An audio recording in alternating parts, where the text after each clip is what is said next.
What is it doing?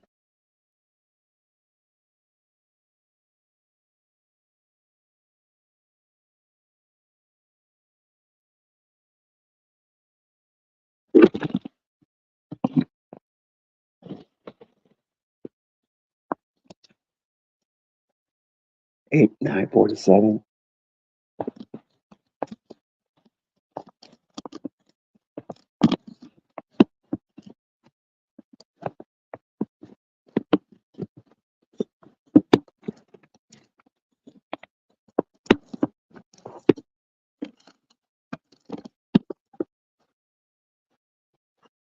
Can you hear me?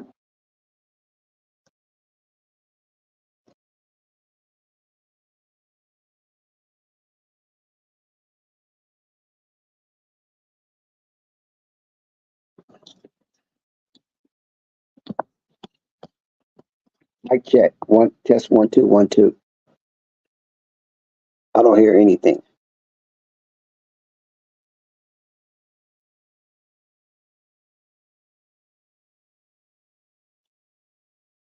I don't hear anything. Oh, everybody can hear me? Okay.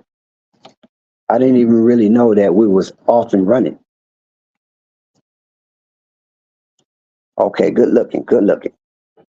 So right now I'm at 38-32. San Antonio up by 6.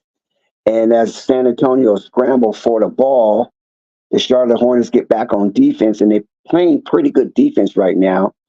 And soon as I say that, Devin Vessel just hit a 3-pointer from the corner from the distance. So shout out to everybody. I'm sorry if we didn't get off the way that you expected, because we do appreciate your attendance and being available. And so we would just try to give you a professional persona night in and night out at Flight Sports TV. As Lamelo Ball is not on the court at the time, we have Brandon Miller, Miles Bridges, Nick Richards, Terry Rozier on the court. I mean, it's Smith on the court. Lamelo Ball is out, but we welcome Lamelo Ball back in stride. And I was personally told that Lamelo was taking his time to come back. He was not rushing at all. So I guess in Lamelo's PR camp, he feels like he's ready. As Devin, as Saccharon, excuse me, not Devin Vessel, Saccharon makes the layup, the Frenchie himself, and he has been a terror for the San Antonio Spurs tonight. And one thing we can know about him, he definitely has no hesitation in putting the ball in the basket. So we at the 7 minute zone, 7:38 to be exact, and San Antonio has taken a somewhat command of this game in the second quarter as they lead by 11, a double digit lead for San Antonio, and a good look for Victor Wembanyama as he is on the court with 9 points in lead all Spurs, as Devin Vessel is 1 point behind, and Saccharin, the vibrant San Antonio foreign-born player, is trying to pump it up a little bit as he hit 5 consecutive points. So this is where we're at the juncture of the game, and we're going to watch Lamelo Ball's progress as he comes in storming on a scoring barrage of 16 points. But if you notice, Lamelo has been very fragility in the restricted area because he has no rebounds. Normally, Lamelo Ball at this juncture of the game, having such a high scoring output, he would have at least 5 to 6 rebounds at this point. But unfortunately for Lamelo, I guess he is tangentially approaching the restricted area as he get more and more back into the flow of things. So he has a netted 0 rebounds, but he have 2 assists. So even the playmaking for LaMelo Ball is slightly down. But guess what? LaMelo Ball defense is off the chain right now. The young phenom has logged in 3 steals already, and it's not even halftime.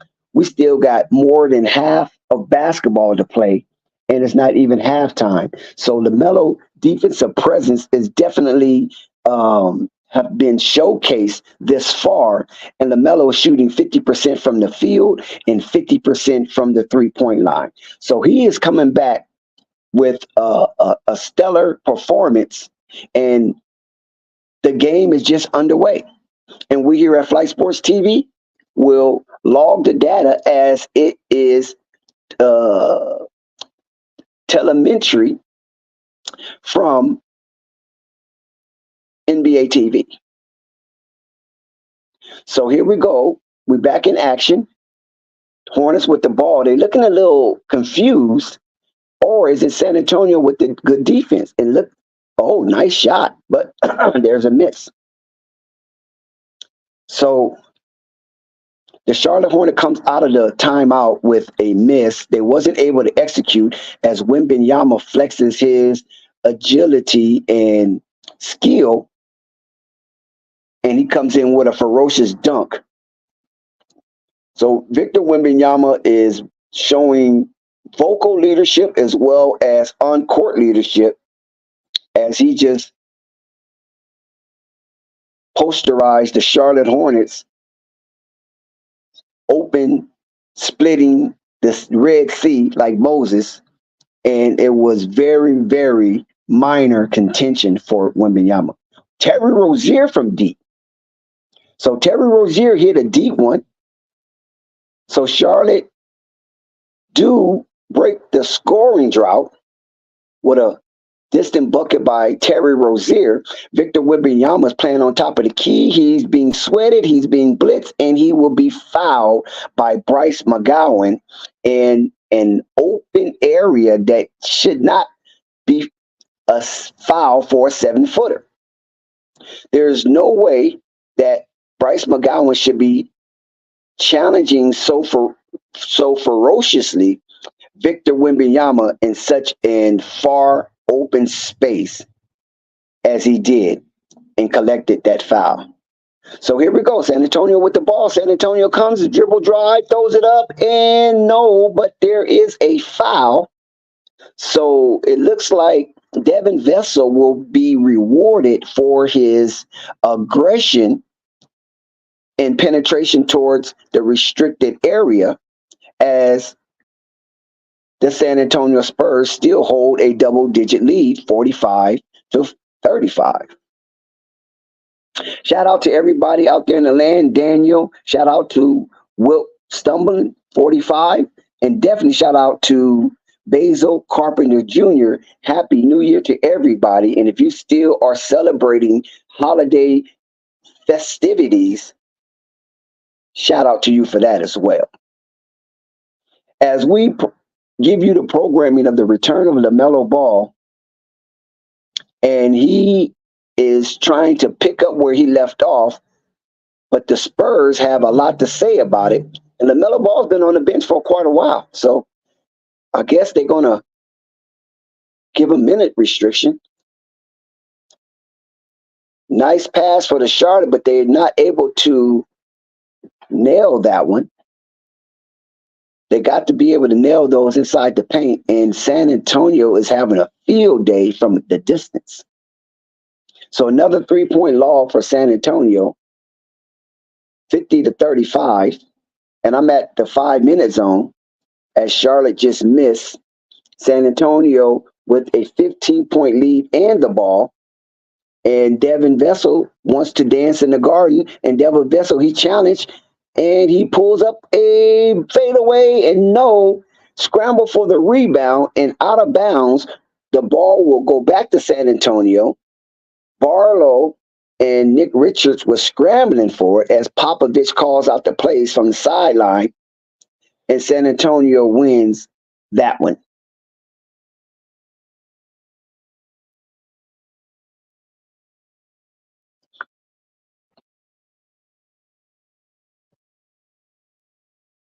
So San Antonio look a little juiced up today. And Lamelo is still not in the game as it is a 18-point lead. Miles Bridges, yes, Miles Bridges with the acrobatic layup, and Miles Bridges will go to the line to shoot one after making the 2-point shot. And let's see, can Miles Bridges get back the 3-point they just relented to the San Antonio Spurs to keep this game within arm's distance. And Miles hit that, all panties, no draws, back to a 15-point lead, 38-53, inside the 4-minute zone at the second quarter as we evaluate these Charlotte Hornets with the return of LaMelo Ball. And they still look a little flimsy. Oh, wow, no way. San Antonio just acting a fool right now. Another 3-point shot. So the Charlotte Hornets cannot man the distance, and San Antonio's taking advantage of it by logging in so many 3-pointers in this half. And there's another missed shot from the Charlotte Hornets center. This guy is just terrible. I'm sorry to say, but he's keep getting these little chippies. If that's Mark Williams or Nick Richards, those are 2-point plays.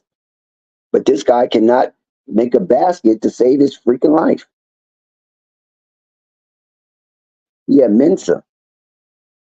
Terry Rozier, he's fighting. He's staying. He's keeping his head above water, and he notices that if he doesn't do anything, nothing will get done. So shout out to Terry Rozier for trying to implement himself into this game. Terry Rozier sitting at 8 points right now, shooting 42% from the line and 50% from the 3-point line. So there's a break in the action. The Charlotte Hornets do not look pretty. They don't look good right now. I thought that the return of LaMelo Ball will send a shock through their veins, and they will be more amped to play the Spurs. But it seemed like the Spurs got the juice and not the Hornets. Because right now, the Spurs are up 15, 56-41, and they are stinging the Charlotte Hornets. So the Charlotte Hornets, they're not playing with too much sting, and that's something that needs to change and change immediately. Shout out to everybody. Shout out to Flight Sports TV for bringing us this illustrious moment of the return of LaMelo Ball and allowing us to get a play-by-play in on his first return coming after injury. So, like I told you, I was personally told LaMelo Ball was going to take his time in coming back. And when he was out in LA as the Charlotte Hornets were doing a two-step with the Los Angeles teams, Clippers and Lakers, I think they lost both games, if I'm not mistaken, but they went up to Sacramento and won. That he spent a lot of time, with his family and especially with LiAngelo, because a lot of people just want to know what LiAngelo is doing. So LaMelo Ball spent a lot of time with LiAngelo and stayed at LiAngelo crib, and maybe they was doing some double dating. I don't know. They both are really entrenched in their relationships with their significant others, and maybe they went out and did some nice grown up stuff. They're not kids anymore. As we also seen LeVar Ball borrowed LaMelo's Lamborghini and showcased the MB1, like I told you guys before. Inside his interior is MB1. It's not MB0.0 nothing. This is MB1. This is what he chose to put in his interior of his own car, of his own volition. And LeVar highlighted that with a new display that colors the same as LaMelo's Ball Lamborghini. So Lamelo Ball's on the bench, got his head in his hand, and he don't look too enthused. So hopefully he's not dealing with any kind of pain that he cannot uh, play within that threshold. Let's hope that's not the case because he doesn't look pretty enthused sitting on that bench. So here we go. The Charlotte Hornets once again relinquish more points, 61-43, inside the 3-minute zone as we get close to the halftime mark. And there's not much moving with the Charlotte Hornets. So the Charlotte Hornets just relax and play ball. I know they're dealing with a lot of trauma based on the absence of Lamelo. There's no Gordon Hayward, and I don't see any Cody Martin. So maybe those guys not available as well because I didn't get an opportunity to see the injury report to see who was available for the Charlotte Hornets. But those players that are available and is on the court right now, Miles Bridges, Terry Rozier, Ish Smith, Mensah, and Bryce McGowan, that is not going to get it done.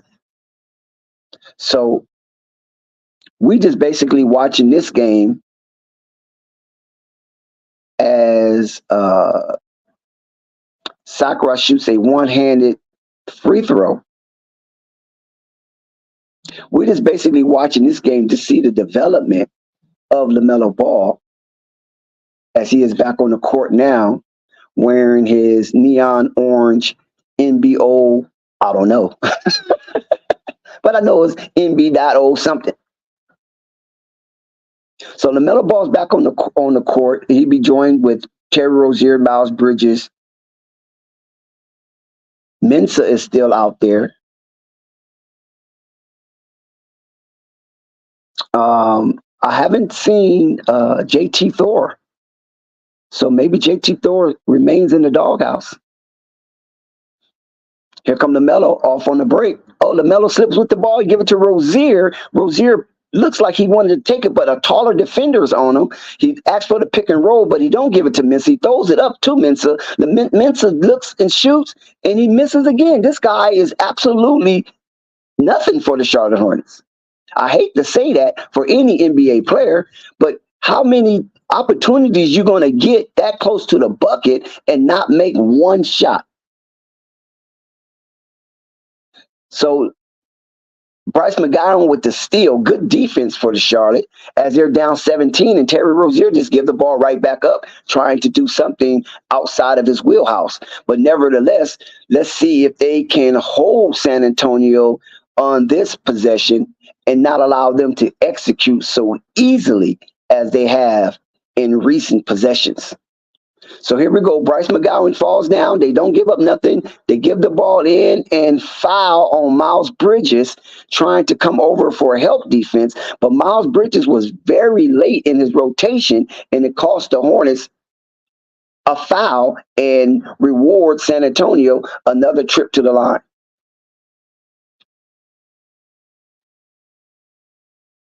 And a lot of these players from the San Antonio, I'm really not familiar with. But since they have such a large lead in this here matchup, a lot of players that you might not have seen or heard of from San Antonio, because they're a bastion for foreign players, that they get an opportunity to log in some minutes. And why not? As McDermott goes out as a sub and Popovich makes his changes. So the score now is 64-45, a 19-point deficit for the Hornets, and it looks like it's another turnover. Mensah again. This guy is horrible. And I don't talk down on players because they're professional and this is their job. And I wouldn't want nobody to talk down on me and my job. But this guy is horrible. I mean, I'm quite sure they can't wait to send him back to the Swarm because his development has been arrested. So San Antonio back with the ball with the 19-point lead. And it doesn't look like that lead is going to dissipate anytime soon as San Antonio do turn the ball over and gives it back to Charlotte. And so we see, I think that's Nick Smith Jr. I think Nick Smith Jr. has made his way into the game, and Mensa is out. And Lamelo Ball drives to the restricted area, and he falls to the ground. He gets back up, but he misses the shot. And so Popovich tells his team to slow the ball down. Lamelo Ball is on defense, and he is parading the ball handler. And this is what we want to see from Lamelo, the one-on-one defense. And he does pretty good on the pick and roll. And then there's look like there's a rumble, a foul, but nothing is called. Lamelo Ball get pushed to the ground, and the referee allows the play to continue. Here comes Lamelo, aggressive, and no. Lamelo tried to hit the last second shot before the clock expired. The time expired on the clock, and it went in and out. It danced around the rim, but not fortunate for the Charlotte Hornets. The ball comes out. Lamelo do not make the last second shot. So here we are. The Charlotte Hornets are down, and they're down big. 21-point lead for the San Antonio Spurs down here at the Riverwalk in San Antonio. And listen, there's not much going with Victor Wembanyama. It's just a total effort from the San Antonio Spurs collectively. And when we look at the scores from the San Antonio bigwigs, only thing we got Victor Wembanyama with 11-8, and he's shooting very poor from the field. Victor Wembanyama at the halftime break is shooting 37%. That is unacceptable for somebody of his talent. And Devin Vassell, if you want to be more French about it, 10 points, and he is shooting a very low percentage from the field at 37.5%. Him and Victor Wembanyama is mirroring their shooting percentage from the field, and they are mirroring their shooting percentage from the three-point line, which is 50% apiece from the distance, but they only shot 2 threes. So that's really not a telltale sign yet. You know what I'm saying? You shoot 2, you make 1. That's a high percentage. But let's see if they can maintain that throughout the game. So the Charlotte Hornets are doing pretty well with Victor Wembanyama, holding him in a cage, as well as Devin Vassell. They knew $100-something million man after getting his rookie extension, who was also a part of that illustrious and what word I want to use that's not too far-fetched. It's illustrious and profitable. I'll just say profitable. Or I won't say prolific, not just yet, because it's a lot of work have to be done with that draft class, and they haven't achieved that much. You know what I'm saying? So I won't go as far to say prolific during that 5-year span until they qualify for their rookie extension, but it's damn sure the most lucrative draft of all time. I mean, surpassing everybody in the 75-year history of the NBA with all of the investments into these young men of the 2020 draft class. So salute to them. And Lamelo was the 3rd pick in that draft. The only one that really hasn't panned out to acceptability is Golden State, 2nd pick, and Chicago Bulls, 4th overall pick. Those are the main 2 that hasn't really panned out for the draft to be drafted that high, and where I'm talking majority, and this is rare, the majority of the 2020 draft received a rookie extension. If you go down the line to the first 30 in that draft, you can see at least 17 received rookie extensions, and that is a lot for a rookie.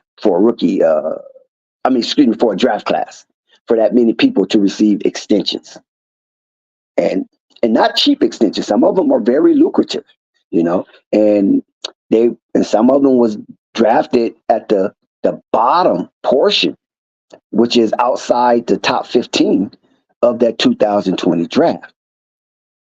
And it's not too many that soured, but the most recognizable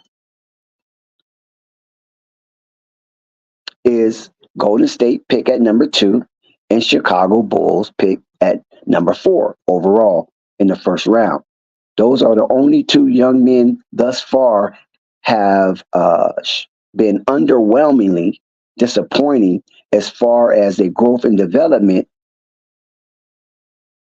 and skill set that came along, that had these executives feeling that they was jewels in that draft class.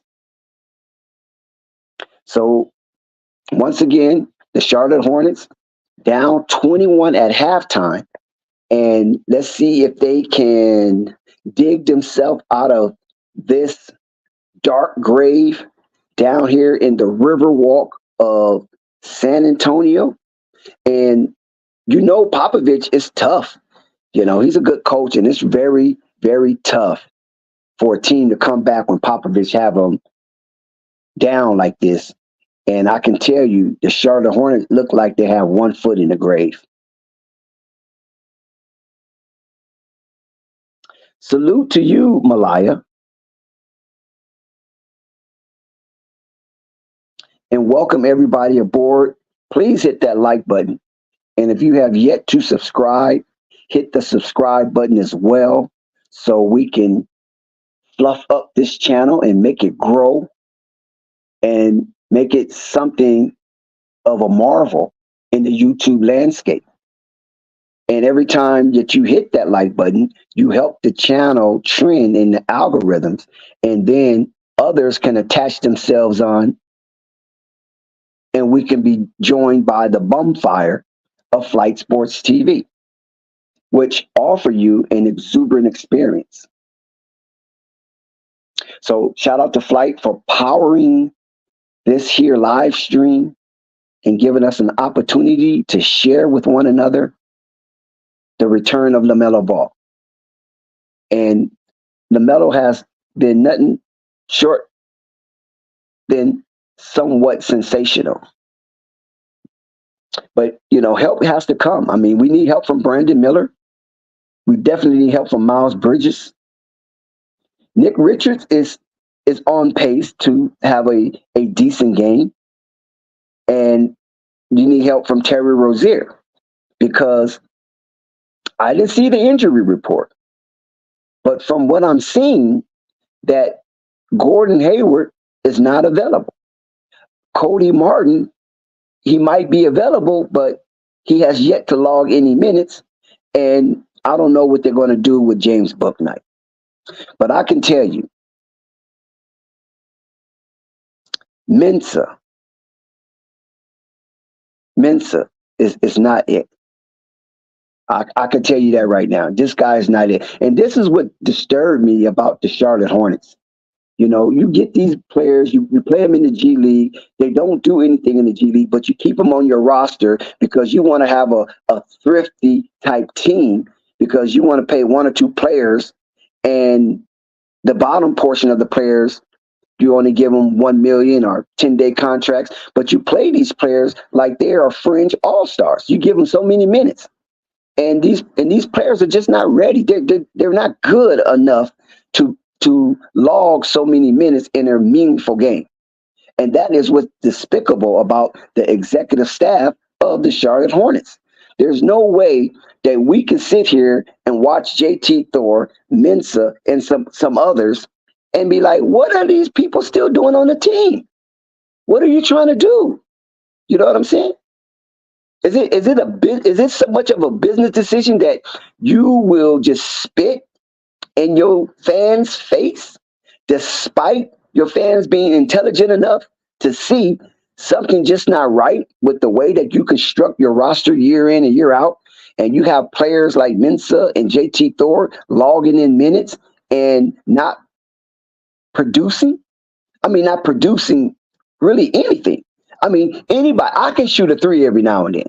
I can get wide. If I'm playing with Lamelo ball, I can get wide open enough where Lamelo can squeeze in one of them terrific passes to me, and I shoot 20 times, and at least out of that 20 times, I might make 2 threes. That's 20%. But yet, somehow, some way, somebody is telling the coach to play me, and I'm only making $460,000 or maybe $1 million. So I just think that is such despicable type of organizational leadership to have these kind of players playing with LaMelo Ball when LaMelo Ball is in the elevation of his growth and development. It's a sore eye from fans that want to see young talent explode on the NBA landscape. But yet the Charlotte Hornets somehow, some way seem to not agree with that. They're an antipode when it comes to building championship culture. And if we want to go a little further, you can say this is the antithesis of building a championship culture by having so many weak links on the floor with LaMelo Ball, Brandon Miller, and Mark Williams. They have an opportunity, shout out to Big Al, they have an opportunity to flip Terry Rozier. They have an opportunity to flip Gordon Hayward and even Cody Martin if somebody wants a wing defender. And if you're gonna be terrible, be terrible with potential talent. Don't be terrible with potential, no talent, but just potential. You know, I'm quite sure the Charlotte Hornet fan base is tired of the stagnation of the development portion of the Charlotte Hornets organization. And it has to stop.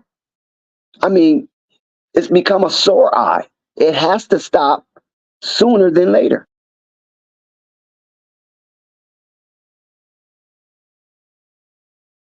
And Brandon Miller, I mean, he went down hard.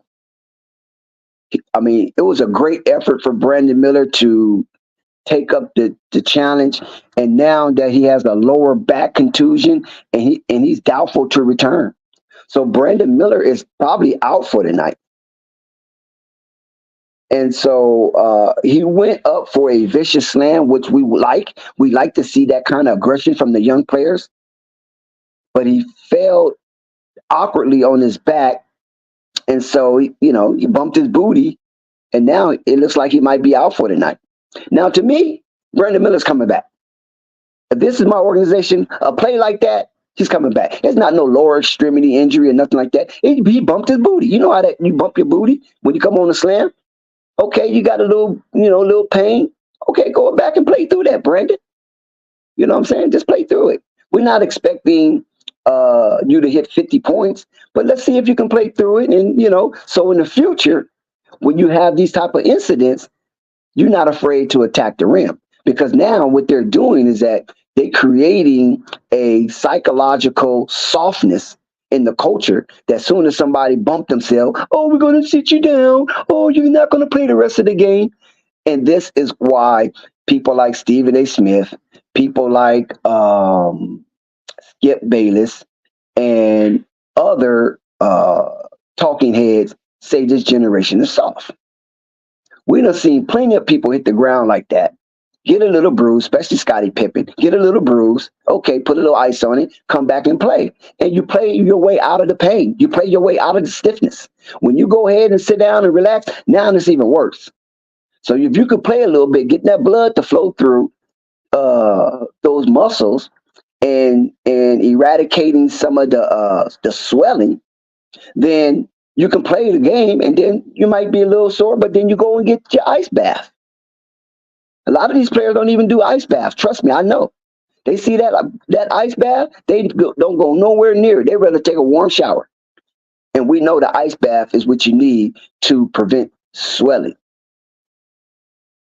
But nevertheless, this is Charlotte. I mean, they've been with who they've been for for years. So what more can we expect, right? And I'm just kind of tired of watching the same. I don't know how you guys feel out there in Charlotte land in Buzz City, but I'm just tired of seeing the same. The same old. What you call it, SOS? Shout out to you, Newmark. No, no, Newmark. He might have hit his head, but that's not the issue. The issue is he got a lower back contusion, and we already know what contusion is. It's just some pain. You hit yourself, some pain, and sometimes you can play out of it. You can work out of it. You know what I mean? You can stretch, and you might get a little, feel a little tenderness. But come on, man, these guys are babies. They should be able to play through that. And I don't think we should sit here and accept some of the, basketball is a physical sport. First of all, let's get that out the way first. Basketball is definitely a physical sport because there is plenty of contact on every single play, just about. If you're an active player, you're going to get touched on every single play. Now, if you're not so much active, you're still going to get touched, but maybe not as much. So it's a contact sport, and they have to approach it like it's a contact sport. It's not as brutal as football. Salute to you, Chief. It's not as brutal as football, but it is a contact sport. And you have some players that's a little more physical based on the realm of their contract and expectation. They have to show some kind of physicality to stay on the court. So you can't just expect to play basketball, nobody touch you, and you just run through a maze untouched. No, that's not the case. So here we are. We coming off the break. I got Miles Bridges inbounding the ball.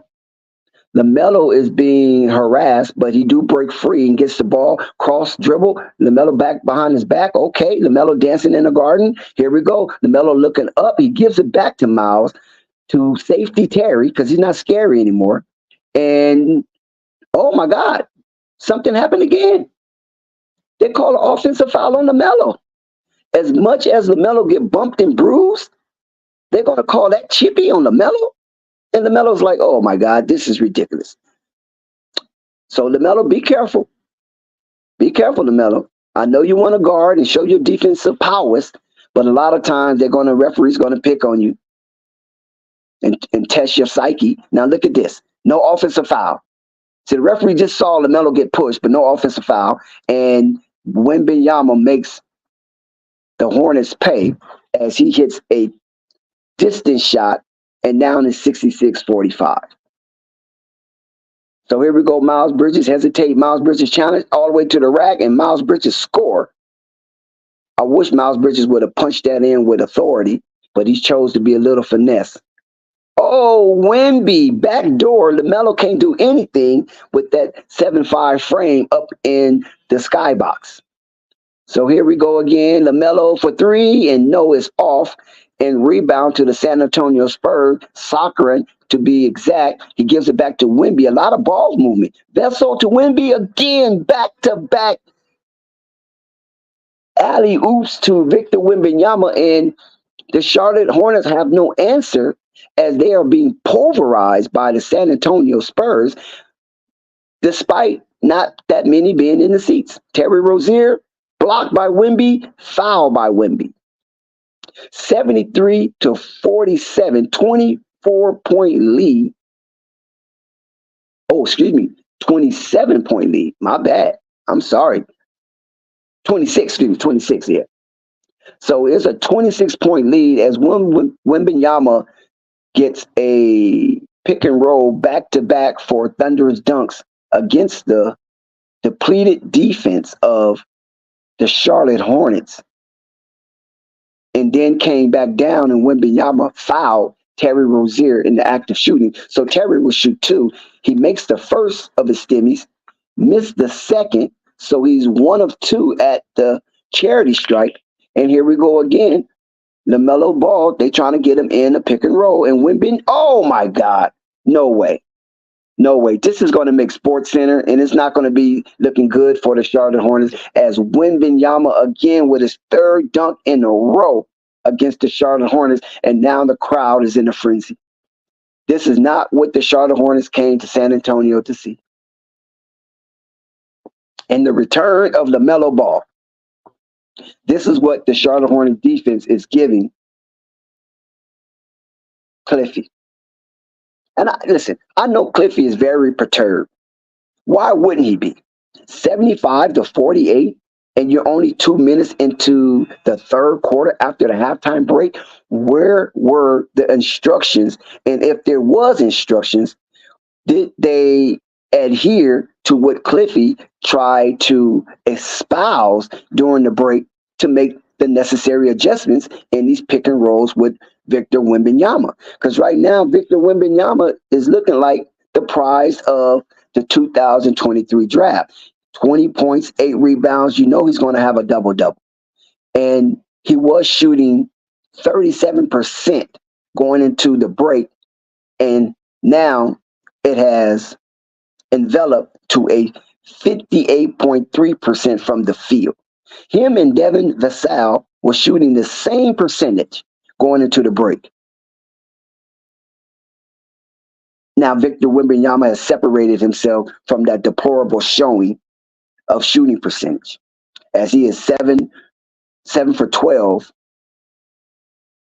from the floor. Now Cliffy is going to have to come up with something in order for the Charlotte Hornets to have some kind of spark, because when I'm looking at the Charlotte Hornets, they are mentally out. They have mentally checked out. So I don't know what Cliffy is espousing to them during the break to execute on both ends of the court. It's like whatever information that was given to them fell on deaf ears. You can tell by their energy or lack of coming out of the break, and Victor Wembanyama being so explosive. And nobody's putting no body on Victor. I mean, he's like a pencil, right? His 4 extremities that extend from his torso, it looks like 4 pencils. And nobody's putting no body on this guy? Really? This is show you how despicable the Charlotte Hornets defense is. I'm sorry. I just got to tell it like it is. Yeah, that's what it looks like, Chief. It looks like the team is just checked out. You know what I'm saying? So it's going to take a few good buckets from Lamelo to probably spark this team, or maybe some good buckets from Terry. But right now, it just seemed like they just came to San Antonio to enjoy the Riverwalk and the hot Latinos that's down there. Miles Bridges misses another from the distance. So here we come. The Spurs are moving with feverish pace. And the Charlotte Hornets have yet to really match that energy. Ooh, look at Wembanyama again. This guy is so skillful. Once he got his head on his shoulders and not on the swivel, Victor Wembanyama is just too skilled for lower tier teams. Here come Miles Bridges. A lot of ball movement. Oh my God. Here we go. Scary Terry. Nope. Another miss. Rebound. Vassell. And he gives it to Wemby at the top of the key. They blitz Wemby. Good thing. And now they passing the ball behind their back. They acting like they the Harlem Globetrotters. And Lamelo comes out with the rebound. He speeds it up to Miles Bridges. Miles Bridges refused to take the shot, but Lamelo will. And no, Lamelo is 0 for 2 in the second half. He only taken 2 shots, but the Spurs are just acting. Oh, look at oh, good block. Good block by Nick Richards. Are they going to call a goaltending? 77-48, San Antonio up, and the 8-minute zone is just initiated, and they're going to call a foul on Nick Richards. But Wemby is jumping all over his back. Yep, that's a foul. I agree, that is a foul on Nick Richards, so he will be taxed with that lien. But Wemby was jumping all over his back, and so not giving Nick Richards the space that he constitutionally deserved on the basketball court. So that right there was a missed call from the ref, and now it's costing the Charlotte Hornets an additional 2 points because Wimby didn't make his first charity strike. Let's see if he makes his second. And he does. He makes both of them. 79-48. Devastating deficit for the Charlotte Hornets. But miracles can be made. Terry with the ball. Terry shoots up from distance, and Terry hits it all draws. And the net is still twisted on the rim. So good shot for Terry Rozier to break the scoring drought. But Devin Vessel, I mean, it's just too easy for San Antonio. The Florida State alumni of and teammate of Patrick Williams is just having a field day. Nice shot. Lamelo with the assist. Bryce McGowan puts it in from the distance. So it's 54-81, 8-minute zone. Good defense again. Lamelo. Oh, it looks like Lamelo blocked it, but he still got it up and in. So San Antonio is just scoring without resistance. And whatever resistance the Charlotte do put forth is meaningless. Terry from distance? Nope. Doesn't make it. Not one Charlotte in there for an offensive rebound. Everybody retreated. So that just tells you how the game is flowing. Bryce McGowan goes out for the 3-point attempt, but he is late in his rotation, and San Antonio nails another. They give him two. No, 86-54. It was a three. Oh, LaMelo gets swiped, but it looks like he was fouled.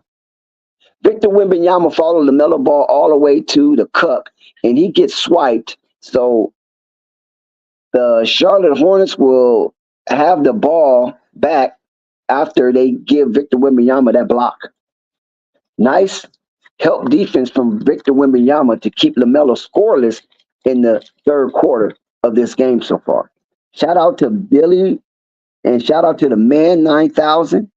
Big ups to you guys as the return of LaMelo Ball is in action. Now, listen, the San Antonio Spurs did not roll out the red carpet for LaMelo Ball. They're making it very difficult.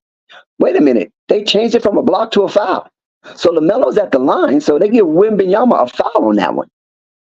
So the Charlotte Hornets catch a break as they are down 86-54 as LaMelo Ball sits on a charity strike.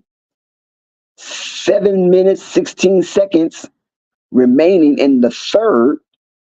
LaMelo does hit his first stimmy, so he is not scoreless anymore thanks to Victor Wembanyama's aggressive foul. So the second shot up and runs around, dances, and it goes in. It goes in for LaMelo Ball. So 86-56, 30-point lead for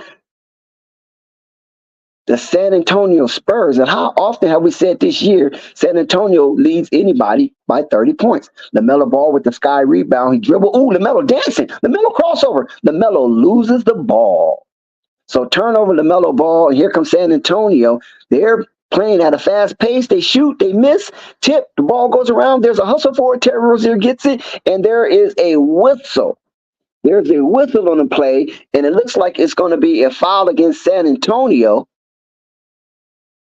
So the Charlotte Hornets will have the ball.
We're back after some technical difficulties. We're back.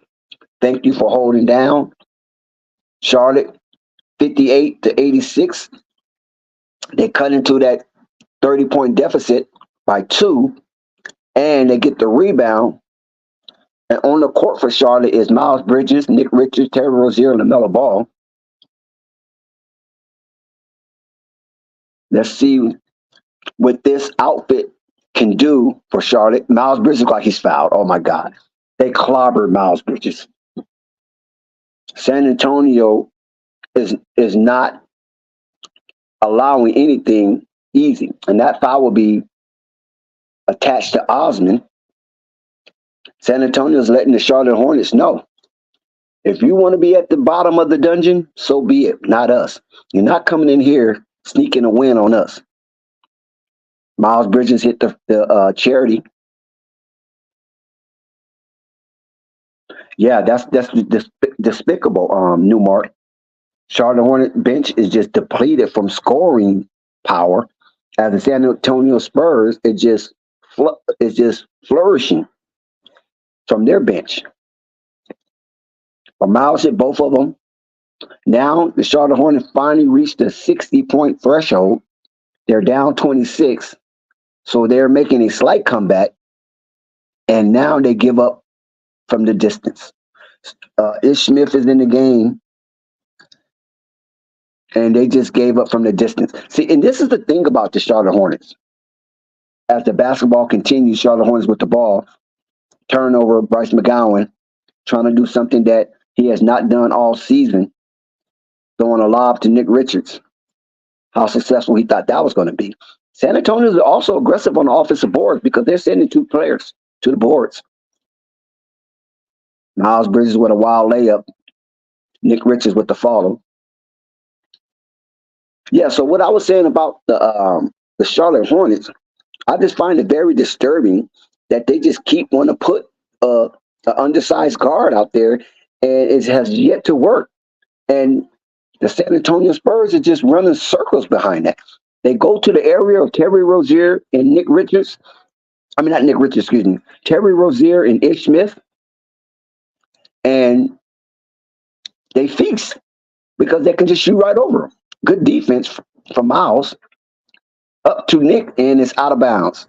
So the Charlotte Hornets is playing very out of character right now. It's almost like they're just playing YMCA basketball.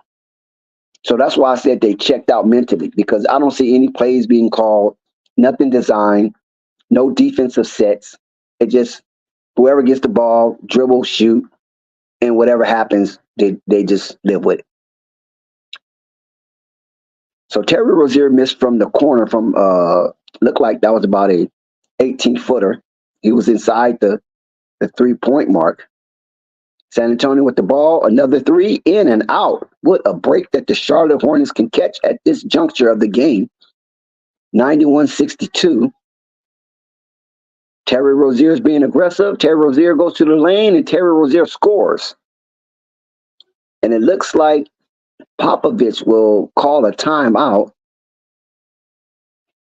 So Terry Rozier is trying to keep the Charlotte Hornets afloat, but with all the effort and heroics of Lamelo Ball and Terry Rozier, Charlotte still face a terrific uphill climb as they are down by 27 points, 91-64.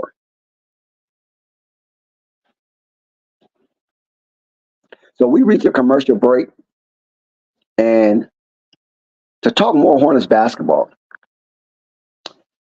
you know, there's a lot of trade talk that is looming in the NBA landscape, and if it's not a knockoff of Charlotte Hornets pundits, you don't hear anything official coming from the Charlotte Hornets. You only hear from the knockoffs, and some of them have pretty good proposals, but it's like they speaking up for an organization who has ghosted their fan base, and is telling the fan base, what you see is what you got, and what you got is what you're gonna get. So the Charlotte Hornets executive staff is not pumping any hope into the Charlotte Hornets. And it almost make like even they have given up faster than the fan base. And if that's the case of an organization, why sell the fucking team? Let Michael just run the team into nothing. Why bring in new owners so they can just use and abuse the sweat equity of the players and march their way down to the bank? This is despicable. You would think with new ownership, you would see change. You wouldn't think with new ownership, you would see the same old thing. So it looks like somebody's been hoodwinked, bamboozled, led astray, duped into believing that Michael was so much of the problem that if we can get rid of Michael, maybe the problem will go away or even dissolve into something better than what was being displayed at the time of ownership under Michael. But as we see, Michael is all in Monaco, the French Riviera. He's in this massive yacht. He's enjoying his life.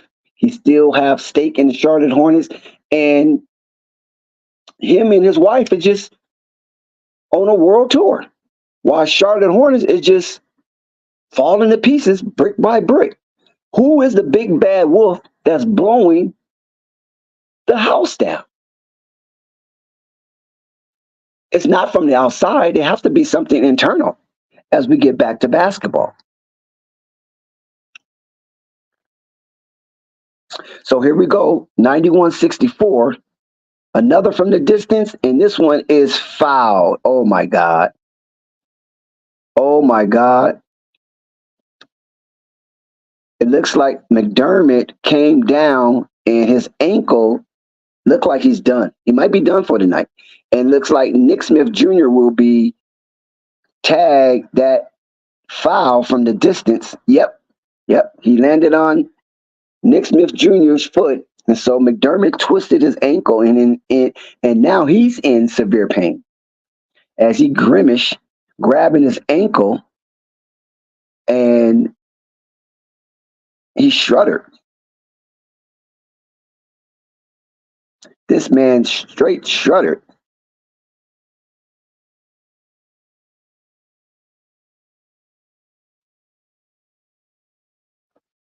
So here we are. They're going to look to see if it's more than a basketball play, but I don't think so. There was no malice intent from Nick Smith Jr. He was just going out aggressively to challenge that 3-point shot, and he just happened to be in an area where McDermott was coming down and twisted his ankle.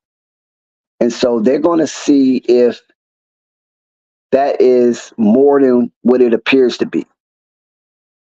And I have my channel on mute, but let's see.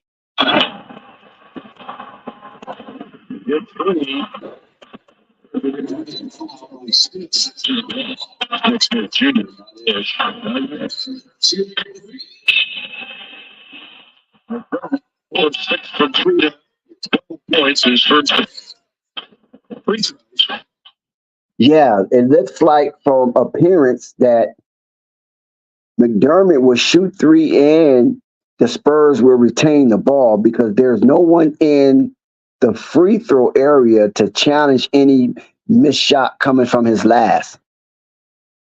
So it's 93-64. The Spurs is threatening to pass the 100-point threshold in the third quarter.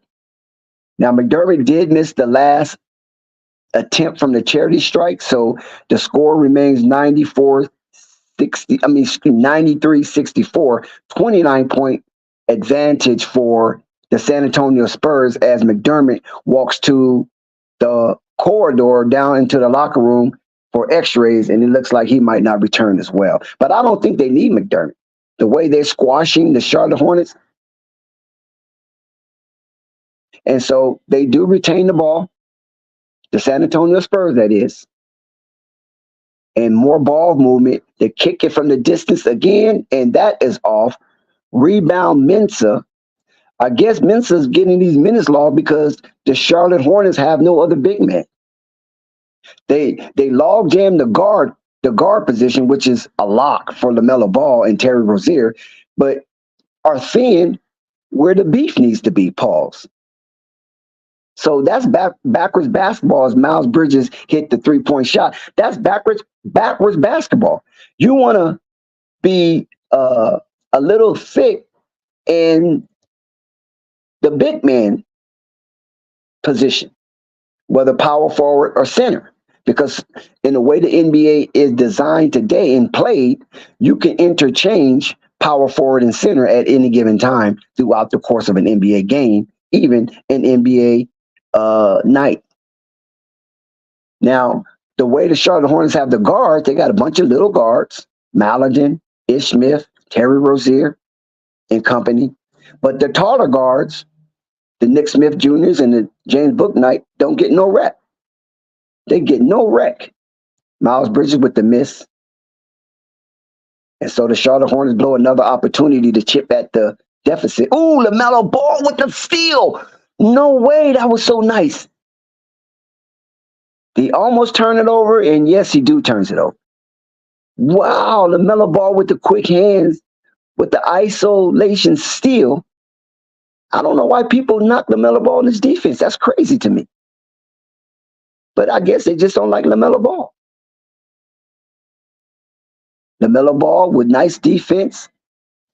He makes the defender surrender, and it's just too much length for Victor Wembanyama as he lays the ball in under the Matador defense of the Charlotte Hornets.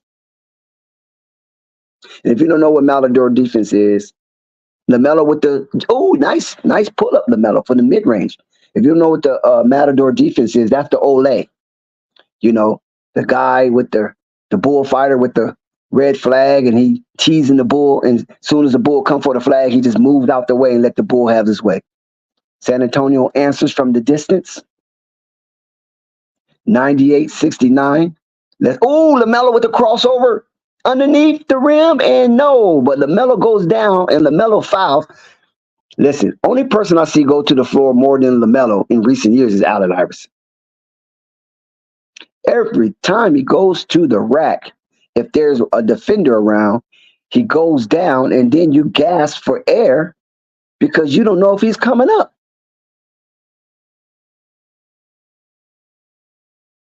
So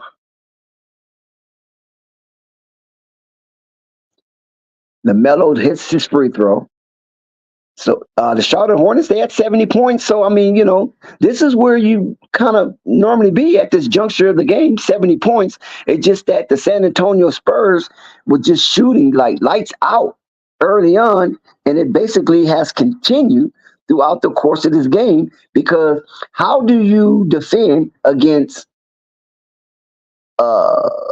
someone just shooting 62 shots and hitting 51% of them? It's very difficult to defend, and shooting 50% from three as a team. So they're scorching their court right now. And Charlotte is not a well-rounded defensive team. So if you can shoot that kind of percentage against Charlotte, most likely you're going to have a big lead. And it is showing right now as LaMelo bring the ball up the court.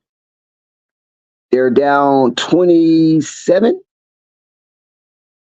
Oh, careless basketball. Nick Smith with the careless basketball. But good defense, and it's the score. Miles Bridges with the good defense, but they score. And that's got to piss you off. That just have to piss you off. You got this little nigga as Ish Smith out here just lollygagging and just causing turnovers. And now Mensah calls a turnover. See, the two players I just said, there's no way Charlotte Hornets should have them on their roster so you don't have to play them. If they're not there on your roster, you wouldn't have to play them. Rebound, they escaped the mistake. Here come Bryce McGowan, full steam ahead. Bryce McGowan, he misses a chippy. These guys cannot put the ball in the basket to save their lives. So now San Antonio is going to slow the ball down. They're going to eat up some clock and have the last attempt to have the last shot of the third quarter as it is down to 10 seconds. And then now they're looking to launch. LaMelo Ball with good hand defense. LaMelo Ball, they try to pick him, but no. LaMelo makes him give the ball up and they shoot. Oh my God, this is incredible. San Antonio hits the shot from deep. And it looks like is that Keldon Johnson? Oh my God. There's nothing you can do with that. You cannot be mad at nobody in a Charlotte Hornets uniform with that kind of a defense. Oh, wait a minute. What happened? Another turnover? Oh, this is despicable. So Keldon Johnson's out here acting a fool. He hits a miraculous shot from the corner, and then Charlotte turns the ball over and gives them another attempt, but they failed on that attempt. And listen, it's nothing you can do with that shot. So that's a Sports Center shot or inside the NBA shot. But Miles Bridges is where he's supposed to be. Miles Bridges challenged the shot, didn't foul him. It was just a better offensive player against a nice defensive stand for Miles Bridges and the Charlotte Hornets. And the Charlotte Hornets are down 32 points, 103-71, end of the third quarter. Charlotte can't wait for this game to get over with so they can get on the plane and get the hell up out of there. Because I'm telling you, in the return of LaMelo Ball, San Antonio refused to roll out the red carpet. It was nothing but disrespect. 103-71, end of the third quarter. So we got 12 more minutes of this massacre, of this nightmarish performance from the Charlotte Hornets. Just 12 minutes and it's over with. Then we can talk about it, the aftermath. Now, we know earthquakes happen in California. We just had 2 earthquakes recently in Southern California. Small ones, but they did shake the foundation of the city.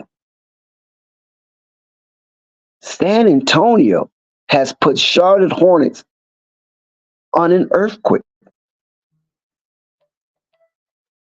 I did not realize that there was a fault, or if the San Andreas fault ran through San Antonio, because the foundation of Buzz City has been shaken. And this is the return of LaMelo Ball. And Wembanyama greeted LaMelo Ball so far with the 26-11 double-double, shooting 64% from the field and a whopping 66% from three. This is how they treat LaMelo Ball.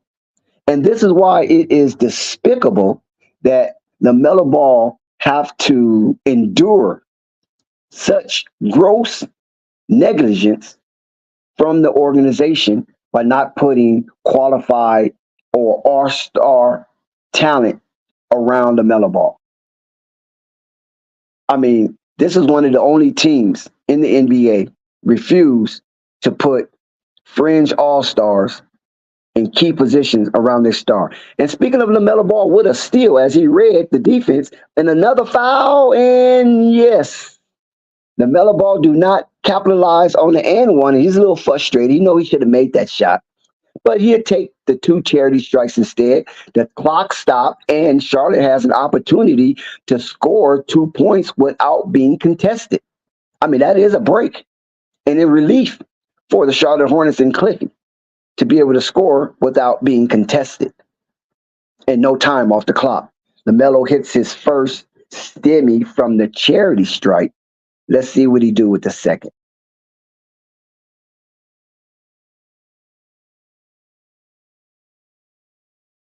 So he does. So now they're at 74, 103-74 inside the 11-minute zone. 11 minutes, 24 seconds to be exact. So we are less than a minute into the fourth quarter, and Charlotte Hornets is trying to put up a defensive front.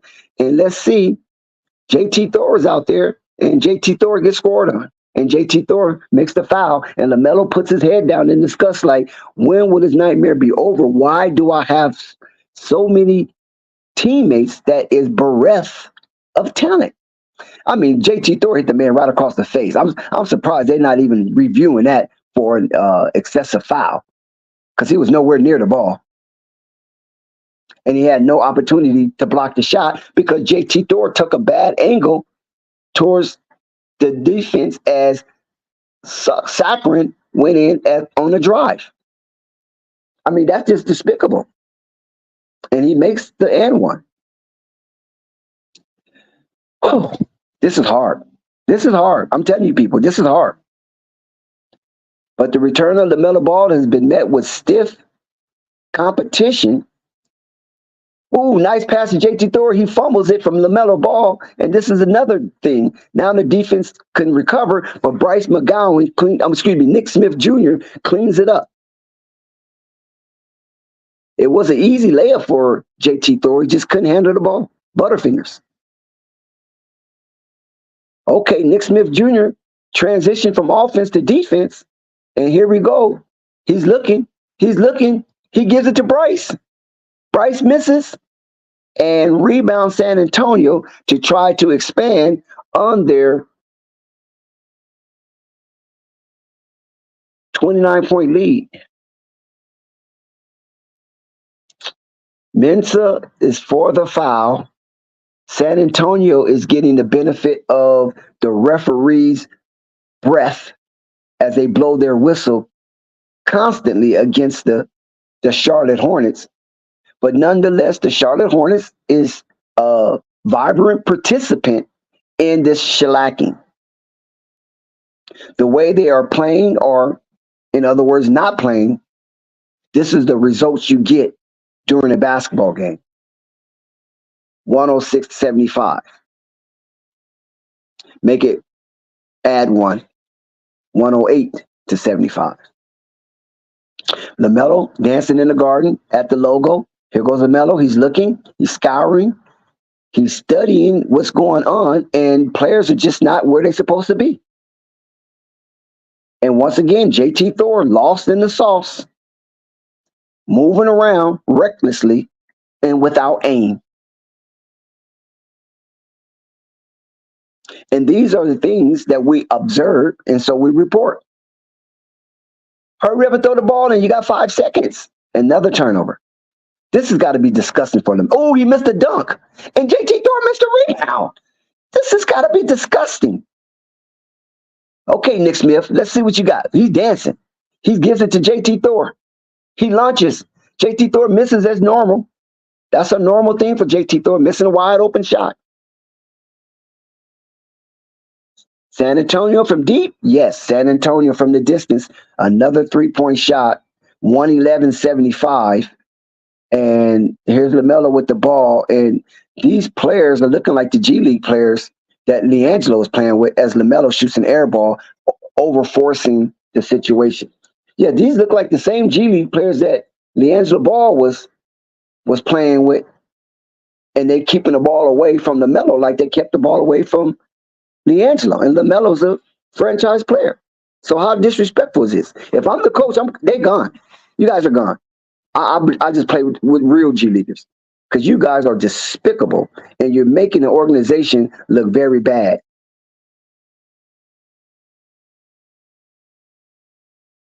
Lamelo hits that shot 76-11.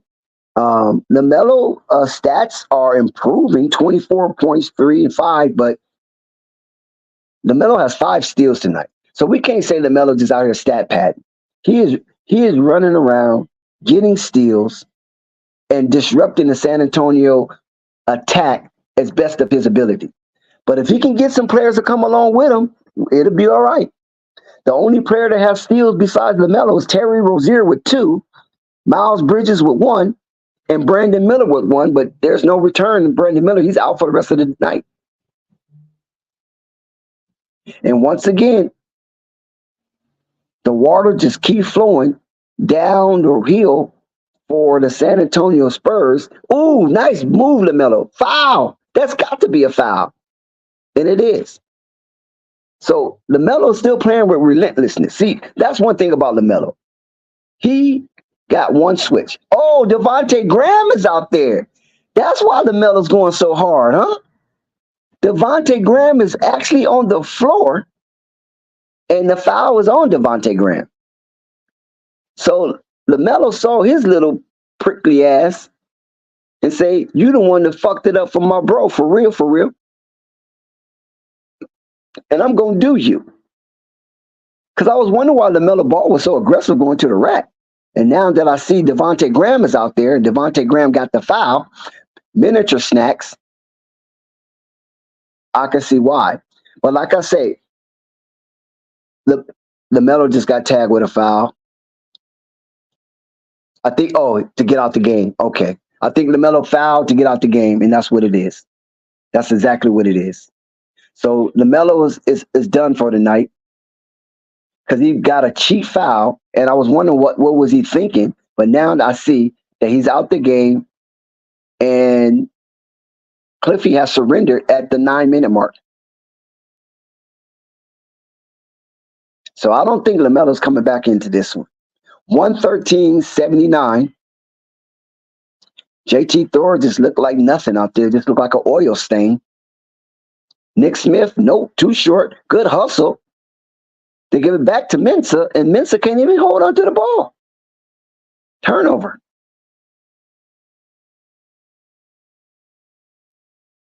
Well, I don't think they're going to turn it over. They're just going to give it back to Charlotte. No foul call, though. I mean, these players just look like they just left the bar. I mean, I'm looking at the floor spacing, lack of movement. They just look bewildered. Good shot by who was that? Nick Smith Jr. or Bryce McGowan? That was Bryce McGowan. Wait a minute, they try to foul the man and they ain't give him the foul.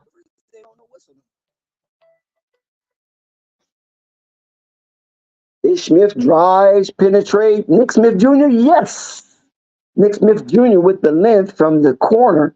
He do hit the distance, and that's a 3-point shot. So 84 points for Charlotte, and 115 to 86. Missed shot here. Nick Smith Jr. Him and McGowan goes, and McGowan lays it up, and yes, McGowan 86-115. So the G League team of the Charlotte Hornets is trying to show some kind of fight, but it's just not there. The talent is depleted. Why there's no book night sighting? Can we get a book night sighting at least to make it entertaining? You know, when it's blowout time and these are meaningless minutes, we want to see James Bouknight. We love James Bouknight in these games. He's not going to pass. He's going to shoot everything he touches, and sometimes he makes some really courageous shots. And it makes us giggle at times. So hopefully Cliffy do not have James Bouknight in the doghouse, and we can get a James Bouknight sighting on this hardwood. And let's see James Bouknight run his pure heart out, 94 feet, and what shot he attempts once he gets into the restricted area. Fans love to see Bouknight try to do his thing. And sometimes Bouknight might can hit 4 or 5 shots in a row and bring some hope to the Charlotte Hornets fan base that they got something going in the future. Shout out to Sky. Hey, Sky, what's up, man? Listen, Sky, see, there you go, trying to beat down on the Hornets. When you guys was in the slump, we didn't hear anything from you, Sky. But you always want to be the bully boogeyman. Shout out to Twin. Exactly, Twin. Sky states the obvious, but let the Hornets go on let the Pelicans go on a 2-game losing streak. We don't hear nothing from Sky. Sky locks himself up in his crib, and we can't get nothing from Sky.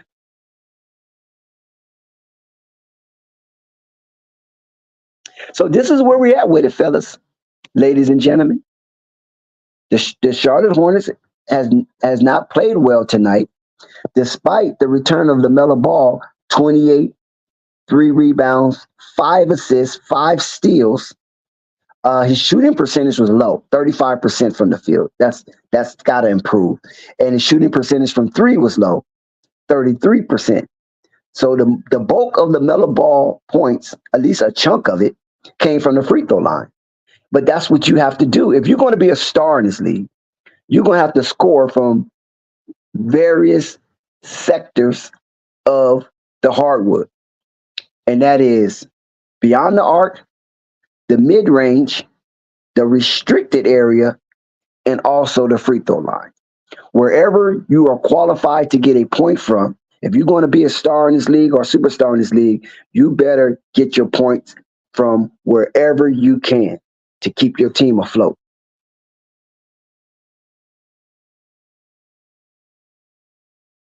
And Ish Smith with the ball, rebound JT Thor.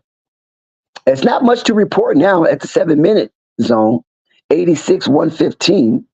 The game looked like it's well in hand for the San Antonio Spurs.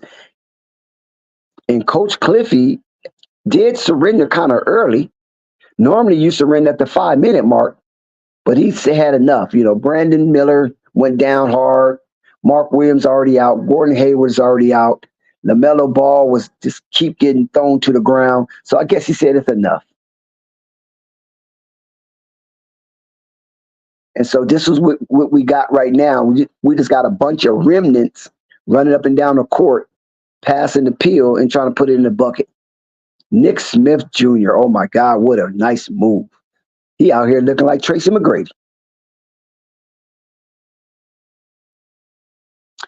Salute the Flight Sports TV, the machine, the voice of the voiceless, the people's champ, the hottest in these streets.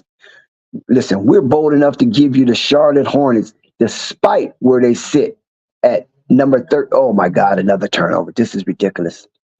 Despite where they sit at the 13th slot in the standings, everybody else want to run away from Charlotte, but we still here, and we're going to get a book night sighting.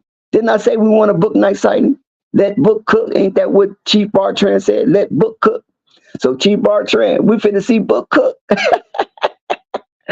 He's at the scoring table and he's ready to come in with 5 minutes and 47 seconds. So that is a decent amount of time to see if Book's going to cook. Because what do they got to lose? Charlotte don't have anything to lose. I mean, they're turning the ball over. They're not playing defense. So you might as well let Book cook. Get Ish Smith out of there and let Book cook.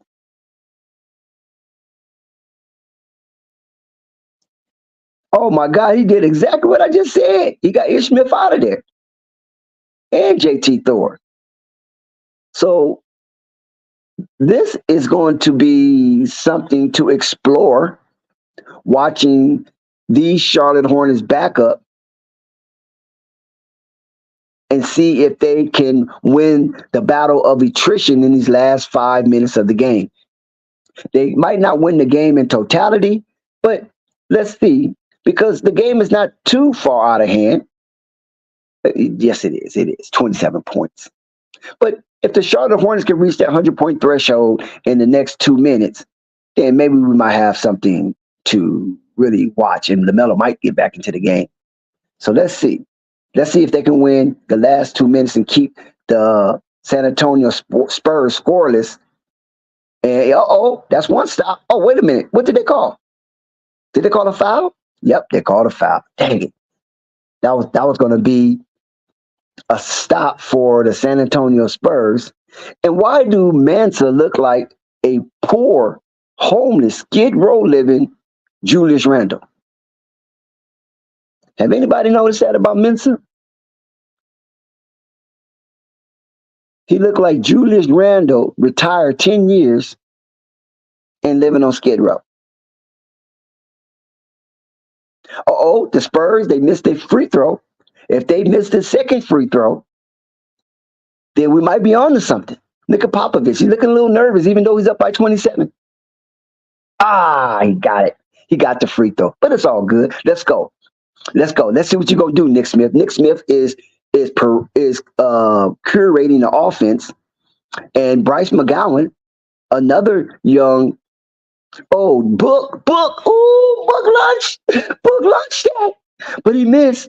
Book launched that. As soon as he touched it, man, his hands are still sweaty.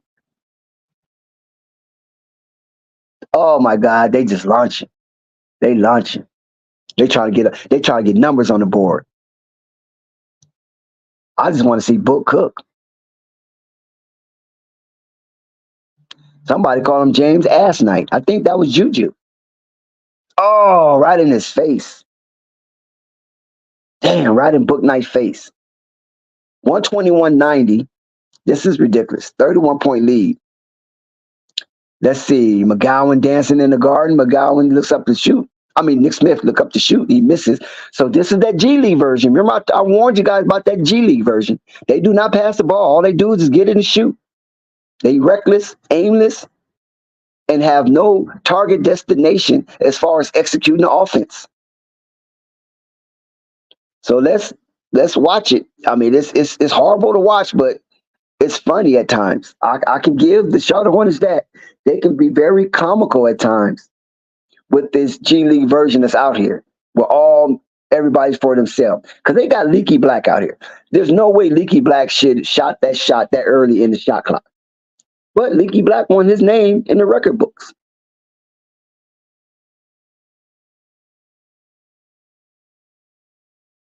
So let's see.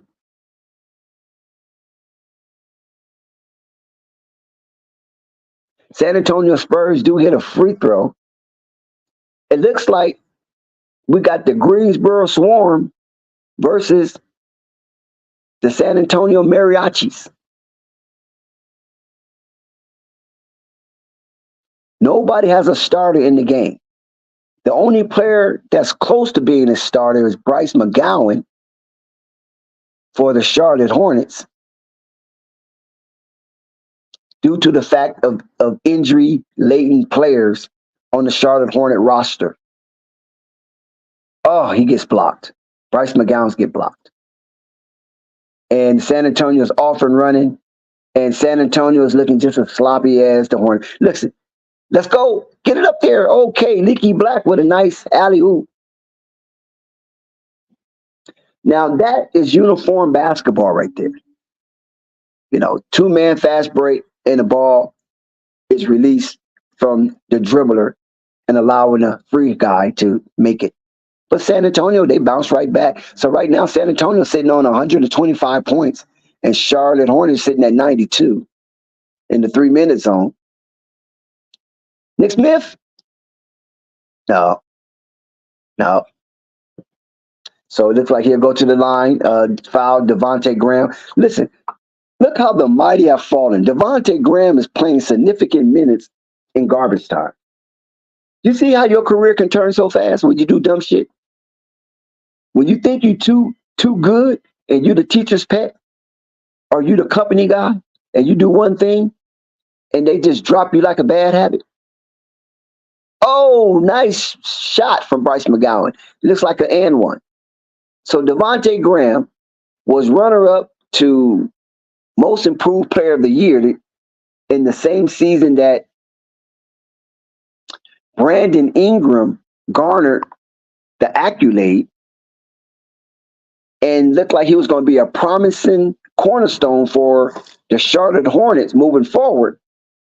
And he goes off and filmed LiAngelo Ball at the training facility amongst current Charlotte Hornets players and starters, and calls a referendum from the NBA to have Mitch Kupchak go on a press conference to explain why LiAngelo Ball was in that training facility. And that caused a firestorm of wherewithal to what they're going to do with LiAngelo Ball and the Ball brothers, as Lonzo Ball was sitting being an unrestricted free agent, not picked up by the New Orleans Pelicans. So it was a lot of inquisitive minds that were swirling to what's going on with these Ball brothers. Bryce McGowan with the ball. Bryce McGowan falls down. Bryce McGowan turns it over. And this is the G League that we all know too often. 127.95. We got 2 minutes of this fiasco left, and then maybe we can talk about it. Hold on one sec. We got somebody knocking at the door. Oh, it's Big Al. Excuse me, Big Al. Don't hurt nobody. Shout out to Rap God Reloaded. What's going on, Dex? Yeah, Big Al, I'm watching just like you watching it, but I'm a little more excited than you. That's what it seems like at first glance. Yeah, I can give a rat's ass right now, man. This is crazy. Yeah, it's Through really through the deplorable to be honest. It's beyond crazy. It's deplorable because most of this is based on effort, right, that's what I and was about to say. Yeah, we yeah. know, and listen, we know that Gordon Hayward is out. We know Cody Martin is probably not where he wants to be because I think he's available, but he didn't log any minutes. But when you look at this, Miles Bridges had 14 points, 9 rebounds. Nick Richards, 12 points, 8 rebounds. Terry Rozier, 16 points. Lamelo Ball, 28 points, 5 steals. So that part of the roster looks good. That's good for at the time they went out the game. They didn't play none of the fourth quarter. So from the third quarter, these are the numbers that you put up. That's good. Brandon Miller absent really hurt them because he only logged in 9 minutes, 27 seconds, 1.2 rebounds, 1 assist, 1 steal. And but the bench. I mean, Bryce McGowan got 12 now because of garbage minutes, so his number is going to be What inflated. bench? What bench you That's talking what I'm about? saying. Because You of got a the bench? no, I'm just saying that's what the problem comes in at the bench. There's nothing there. I'm saying right now, Bryce McGowan got 12 points, right? And that's really inflated because the backups in San Antonio's not competing no more. Cliffy waved the white flag, but Bryce McGowan is shooting 71% and he's shooting 50% from three. So if you just look at his number off the bench, you're like, wow, maybe we need to give him more minutes. You know what I'm saying? But we know by watching the game, it ain't what it seems to be because when the game was highly contested, he was so. You know what I'm saying? He was so. He wasn't explosive and aggressive as he is right now. Um, Ish Smith, nothing. I warned you about Ish Smith. People thought I was hating Yeah, on Ish yeah. Smith.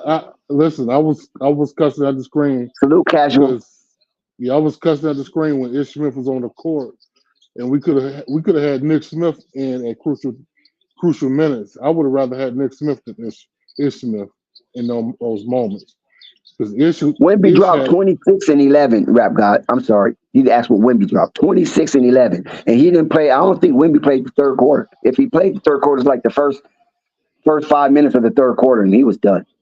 yeah, yeah. Ish Shout out to had Purple, baby.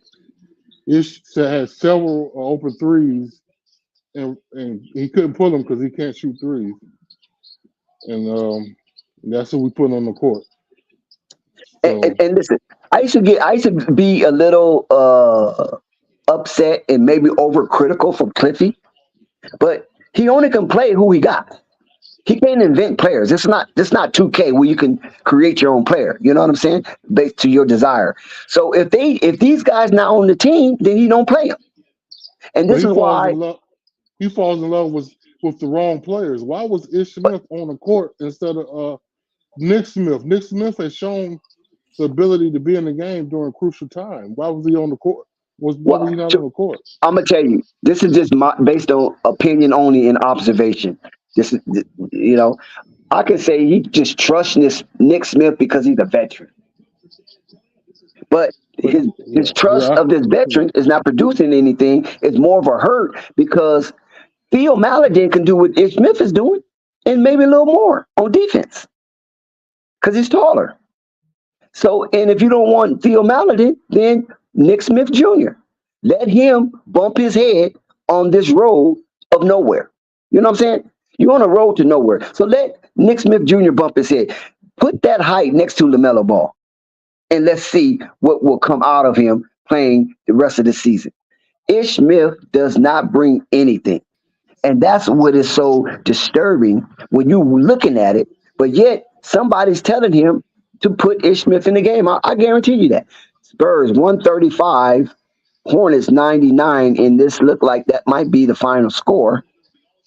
So this is a 36-point thrashing that the Spurs put on the Charlotte Hornets as they come down I, a rocky road to the Riverwalk, and I think the and the Hornets got a return of better LaMelo record. Ball was not greeted with a sound greeting and red carpet treatment. Go ahead. And I think Dex, I think the Hornets got a better record than the Spurs right now, and they still got beat by almost 40 points. Yeah, but see, the thing of it is that the Hornets came in ill prepared. LaMelo Ball returned, and it just seems like the absence of Gordon Hayward. See, these are some of the games you do need Gordon Hayward because even though against the tougher teams, Gordon Hayward flail away, but these little cupcake teams like this, Gordon Hayward's going to have at least 22 points and about 8 rebounds and maybe 4 or 5 assists. See, Gordon Hayward, he flourished on cupcake teams. Yeah, So that's what you want. Now on the tougher teams, yes, he disappears, but that's okay because you guys ain't winning no championship no way. You know what I'm yeah, saying? So yeah.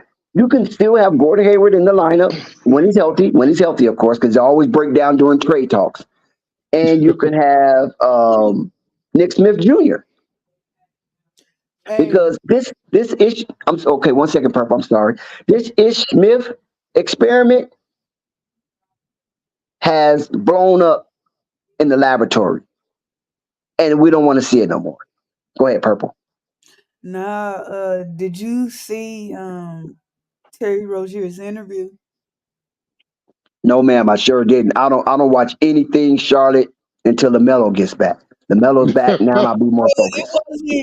wasn't, you know how they sit down with cause celebrities do it too. I don't know who it is, but they like answer questions from Google and stuff like that. And in the interview, I don't know what the exact question was, but the quote verbatim from Terry was, "I haven't been called a ball hog ever in my career until I started playing with Lamelo Ball," and I was like, "Oh, that's interesting." You know Mm. what? To come to think about it, he might be right. Because I don't I remember think calling him a ball hog when he was playing with Devontae Graham. Remember, they used to tease and laugh and have fun, playing side by Hmm. side each other and losing. Mm. so. My question to y'all is: so we got to stop saying ball. What is he then? Why isn't he? Why is this duo outside of health not successful together? That's it. To me, that's an easy question. The reason why Terry Rozier and LaMelo Ball is not successful is because Terry Rozier don't play defense, or the person he's guarding feels so entitled that he's going to have a career night on Terry Rozier's short ass. Yeah, yeah. Go ahead. Yeah, I kind of agree, but I don't know. I mean, let's be honest. Terry is not bad. I mean, I don't know why we shit on him as much as we do on this channel, but Terry is not like garbage. It's just that sometimes he does get tunnel vision, but he can put the ball in. You know, he can get it. He can get his buckets, but we need buckets. It's just that also we got all these motherfuckers. Let me stop cussing on the channel. You We can also cuss. got Express yourself. It's a voice for the voiceless. Express yourself. we got a lot of You don't motherfuckers call us. on here You don't call us dick riders. Now you don't want to cuss. that. Shame on you. I mean, the thing is, it's just a lot of stuff going on. Bad coaching, terrible bench, G League, bottom of the barrel bench. Then we got niggas hurt all the time. So I mean, so Terry, at the end of the day, is that as bad as we saying he is? It's just that all that shit is going on, and then when he does get in a position where he's with Lamelo, who's to say they're in good rhythm because they had been on the court, but 1 year really strong to succeed. Like that one No, year where two, they, two, huh? two. Okay. Well, Lamelo was hurt. No, two. Okay, well, you talking about rookie? Yeah, that first year you talking Okay, about, he was hurt. okay, yeah, okay. I'll give you that. You're right. Thank you Right. for And then correcting me the because second Lamelo did year, get hurt. Yeah. and Mhm. I think that second year Terry was not doing as good, Right. but at the beginning of the year, but he finally got it up. He finally got better, which helped them, get to that play in. But who's to say that coaching was good? Because what's the guy? I forgot. What's the coach? I know you Borrego, remember James that. Borrego. Yeah, Borrego. When Borrego was there, it was a similar situation to what Clifford does, where they just do this free flow offense. It's never structured, never organized. So I mean, yeah, they hadn't really played together like they should because Terry was putting it in. Purple. I mean, you would agree with that, right? But I'm not trying to be on this dick, ride his dick on my paw. I'm not. I said this so wrong, but I'm, I'm not trying to really, say he isn't somewhat of a ball hog. I think he's a better distributor than damn Kimball Walker. But it's just that this team has really had a lot of issues, and and I think that's contributed to how we view him right now. But that's my opinion. Yeah. No, I mean it's what's the name.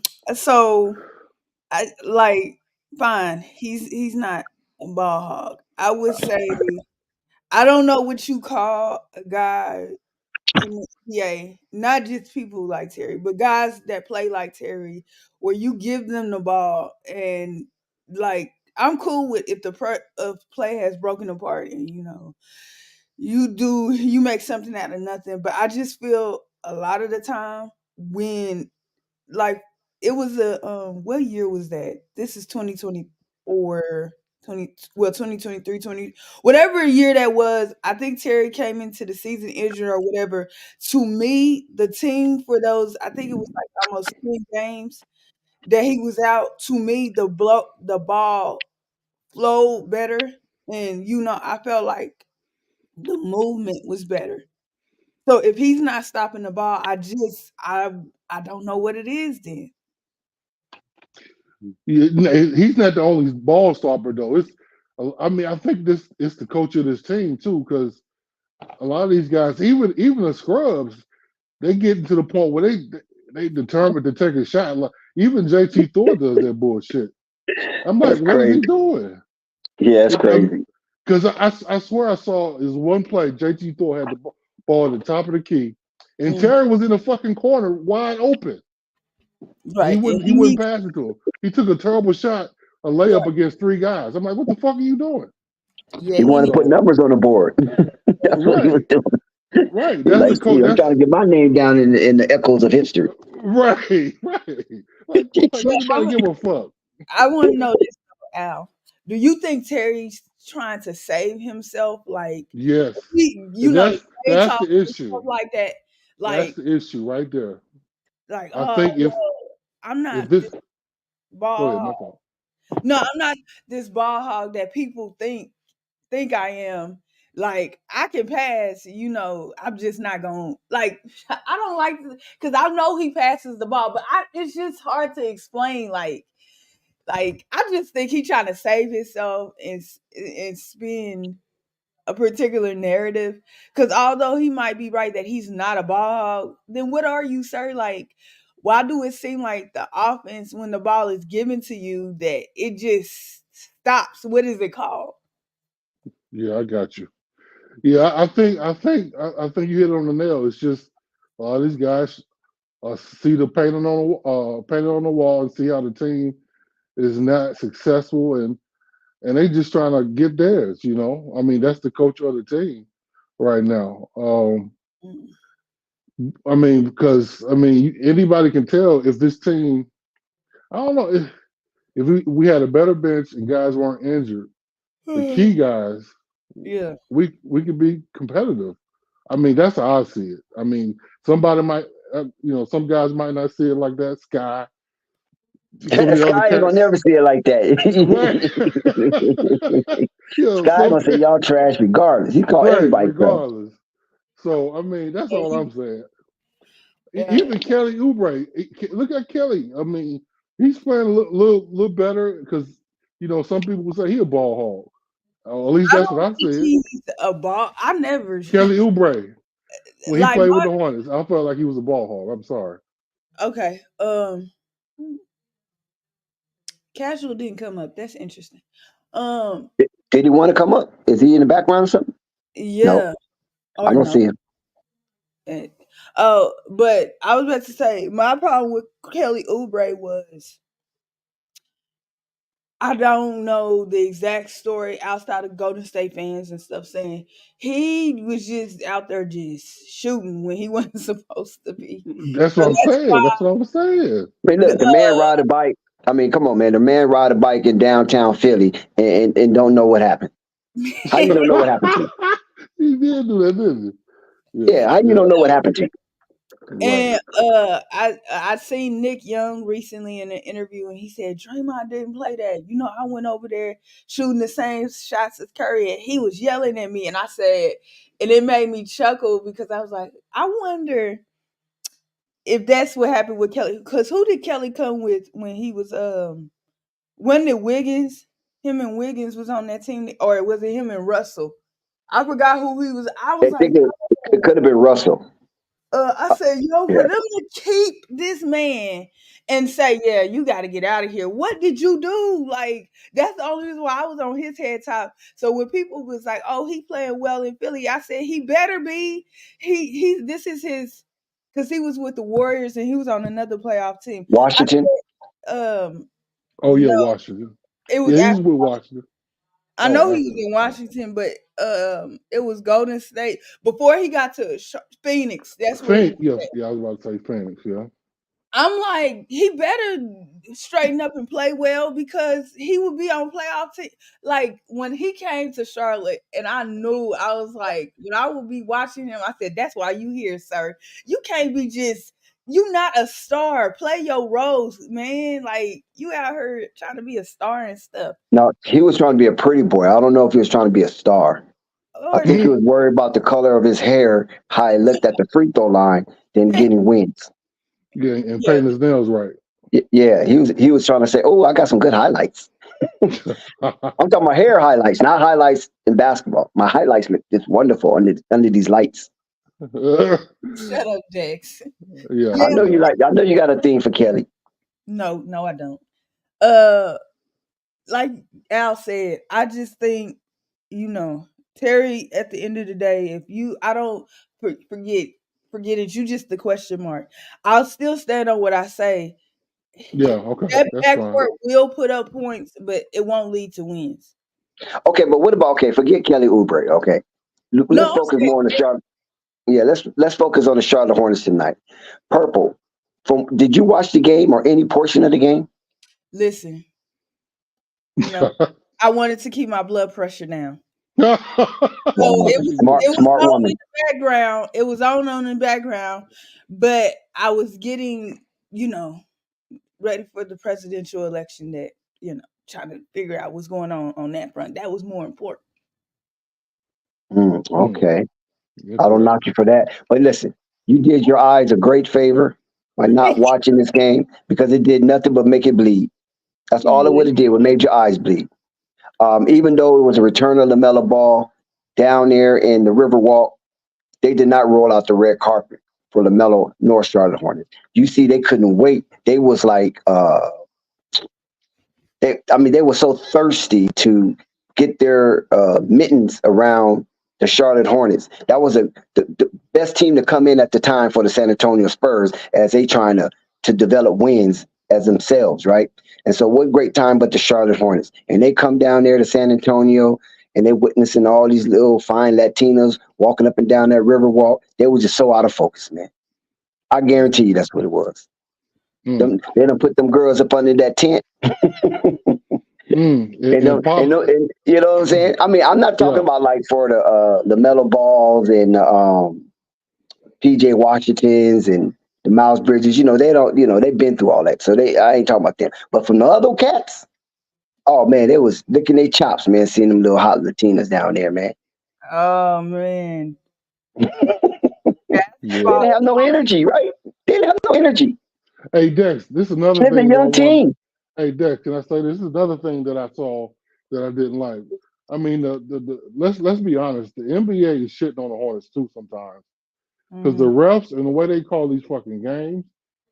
I'm sorry, man. It's ridiculous. They really not doing the Hornets any favors as they struggle to score with all these bullshit fouls they call on them, and You then know what it remind me of? they I'm gonna refuse to tell you. call fouls on the other team I'm every gonna tell you what game, this. bro.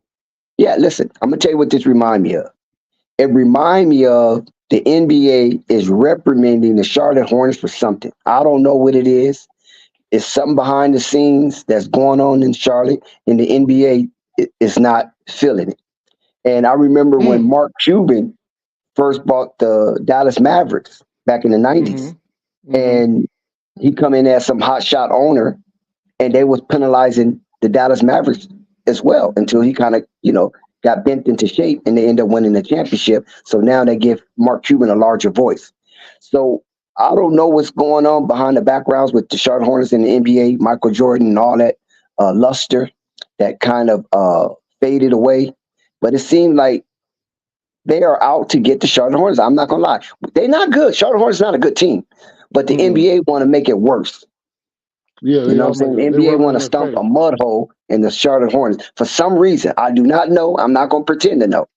But it looks like something behind the scenes because there's no way a superstar of the franchise. I'm not talking about the league, but a superstar of your franchise, the face that you invested so much money in, the NBA's just allowing him to hit the floor so many times. No text, no reviews, and um, and he's coming off of an injury. Mm. That Yeah, right there yeah, is despicable. yeah. They call them terrible games, man. It's unreal. And it's getting out of hand because it's just obvious because a lot of these teams are winning sometimes because of that. They're slowing the game down. They're giving these players or these teams. It ain't the only reason, of course, because the team is suck. I'm sorry. Let me just be honest and say that. But these teams are getting a lot of free points because of these fucking fouls that keep getting called on. But yeah. Oh man. But yeah. But another thing, Dex, though, I mean, it's a culture related thing, and some people might not like this. I think Melo needs to really mature, man. I mean, he needs to get focused. I mean, he's good. That's no question. He's the best. Let's be honest. But at the end of the day, I don't have a problem with this little gun reloading shit he do. Okay, well, after he shoot a three, that's fine, whatever.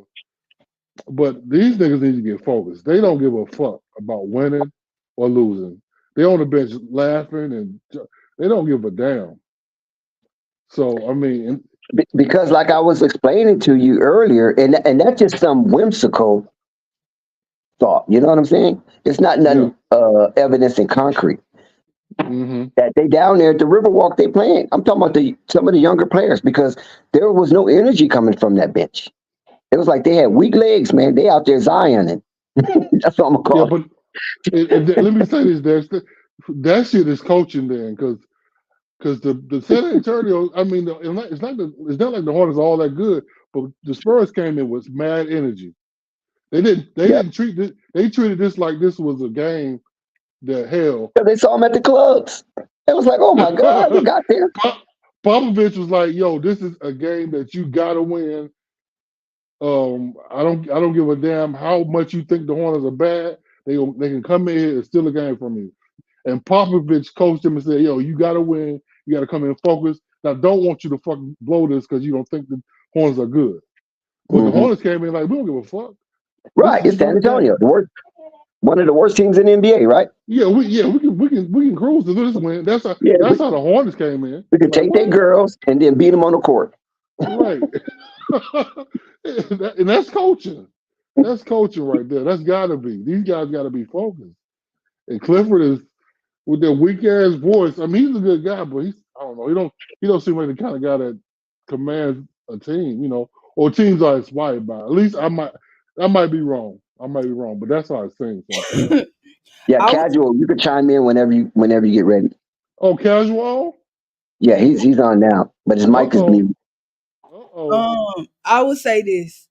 I've gained a different perspective for coaching now, and outside of substitutions and play calling and stuff like that. And this is not just for Clifford; this for any coach. Because I heard it in the Lakers conversation. You know, y'all having funerals and stuff. But how much blame do we put on the GM? Because these are new owners. So the past owner and the GM for the team that's out there on the floor. If you see that there's an effort issue from the defensive, side of the ball or a lack of playmaking, how much of it is on Mitch? Mm. Well, I'm gonna Well, tell you. go I ahead, think Joe. it's this. I'm not going to even blame Mitch to that extent. Only I'll blame Mitch is not signing like decent players. You follow what I'm saying? Not top notch players. That's going to be difficult. But signing some decent players. I just think it just one of those kind of thrifty sales that the marching orders came down from up high. The puppet master himself, Michael Jordan, to not Mhm. overspend for talent because they're not going anywhere. They're not ready. They're not ready to win. Mhm.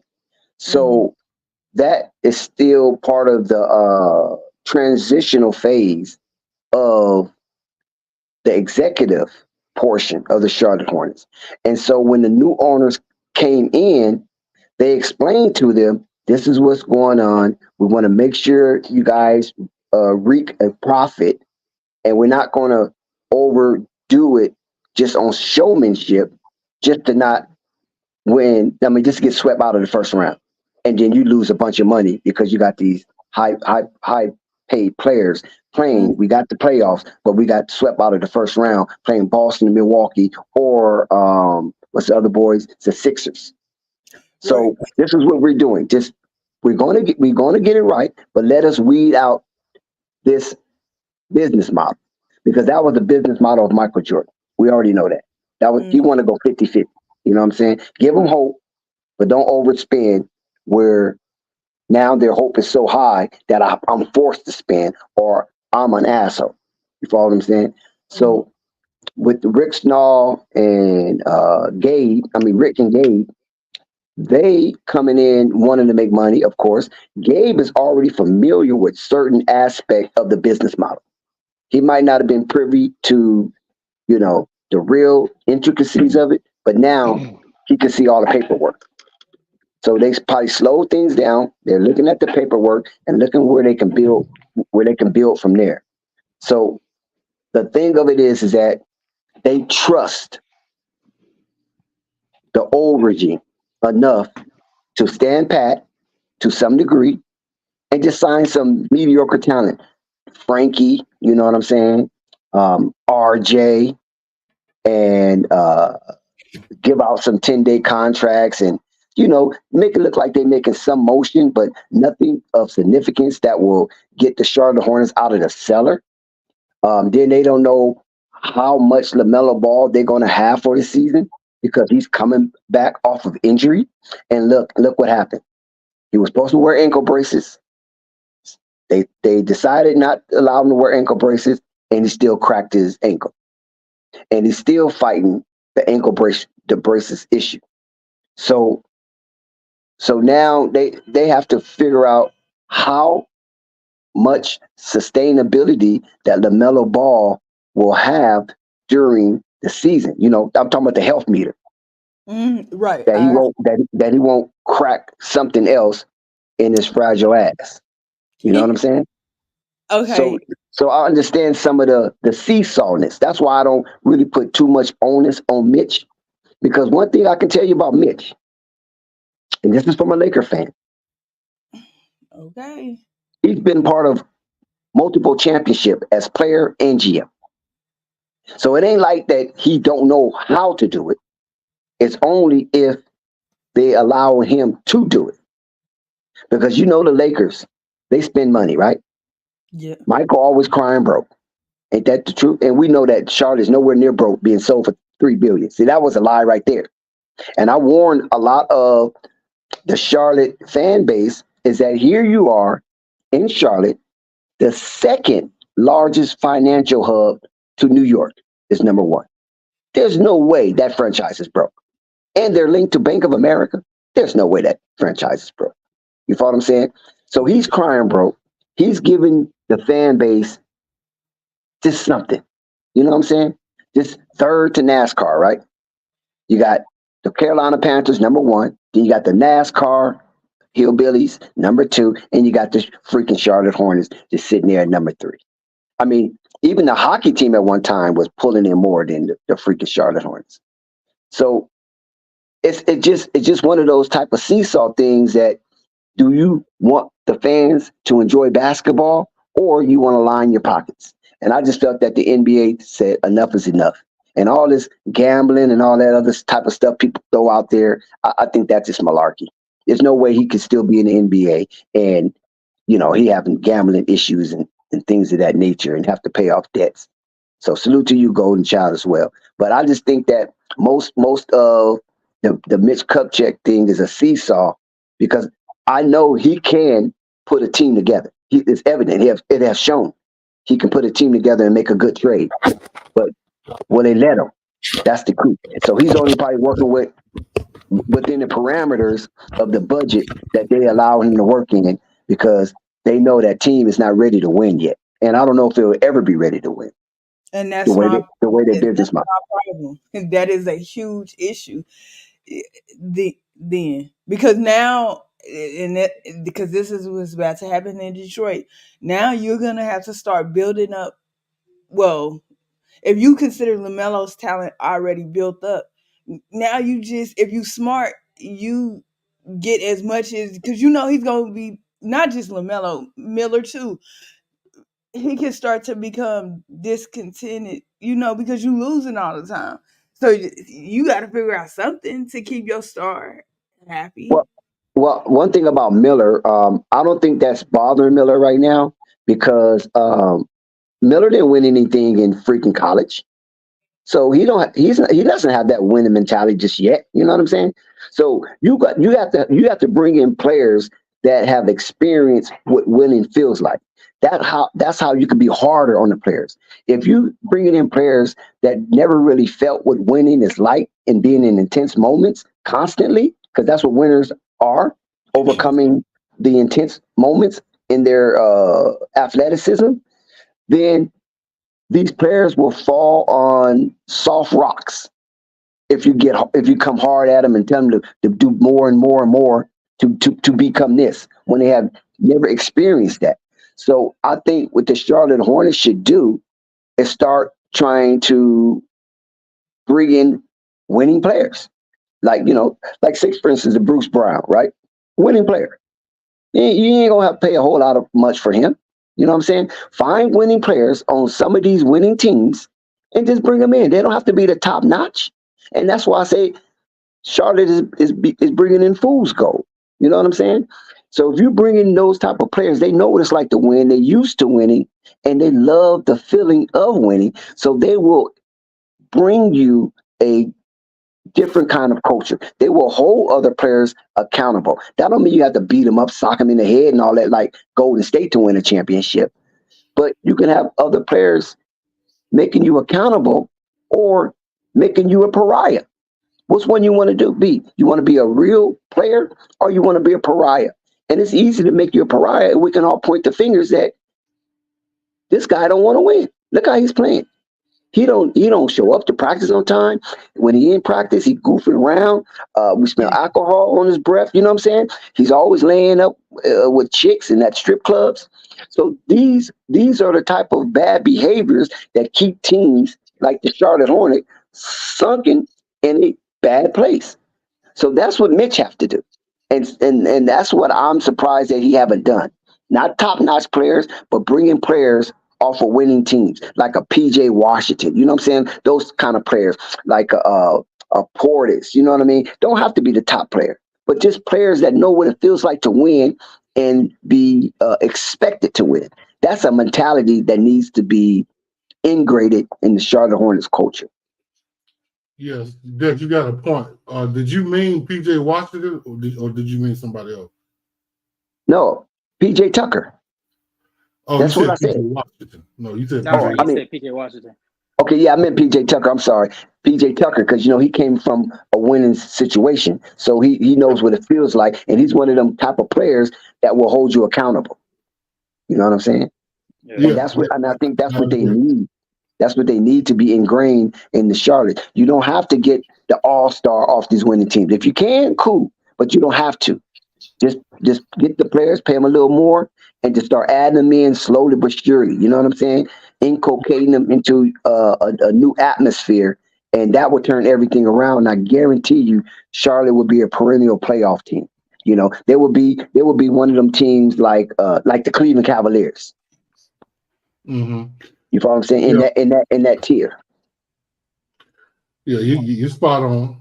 I agree with what you're saying. I just wonder who we can get, that's Oh, focused like that. Well, As no, no, just any players off winning teams. Players off winning teams who contract expire, who free but that agents. You know what I'm saying? that was Reggie Jackson, and he Yeah, didn't no, get there. yeah. He Reggie Jackson's a cool player, but No, he did, Reggie I don't Jackson think hadn't Reggie. won nothing though. I don't think Reggie Jackson. but he I was think on the playoff teams. Go ahead, yeah, Catch. but even when he was on the play, even when he was on playoff teams, he wasn't that intricate of a piece to actually matter. You know what I'm saying? Like make a difference to where if you put him on the Charlotte Hornets, he knows not only what it feels like to win, but he knows what it took to win. Reggie Hmm. Jackson wasn't Good point. Right. that Good big of a point. piece of the Clippers for him to be able to go to the Charlotte Hornets and say, hey, not only was I on a playoff team, but I was a not you don't even have to be like Kawhi or Paul George level importance. But take for instance, for the Houston Rockets, all they did was sign players like Fred Van Vliet and Yep. Dylan Brooks. Good Dylan point. Brooks was not a Ja Morant on the team. He wasn't even Jaren Jackson Jr. But Or he Desmond knew, Bain. yeah, but exactly. He or Desmond Bain, but he knew from a defensive oriented level. This is what my job was, and this is what it took for me to be, to play my role, which ultimately ended up in us making the playoffs for 2-3 years consecutively. So I'm gonna bring that over here, and whether we win or lose, that's not the biggest problem right now. We just got to set the tone, and so That's I right. feel like that is the problem when it comes to Charlotte. They have nobody that knows what it feels like to set the tone. Mm. Everybody yeah, comes in, yeah. I and was Terry about to ask you Rozier. something. Yeah, yeah, Oh, go ahead. yeah. I was just gonna say I was about to ask you, casual, something that you just answered by saying set the tone. Oh, That's a okay. good point. Yeah, they need a tone to be fucking set where they actually give a fuck, because where they actually say, well, you know what, I think we can win. I want to play harder now. I want to win. Exactly. So setting the tone is the key. But I don't. In the level above that is a culture being changed. But right now, like you said, setting the tone is a level You know what? level But below you know culture what change. need exactly coaching change. And I've been saying that since I first joined the show. Fire that head coach because he's bad. He's a bad coach. He even tonight with the game that Lamelo had, not talking efficiency, but just getting to the free throw line 16 times. You should have been able to capitalize off of that. There's no way that you're So sitting here and you're telling me that he getting to the free throw line 16 times, which already means he's putting pressure around the rim, putting pressure on defense, that you couldn't have put in him in sets that could have created opportunities for Brandon Miller. Brandon Miller only attempted, he only played 9 minutes, but only attempting 5 shots for the time that he was on the court. Like mhm, I don't understand why he didn't get the ball in sets. I don't understand why Miles mhm. Bridges only took 13 shots when there were instances where I'm seeing him. There was an opportunity for you to bring him into action. They could have got him a clear look around the room. Like there was even Nick Richards, and I don't even like Nick Richards. Oh Mm. But boy. I don't even like Nick Richards. But Nick Richards wasn't utilized. Like nobody on this team, even Terry Rozier, who Mm. like I do want to give him credit for sort of taking a step back on the offensive end for Lamelo's return. But even him, I don't feel like he was utilized to the max of his to the maximum of his ability. Because I feel like they sort of resulted him in most sets to just a jump shooter when he literally showed you the entire time that LaMelo Ball was gone that he could create for himself at times. So I don't know. I don't like this coach, and I've been casual. Well, go ahead. But see, that's you can't put it on Cliffy like that because Terry been there for what 5 years now. Since 2021. No, since 2020. Yeah, 2020. So 4 years. 2020.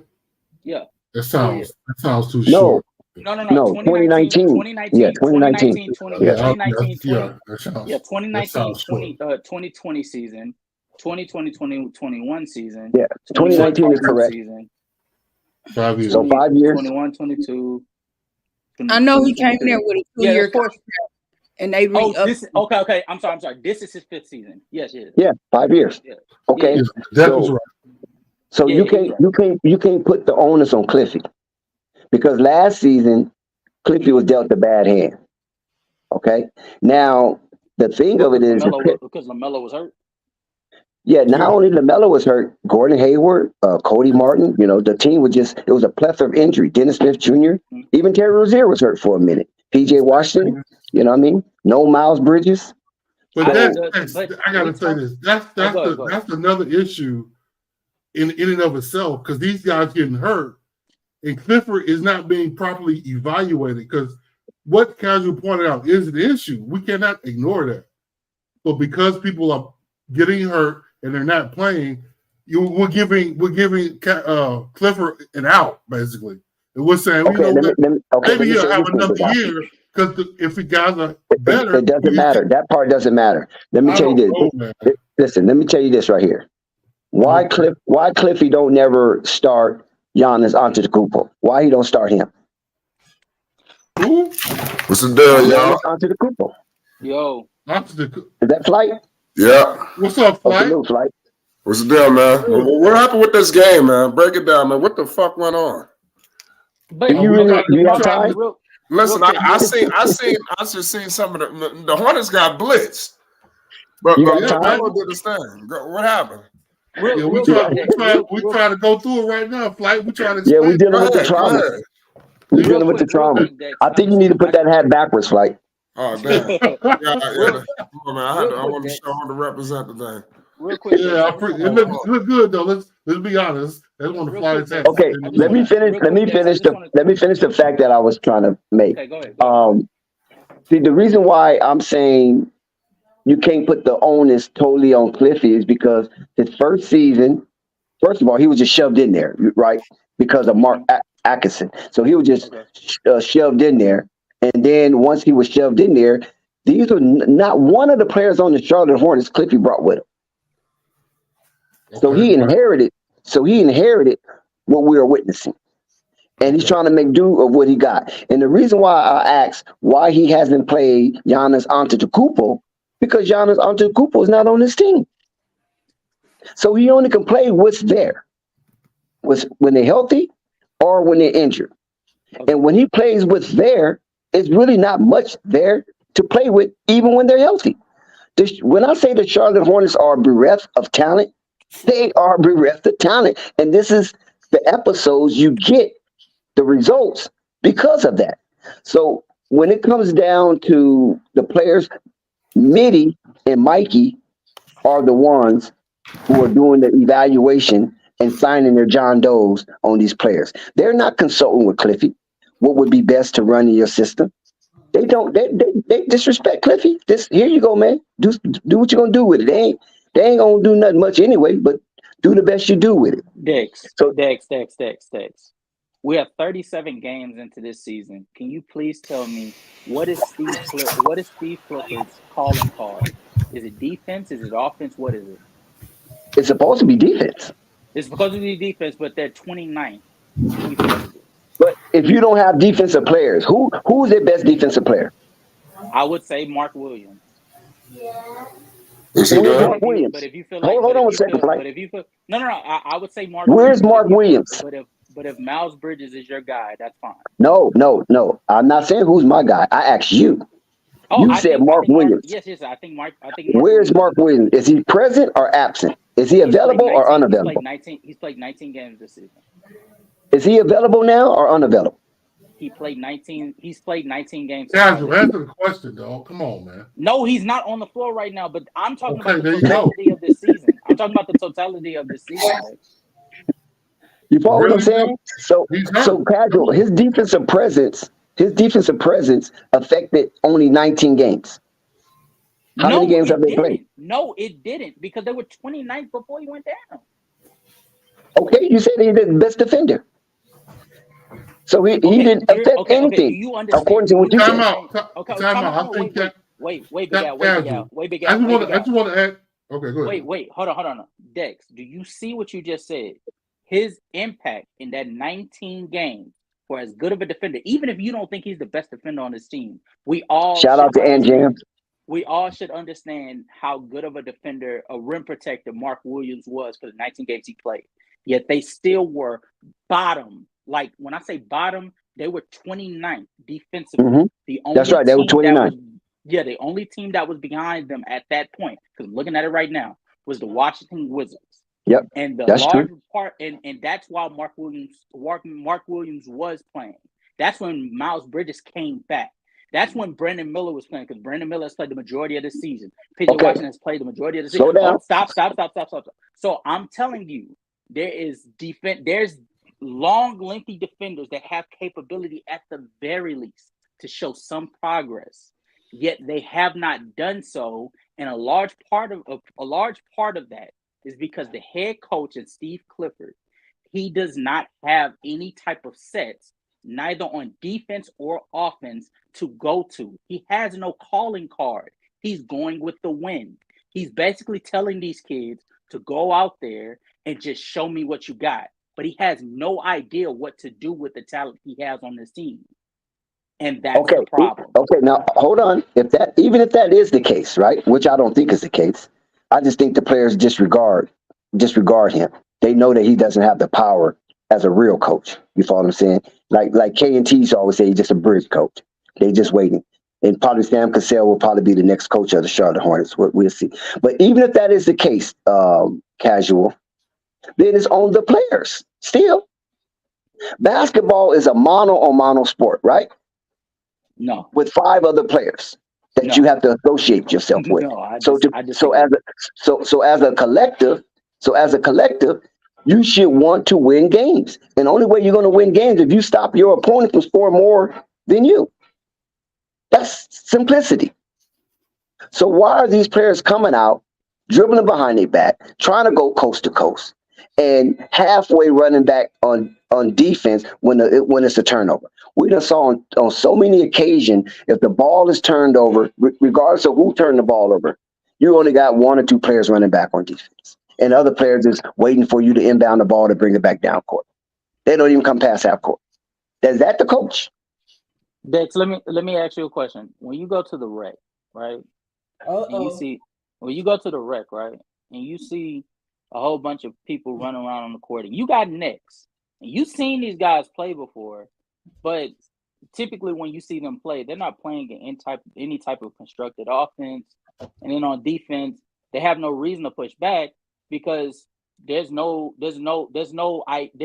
set defense or anything for you to go to. So you just basically run around on the court doing whatever you want, right? So if you don't have anybody to sit there and tell you where to be and where to go, you're essentially just going to do whatever you want, correct? Well, the Charlotte Hornets that's essentially what the Charlotte Hornets are. They are I like that flight. Center. Okay, we see you a fan for real. You done invested in your fandom. These are my first pair of MB ones for myself. I bought them all for my sons, but this is my first pair. I'm scared to wear these. Some telling me these shit's gonna be worth something and just hold them. and never wear them. Something is telling me this. How much you drop for them, bro? But it's only 140, but something telling me this shit gonna be like 10,000 in a little yeah, maybe $1 million. Who knows? Listen, Flight. You know what you do? Flight. You know what you do? You know what you do, Flight? Buy another pair. One pair you hoop in, the other one you put up in the cake. No, what you need to do? I do the same thing with my curves. I got the same thing with my curves. I'm gonna tell you what Flight needs to do. I'm gonna tell everybody. I'm finna rat Flight out right now. Y'all ready? Flight could have had a pair of signed shoes from all of the Ball brothers, but Flight don't want to up his address. if you up your address, Flight, PO box or whatever, you know you could have had a signed shoe. You could have had that shoe signed and give it to you. You wouldn't have to pay for it. You heard the man saying? So I'm ratting Flight out right now. So you ain't really got to spend your money, Flight. You already know you so cool with the big baller. He will have his son sign his shoe for you, and they know who you are. We so cool with the big baller. Shout out to All Access Decks, man. You already see what I got on. Yeah, I'm scared to wear these, man. Something saying, fuck it, don't wear them. Man, and the jacket that I have on was personally given to me from the big baller himself. You know, I got all the Charlotte Hornets merchandise. I ain't never want. I ain't talking about no Charlotte Hornet merchandise. Look what these people got me, Dax. Look at this shit. Look, I got a bag of Charlotte Hornets. Look at this shit. That's some look at now that's tight. I like that. No, I like that. Look at this right here. Tight. Look at this bag. This shit hot. This is a duffel bag. I know. I like that. That's tight. That's tight right there. I like this Queen C right here. You need to get Book Night to sign that. Your Book Night. That's nice, Dax. Yeah, that's tight. I like that bag. Dex. Big Al have a bag like that. Nah, Dex, you need to get JT Thor to sign it. What the hell? Nah, this might look at this cup. Nah, not JT Thor. No, JT Thor, his autograph ain't worth nothing. You got the Hornets that win. You can't get that out of thrift store. JT Thor signed it. Them fly, I mean, real talk. And this is size 15. I wear a size 15. But that shoe could have been personally signed. The Lamelo Ball was in LA at the crib. That shoe could have been personally signed and sent to you. And I keep begging Flight, get you a PO box. If you don't want nobody on your address, get a PO box and let these people send you gifts because they would love for you to represent them on Flight Sports TV. Yes, sir. We gotta make some. Right. Next thing you need to do is make your channel symbol teal and purple, bro. What you waiting on? Flight ain't finna downgrade like that. He ain't stupid. Fuck you, Dax. We'll take it into the next level. He's already having a problem with the Knicks. Shit, he ain't finna downgrade the Hornets. Oh, wow. I ain't stressed out. I've been stressed out for you over a decade. It's changed fucking with the Knicks, and we feeling good. The Hornet, listen, man, I ain't gonna lie to you. I don't want to say too much. I do want to make some videos, but fuck it, we're gonna talk.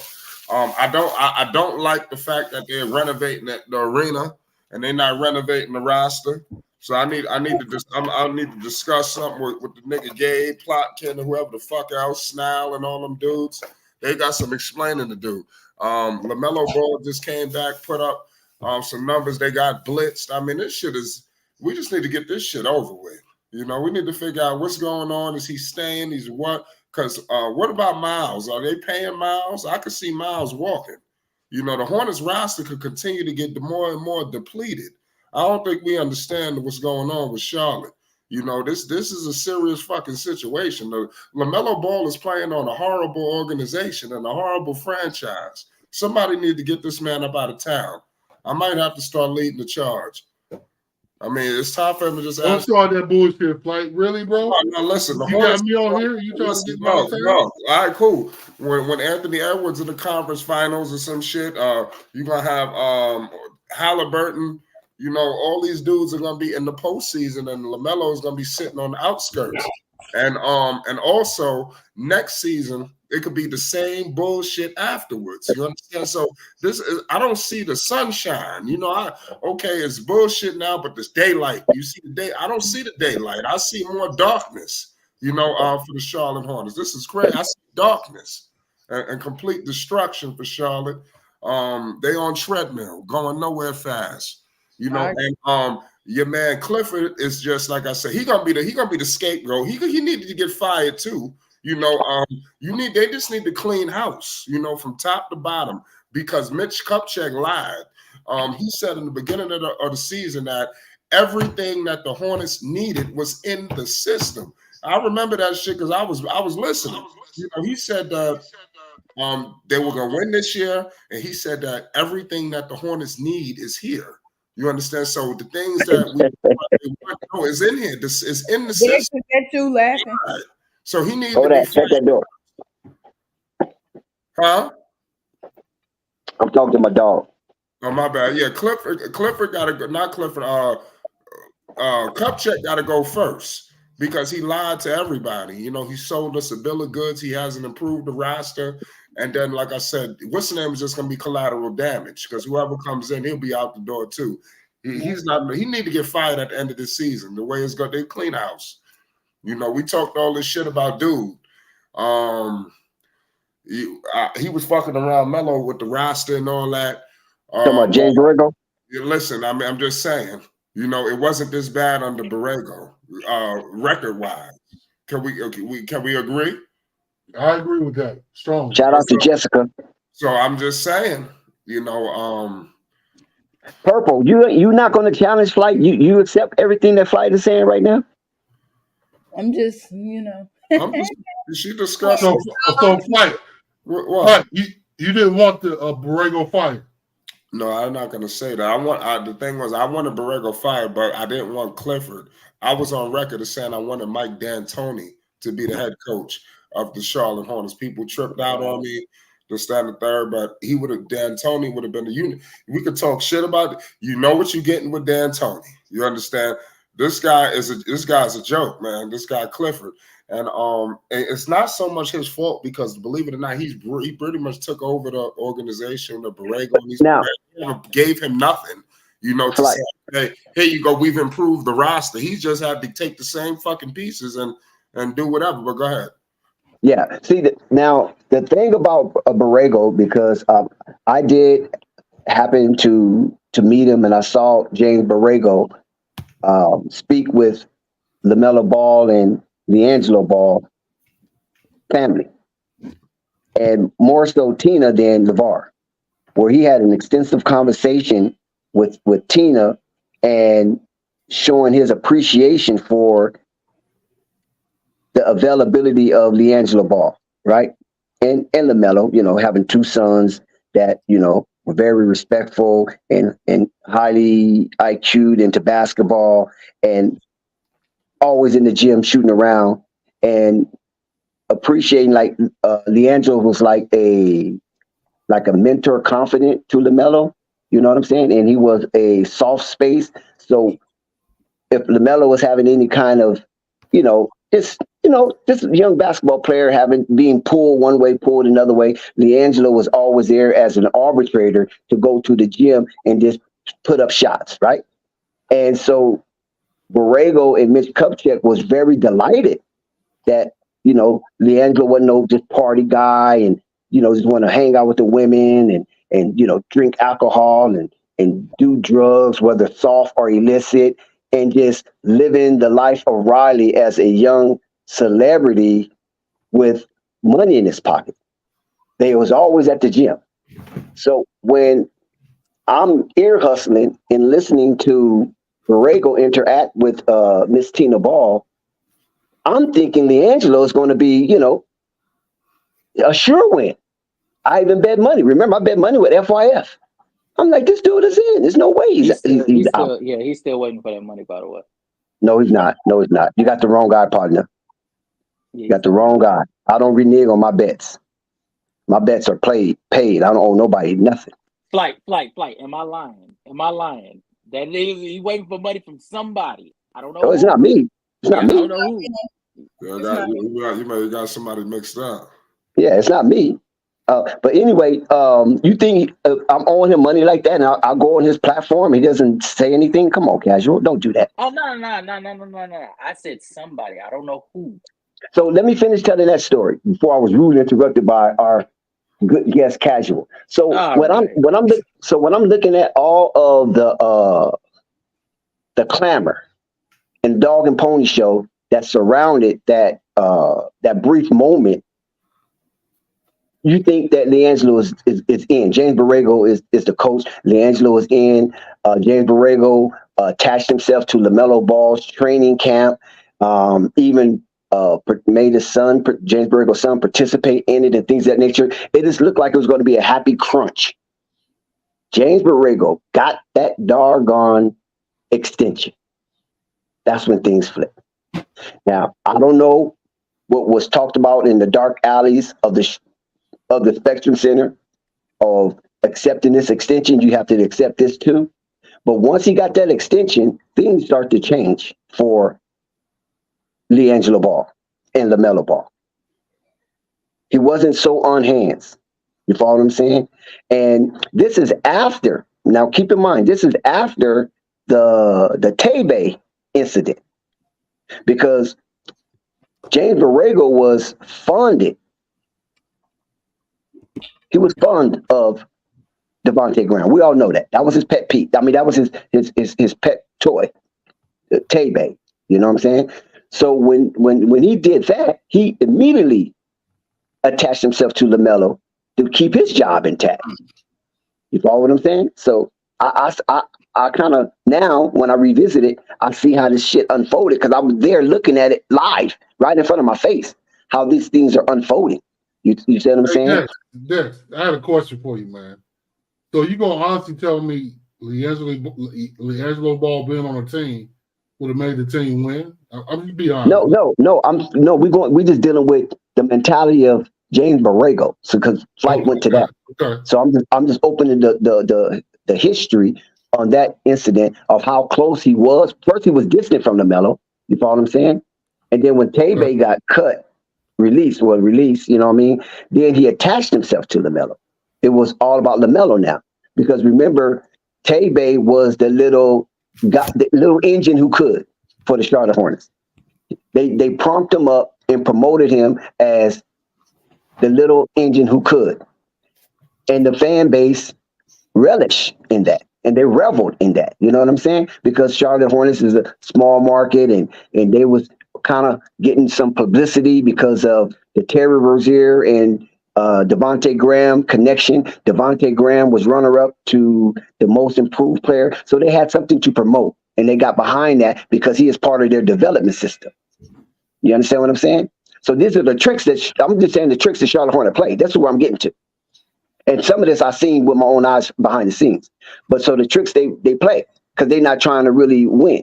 So they promote Tay-Bay, an undersized guard, about 5'9", 5'8". You follow what I'm saying? Just happened to have a very stellar shooting career from beyond the arc.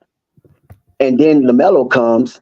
They still want to promote Devontae and Gordon Hayward. We already know that Gordon Hayward representing the F-150 crew, the Tobacco Road. You follow what I'm saying? We already know what he's there for.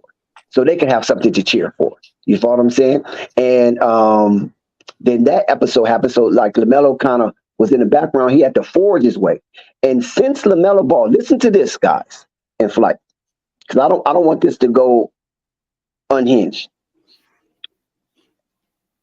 Since LaMelo Ball, you never heard Mitch Kupchak come out and say to his new draftee, he has to wait his turn.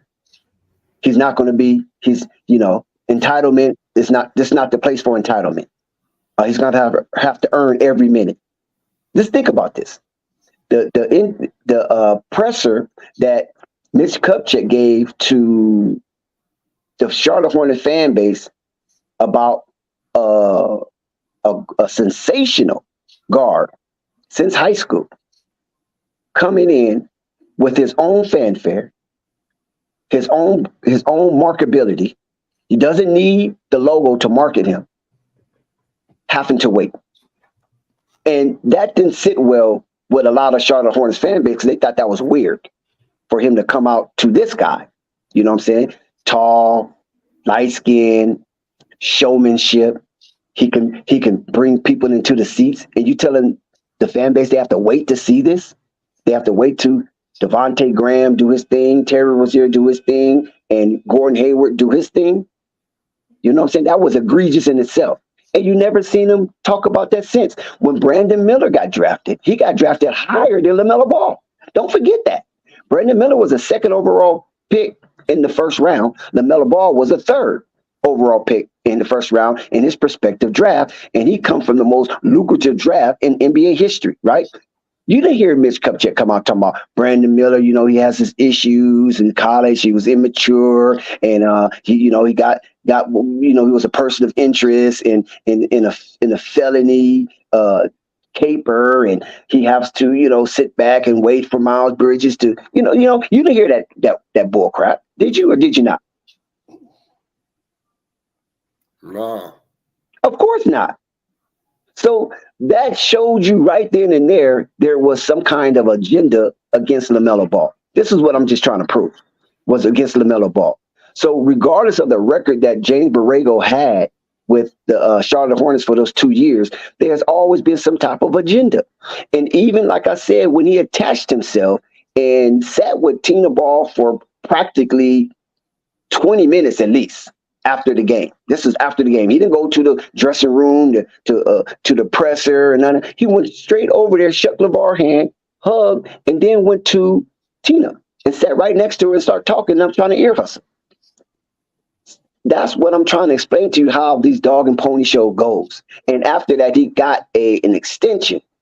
And then once he got that extension, he's still acting funny and end up having a on-court sideline skimmish with the newest rookie draftee they had at that moment, which was James Bouknight. Business was picked up. Shout out to my man, Tribe Sports Media, Chief Bartran. I see my man Quiz in the building. I see the legendary FYF Sports Debates, Mr. 1000, Mr. 100,000. Pardon me. You already know what it is, man. Shout out to my man, FYF Rap God, all y'all in here. We cooking in here. MD1 is back.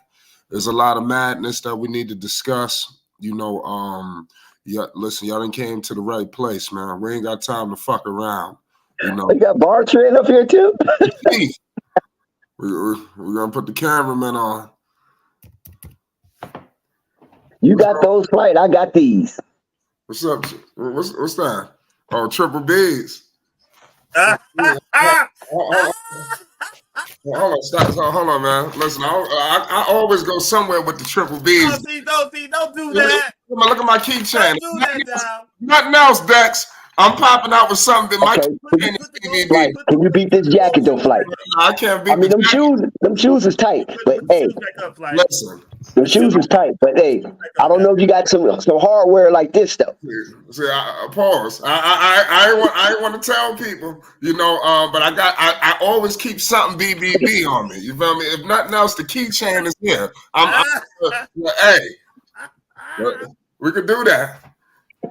Man, y'all niggas need to show stop. Them shoes, Flight. Show Bartran them shoes. Show Bartran them shoes, Flight. Let Bartran see the shoes. Y'all niggas, hey, no disrespect. Okay. I see you over there, Flight. Lord, oh man, that's nice though, Flight. Lord. But hey, you play basketball with them? I haven't worn them yet. Something is telling. So I'm hearing something from upstairs that I need to hold on to these because these gonna be worth maybe $1 million. So and they gold too. Come on, man. I can't wear these. Just make sure you put on an ankle bracelet with them if you try to play some ball in them. Stop playing. No. These the ones, man. High top. Get yourself a gold ankle bracelet with them. Nah, we ain't had those. Those was the tools. No ball playing in them. Melo speaking of ankle bracelets, did Melo wear some ankle bracelets tonight? Ankle support. What'd you say? Did Melo have ankle support on tonight? He needs to. Anybody notice it? I hope so. I hope so too. I don't think so. What's goody, brother Flight? It's been a minute. I can't call it. Well, it won't be a minute no more. Listen, we got we going live. Listen, we're gonna be going live. We got the Lakers tomorrow. We up in the air with the games, but we are going live Sunday at 6. I checked the schedule. We call them full play-by-play. LaMelo Ball is back.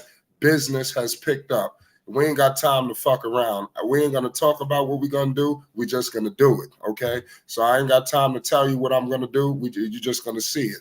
But ain't no more playing around. Melo is back. God damn it.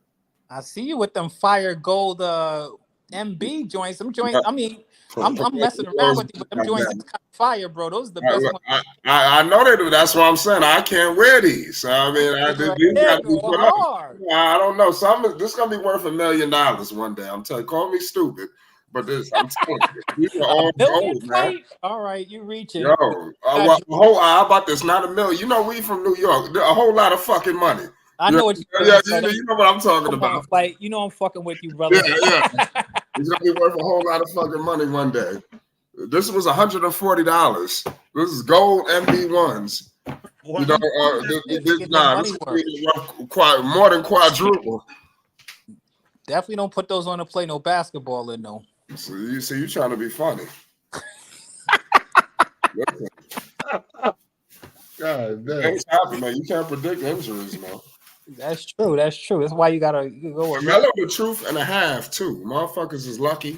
We got a lot of people. Let me get one of those. I wish that Melo had an organization who could pull off and trade or haul off a bunch of first round picks and bring in a guy of a caliber of a Rudy Gobert. That move was laughed at, but look now. Yeah. You understand? They're number one out west. Things of that nature. So that, but I think that the big problem with the Hornets now, just being a little bit more serious about things, and I've said it before on your platform, like availability is the best ability, and we talk a whole bunch of things, but let's be honest, man. Like my man Miles Bridges and Lamelo, they haven't had enough. Well, Miles Bridges is fool. Yeah, they haven't had enough. I don't like Miles. They haven't had enough miles together on the basketball court. You know what I mean? But I wouldn't pay him all that money. I let him go to Detroit. Fuck it, let him pay him. Damn, you feel like that? Right? We're not gonna do this. If you can't get him, we're not gonna act. What's the problem? If you can't get a motherfucker, if he asking for buku money, listen. Don't nobody deserve no buku money for the Charlotte. I don't give a fuck who they are. Do you see this record? Yeah, but they not never healthy together. Like no. The Hornets was on a goddamn listen. But Miles was healthy. I don't mean to cut you off, Chief. They better be lucky that the Detroit Pistons were so shitty this year because it took complete heat away from Charlotte. We didn't even think about Charlotte when they was on their double-digit losing streak because the Pistons was just so horrendous. So they like we just forgot about Charlotte. But Charlotte was just as damn near just as bad. They should receive more attention.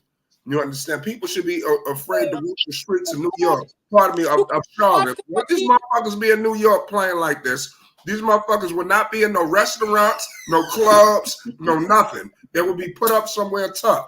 Let these motherfuckers be on an 11-game win streak. You got PJ and his wife and his son, and they running around Home Foods or Home Goods, whatever the fuck. Yo, we're gonna make your life a living hell in this store. On an 11-game losing streak.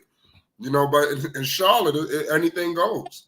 Like, how are they supposed to win? Like, every year, Melo is out for multiple months at a time. I mean, he just came back from being out for 2 months. You saw Melo?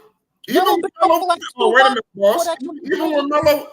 when Melo was there, they was losing. They had a puncher's chance with Melo.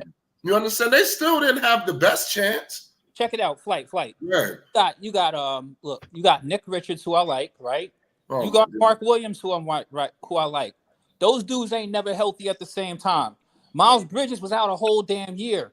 Melo last year was out for damn near half the year, probably more than that, to be honest. Then again, this year he started off playing good. I got him in fantasy. I'm invested in Melo. I picked him number one. Now, why would you do that? Well, I mean, I have 3 teams, so you know what I mean. I mean, at least one. Okay. I was about to say. I mean, listen, I'm gonna be real, because no, I'm not a hater, because I rock with Melo. Melo is one of the best point guards in the league if he actually plays and can produce. But you gotta be available. No. He's one of the best point guards in the world. Well, one of the best point guards in the league. Whichever way you want to spin it. Melo could play some basketball, but he said spin it. He gotta be funny. He gotta be able to watch my man from Queens. He just gotta. Yeah. That's the reason why I want the ankle bracelets. I want the brother to be able to play a full season. You know what I mean? But both of y'all are right, though. Both of y'all are right. Melo not playing is part of the reason why we fucking losing. and then the fact that the coach is terrible, and then we got a terrible bench that ain't worth 2 cents. You got a terrible coach, a terrible bench, a terrible roster, a terrible coach, a terrible organization, and a terrible goddamn it. and a terrible executives. Got nothing nice to say. I want to ask y'all this. So Right, I know you see me flossing. outside of flight, and if cash, Yeah, let's get cheap. Let's get cheap. how much would y'all pay? Not Lamelo, but Bridges this offseason. What you talking, Chief? You said how much? You said how much would I pay? What? No. I want you to pay Miles Bridges. Bridges. And it's like I was. There's Be honest. Look, there's a lot of shit on the line for Miles Bridges this season. I'm just saying because if he doesn't play, if he doesn't play back to the form that he had 2 years ago, Miles almost had $174 million when he fucked up that bag. You understand what I'm saying? Yeah. And then, what happened. We all know that story. It's all over the place. And so he took a little, he bet on himself. That's what Rick Snall said. And right now, it looked like right now, that's what you laughing at, man. It's like he has looked like that bet. Shit, he done rolled steak eyes with that bet, man. I mean, shit. It's like he has to show something. He has to show that he can kind of like, even when Lamelo was out. See, this is what I'm saying. Even with Lamelo out, it would have been good for Miles to really, because everyone was talking about how he was the second best player on this team and all this stuff. Oh yeah, when Lamelo was out, I'm just saying, this is what's been said now. That Miles Bridges is the second best player on this team. That's what was. Casual don't believe that. Casual don't believe that. I'm just saying. I don't. If he's the second best player on this team, I'm just saying, if we're going with this, if he's the second best player on this team, then his play should reflect it when Lamelo's out. Right, that's what I'm saying. And since it didn't, then Miles, I'm not saying he's going to get like a vet minimum. He might get PJ Washington's bag, man. He might get something like that's what I was thinking. Miles Bridges a vet minimum? Nah, you know what? You're going to get I said above that, he's going to get PJ's money. He's going to get a big bag. Listen, I'm telling you right now, I'm booking it now. He will be. I know this might not be popular, but he will not be in Charlotte next season. You know why? Because the Charlotte is going to come out with that money, and let me tell you something. You're gonna have teams that put the chicken up, and he's leaving. Who's his agent? It's Rich Paul, baby. He's out. He's out. He's out. They're going for the big chicken. Yeah. And the chicken is not going to be in Charlotte. I know Melo wants him and all that, but Miles didn't help him. You understand? You got to help him, help Melo, and help. You got to help each other. Melo was able to keep your ass there through this duration, because if he was on another team, he would have been released already. You understand? But the fact that Melo just begged for your ass, basically, and now you're there. You stunk up the joint. You are a part of this 11-game losing streak. You understand? Listen, man, all bets off. Ain't nobody. I wouldn't say a veteran's minimum, but if he come in, Rich Paul, they come in talking crazy. He's spent $2 million. He want a near max, man. Get the fuck out my office. Like, go ahead. Like, casual. Hold on 1 second, Quiz. Shout out to Quiz. Hold on. Flight. Casual feel that Mark Williams is the second best player. So if you have LaMelo Ball out, the number one best player, and Mark Williams the second best player, what do you expect the results to be? Oh, man. I really think Brandon Miller is going to be the second best player, in my humble opinion. You just got to let him develop. I think he's going to be that guy next season, Miller. And Miller's development is really going to push Charlotte to where it need to be, because if Miller can become one of those guys, that changes shit, because ain't nobody coming to Charlotte, but now all our eggs are banking on, can Brandon Miller deliver the goods for us? Do you see the Eastern Conference? I mean, it's tough, man. It's tough, man. The Hornets are at the fucking bottom. They're at the cellar. You got to start to look at these teams that are above them. You know what I mean? How are they gonna compete with these teams, man? Just Flight sounds despicable right now. I don't have any dreams to sell. I don't have a dream to sell. I'd say 60 million. I'd say 4 years, 60 million. Man, I say get out my office. That's PJ's. I say they offer him 4 years, 60 million. Hey, that's decent. And if Rich Paul and them start talking that crazy shit, all right, man. But go ahead, go about your business. I mean, they were able to. I mean, if Austin Reeves was able to get 56 million, I think that at the very least, you're looking for that type of money. If not slightly more. No casual. You said no casual. It's a difference. You know why it's a difference? Because Austin Rivers' category is attached. Austin Reeves, excuse me. Austin Reeves' category is attached to the Western Conference Finals, and in the semifinals, he ate up Golden State, who was at that point the current champions. So, you know what I'm saying? So he showed that he can play a high intensity type basketball against a hegemony, a sovereignty in the NBA, the Golden State Warriors, who was just coming off of a championship themselves. So that's a difference with Miles Bridges and Austin Reeves. But Miles Bridges is averaging 20 points on 46, 34, 85 splits, while also giving you 7 rebounds. What is it giving us? What is the record though? And he's arguably, I don't want to hear that bullshit, man. He's arguably individually giving. He's arguably a part of this fucking organization going to hell. I think if you and on top of that, he pairs along perfectly with LaMelo Ball. Perfectly. Perfectly. Yes. Yeah. Come on, Flight. Don't hate on Bridges. Casual. So if Miles Bridges is willing to take 4 years, 60 million, especially when the new CBA comes in, and that 60 million for 4 years is going to look like damn near a minimum contract as compared to what these other guys are going to be making when they renew their contracts in the future. I think that you take that. What did PJ get? What did PJ get? If anybody, man, what did 45? What did who? PJ 45. He got 45. He held out for that shit too to the last second. He wanted more though. Yeah, PJ Washington got 48 million. He wanted more though. Yep. Shout out to Dallas. And the reason why PJ contract was what it was is because he was getting good numbers on a bad team, and that would leverage against him. And now look, the team is healthy. Well, not fairly healthy, right? The team is fairly healthy. PJ's not getting nowhere near those numbers. Fairly healthy? How you say they're fairly healthy? Yeah, they're not fairly healthy. No, they are fairly healthy.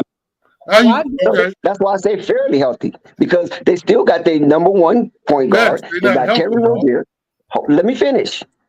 Let me show you how they fairly healthy. They only got one missing starter, right? True starter, and that's Gordon Hayward. Now you can throw Mark Williams in there as well.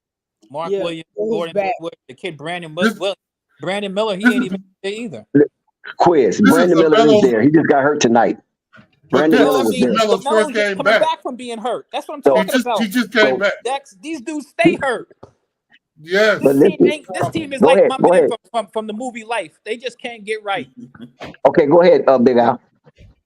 I'm just piggybacking on what he just said, bro. Quiz. That's Quiz. Quiz. Yeah, go ahead and talk, Quiz. I'm go ahead. I don't want to hog up the whole airways. You ain't never hogging up the airways. Come on, Quiz. Stop faking. Oh, I miss my brothers. I ain't heard y'all in a minute. We over here chopping it up. I know y'all all gluttons for punishment. Quiz, you got open mic, so stop that. Don't demean yourself. Look, who your damn team, Quiz? That the Hornets. Listen, like I've already said, man, availability is the best ability, and you can say that they fairly healthy. Every game you watch them play, they are second away from having a whole nother injury. Like, this team ain't never healthy. Come on, when was this team ever healthy? Ever? And Des, they held out LaMelo out of precautionary reasons too. So don't try to add gasoline to the fire. They know what. As soon as he sprained the ankle, they said, "Listen, we taking this motherfucker slow, man. I'm They like, did the y'all know same thing now. last You year. know, so I know, but last year was a little more severe. We had a couple of back-to-backs. The man been out for like 2 months He had a fracture. Easy, dude. Look, I just want him to get. All the thing I want for LaMelo is start wearing ankle braces, bro. All right, just start wearing your ankle braces, bro.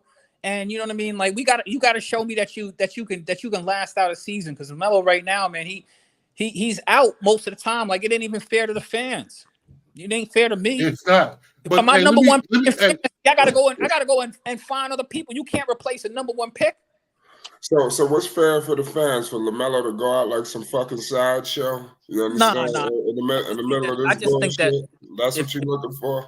No, I think Quiz is overreacting, and the reason why I say Quiz, the reason why I say Quiz is overreacting because he's not putting in all of the factors that contribute to a person getting injured as aggressive going to the rack like LaMelo Ball. When you in years past, they will always protect the main draw from a team, and it doesn't seem like the NBA is interested in protecting the main draw of the Charlotte Hornets because the main draw is going to get you more eyes, more butts in the seats, more ticket sales, more money, period, whether that guy's at home or on the road because he's the main draw of that particular team. So when the Charlotte Hornets put their main draw on the floor and ask him to be Superman and he takes on that challenge, the NBA is not even near in assisting for LaMelo Ball to be ascending,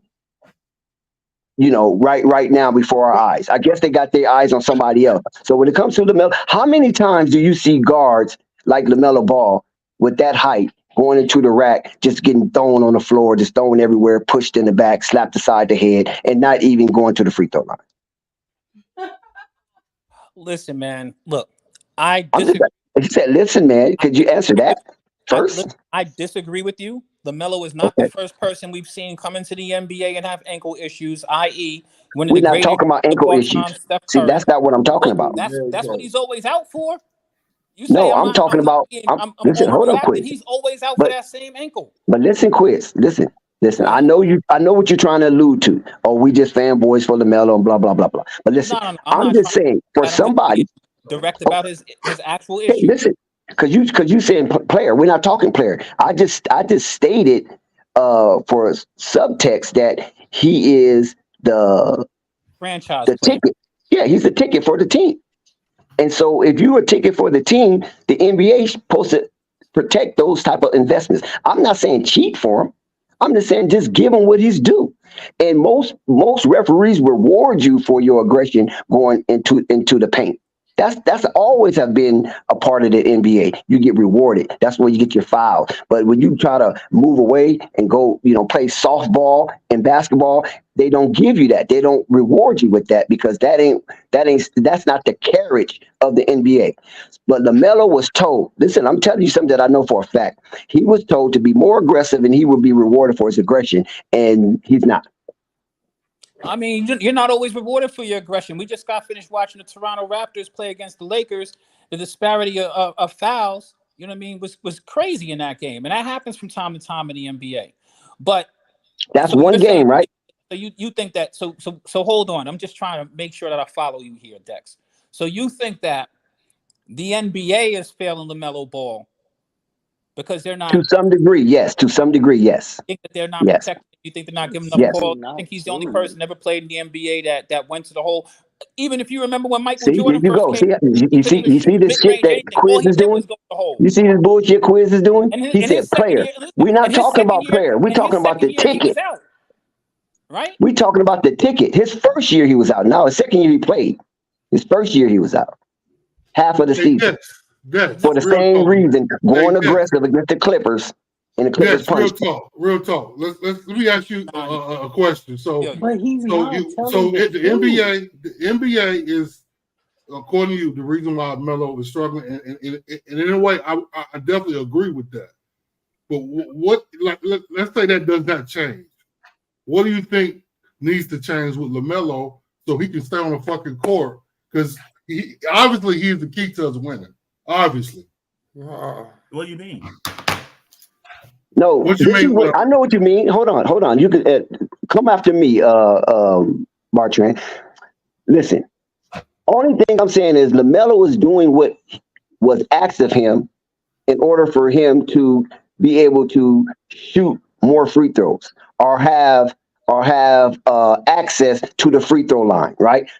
With most aggressive players. That's what I'm talking about.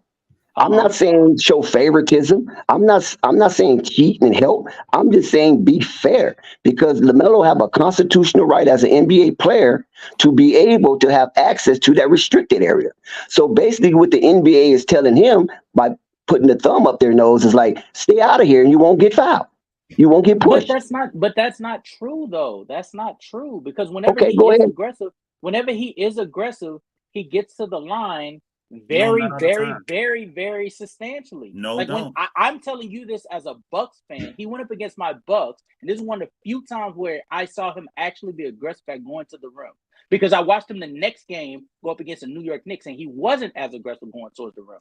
He got to the line 12 freaking times. That's ultimately why he was such a headache for us. And then he goes up against the Knicks. He's not aggressive at all towards going to the rim. He started selling for shots. He started selling for 3-point shots. Who you talking about? I'm talking Melo? about LaMelo Ball. Melo.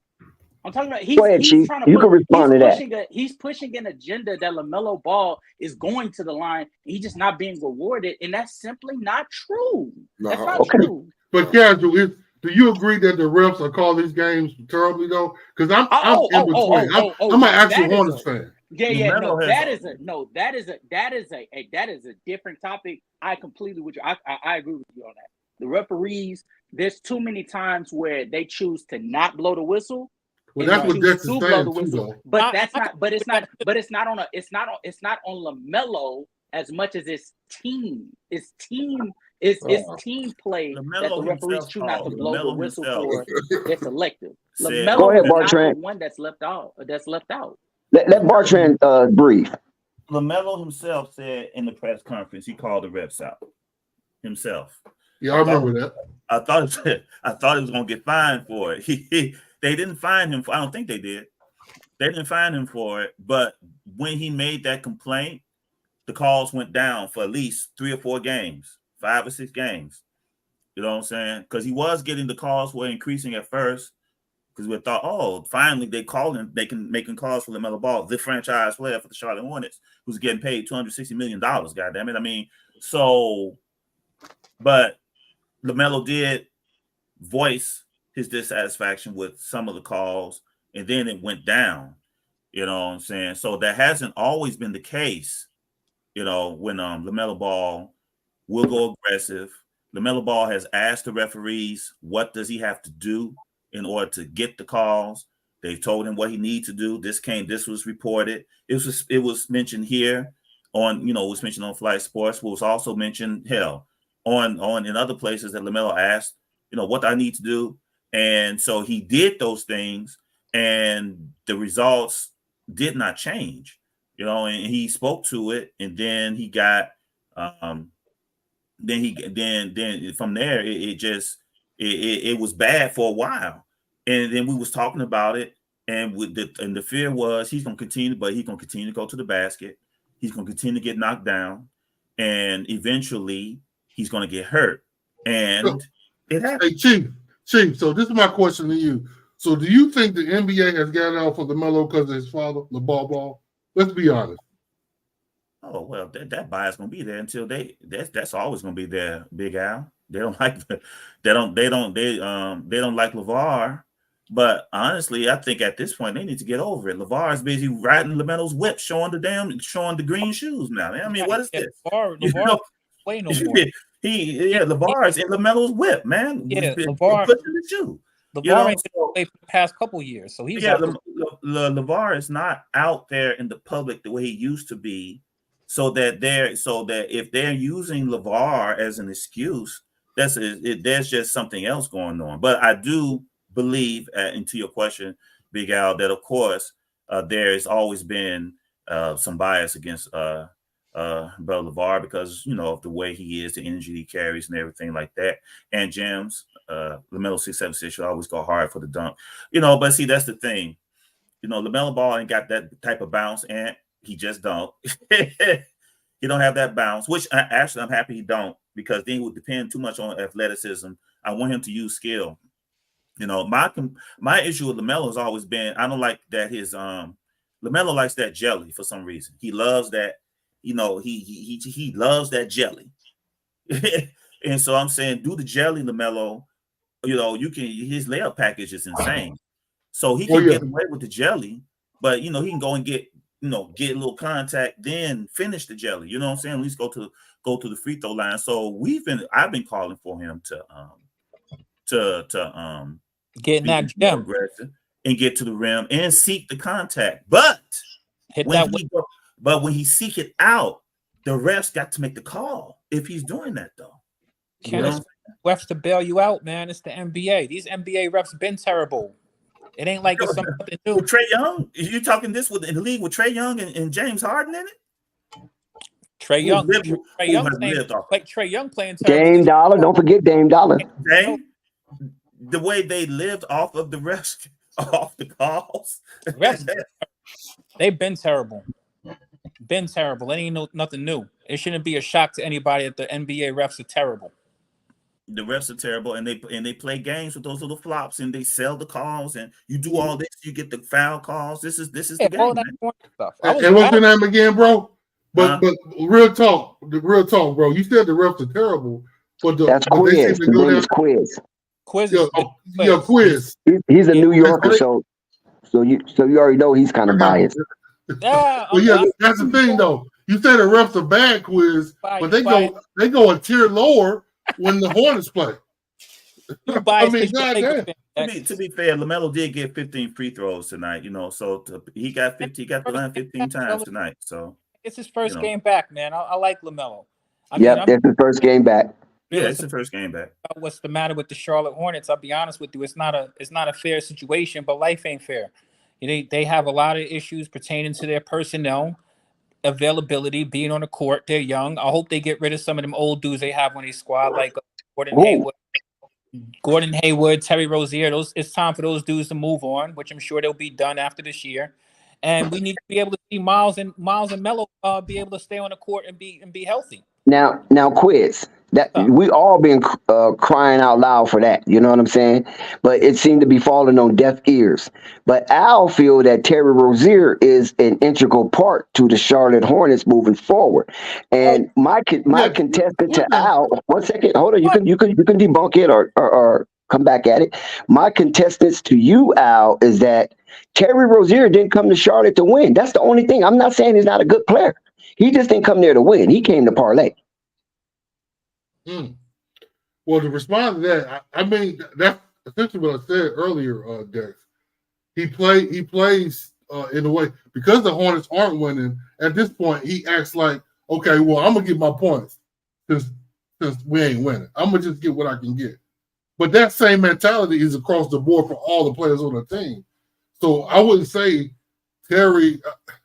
I would say if things was right, Terry would do his thing because he was going off, man. The last couple games. He's one of the leading veterans on the team. You follow what I'm saying? So he has an important voice. So he shouldn't be advocating that style of basketball because that is bad behavior. It's a dog-eat-dog world, man. If you play in the Charlotte Hornets, man, if I'm on the Hornets, man, it's a free-for-all. You can't pass the ball, what? See, that's exactly the shit that's going on right now. Man, you talking to a Knicks fan, man. He doesn't give a damn how good Charlotte gets.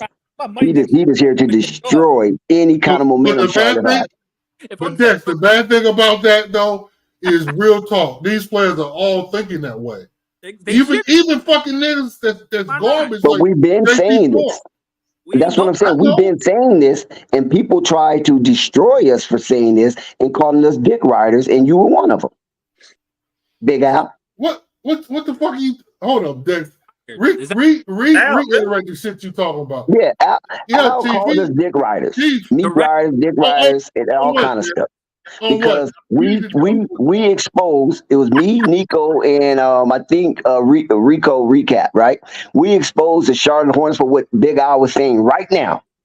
He's coming full circle. And he got so pissed at us that he degraded us by using such epithet. Wow. Instigating ass nigga. What are you talking about? I don't even know what the fuck you talking about, nigga. You Al, need to you tell did me that? logic. You got a short memory, Al? You got a short memory. Chief, I don't even know what the hell he talking about. Well, we talked about how bad the Charlotte Hornets was when it comes to ball sharing and how every man was for himself. They just looked just like the Summer League, the G League. It just all looked like one record playing forever, like house music. You ride like that, Al. I wasn't. That's your energy. I agree. These niggas do not pass like they should. I said that tonight. They've been doing that shit. It is real. That's the only way. Like coaching to me. That's why I love the Brandon Miller pick. He said that you called him a dick rider. Are you standing 10 toes down on that, or What we man, nigga, what's your name, man? I don't even know who you are. Quiz. I keep saying Quiz, Al. Quiz. Quiz. I'm here for the drama, bro. I need to get to the bottom of this. Yeah, he has some Charlotte Hornets trauma going on, Quiz. Quiz, I don't know he what cussed out the whole panel. You remember that day you cussed out the whole panel? We made you blow a spark. People out there I might need to do it again. Except Chief Cool. That's how Big Al became famous on Flight Sports TV. Chief Cool, but all y'all niggas suck. I don't know. He threw a napalm at the whole panel. hey, Chief, you see what I go through with this bullshit? But yeah, hey, real talk.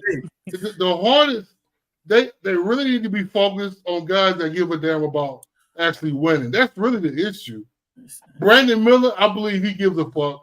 I think Lamelo, if he sees an inch of light, Lamelo's a winning player. You could tell. Okay, you know why? You know why I can vouch for that? Is because remember that one game, right? This solves it all. That one game they played against the Philadelphia 76ers. The Charlotte Hornets felt it was over. It was down by 8 with about like 11 seconds left. And LaMelo Ball came from behind and stole the ball from Joel Embiid and shot a 3-pointer. Now, at first, NBA TV looked upon it as showmanship. You know what I'm saying? And then once the Charlotte Hornets looked like they was going to get back into the game, then they start running back down the court to try to, to get involved. But it was just a little too late. But that point right there showed me that LaMelo will not stop playing basketball to win until the final tick of that clock. Right, and I respect that. I like that about him. Yeah, I like that about a couple of too. I also feel as though y'all been hard on Miles Bridges. I feel Miles Bridges is one of those type of players also. So I really actually do want to see the two of them play because the Charlotte Hornets are a team. Just going back over the past couple of years, even despite their injuries, even playing with one or two dudes, like this team, I've seen them play against top teams in the league, and and they don't go down easy. They'll give you a little bit of a fight for the, for the half a bit of squad that they got. And the last time we saw the two of them actually together, remember they was in the play-in. I want to be able to see this team get to the next level. I think that they definitely have the talent to do it. Quiz. What's up? Is this Miles Bridges the same one we saw 2 years ago though? This one. Well, I mean, we got to see Miles Bridges. No. Is this Miles Bridges the same one we seen 2 years ago? This Miles Bridges, I'd argue, is better than the one you saw 2 years ago. Really? Last week. So. Because he's a better 3-point shooter, and defensively, like I was saying earlier, this is probably the best defensive Miles Bridges we've seen yet. Right. He might have I don't know about the defense, but I do agree about everything else he just said. That he's better than he was 2 years ago. Well, the Miles Bridges that played tonight wasn't the same Miles Bridges from 3 games ago. So let's get him back. Then the trajectory was. But see, let me ask this though. Yeah, but he didn't. No. But he wasn't. He didn't play well today. He didn't play well today due to him, one, not being utilized the right way, which again goes back to Steve Clifford needing to be fired, and then 2, he wasn't playing well because you had a rim protector in Wembanyama and he couldn't get to the rim like that. Probably. And I gotta say something because I heard a lot of you talking crazy. Miles Bridges actually been playing pretty good. That last week and the week before that, he's picked up a lot. He's picked up a lot more steals, blocks, and his points is up, the past couple of weeks. And remember that the beginning of the NBA season, especially for these dudes like Miles Bridges who ain't played last year, you know what I mean? He got to get into a rhythm just like every other player. A lot of these guys are now getting into basketball shape per se. So I'd say just give Miles Bridges a little bit of time because I think that Miles Bridges is a good player. When Melo Ball first hurt his wrist in his rookie season, Miles held it down for that month. Did he not? He did. He held it down. Now. He held it down. They lose many games when Lamelo was out. That first when he was rookie. Mm-hmm. His first rookie year, they fought. They fought. Did Miles hold it down? Yes, he did. And he plays with hunger too. I mean, you could look in his face. Is that same energy with this Miles? I think he had Player of the Month. Did he get Player of the Month? I know he got Player of the Week a couple of times. Yeah, that season, did Miles Bridges get Player of the Month? Miles, that year where they made it to the play-in against Atlanta. Yeah, he was the Player of the Month a couple times. I'm just saying the impact don't seem like it's been the same because LaMelo's been gone. Miles has been here this whole time, hasn't he? While LaMelo's been out. No, when he's been out, yeah, but he missed a lot of games though. He didn't start. He started 10 games out because of suspension. I'm not talking about that. I'm talking about since he's been back. Miles has been playing every game since he's been back, right? Yes, since and he's come been, back. and Yes, he's he been has. great. Then He started off a stretch where he came back. I think it was like a 7-game stretch of shooting like 45% from the 3-point line while also being a lethal lob threat. And he was playing some of the best defense we've seen of him, which is why last time I was on here in late November, people were talking about a serious conversation of who was a better defender between Miles Bridges and Mark Williams. I was actually open to that conversation. That's why he was playing. He was playing better for that stretch. Last month, I give you his 3-point shot wasn't really there, and I'd argue he was a little too reliant while Lamelo Ball was out on his 3-point shot. He has games of him shooting like 12 threes a game. That's unacceptable. Yeah. But that being said, he was still a great defender, and he was picking up the slack on the rebounding end when Mark Williams was out. And then to start this month off, he got right back on his 3-point BS, shooting 47% from the 3-point line on much more regulated 3-point shooting attempts. So if you want to argue that because he was getting to the line more during his Player of the Month stretch, which I remember one of them was like late, like early in the new year. I think it was like 2021 or something like that. But if you want to argue that him getting to the line had him would give him like the edge, I'd still disagree because I think he was a much better defender this year than he was then. And as a 3-point shooter, it's not even close. This is some of the best 3-point shooting percentages I've seen from Miles Bridges in his career. And he's doing it right before our very eyes. It's enough for him to get a big bag in the negotiation. Okay. It depends on what a big bag is to you. To me personally, I think a 4-year, $60 million, especially after the BS he put them through with that whole, allegation stuff, we ain't gonna gotta get into it. But that BS, along with them having a losing season, it's just too much stuff for him to come to them and legit say, I want a damn near max bag. You're not getting that shit off against them, not with all that going against you. That being said, though, he's playing phenomenal basketball under the circumstances that he's dealing with in Charlotte. You should pay him. Go ahead. But he should be kept if he can be kept under a reasonable bag. Absolutely. Yeah, absolutely. I believe absolutely. so. I agree with that completely. Yeah. And just to say this, all right, even as bad as I'm hearing you tonight, he had a bad game. He dropped 14. Take a look at his game log. Look at the past 5-6 games. If you look at the past 6 games for him and you forget about this one, this dude's averaging about 26 points a game right now. He's literally the best thing you've had in Charlotte.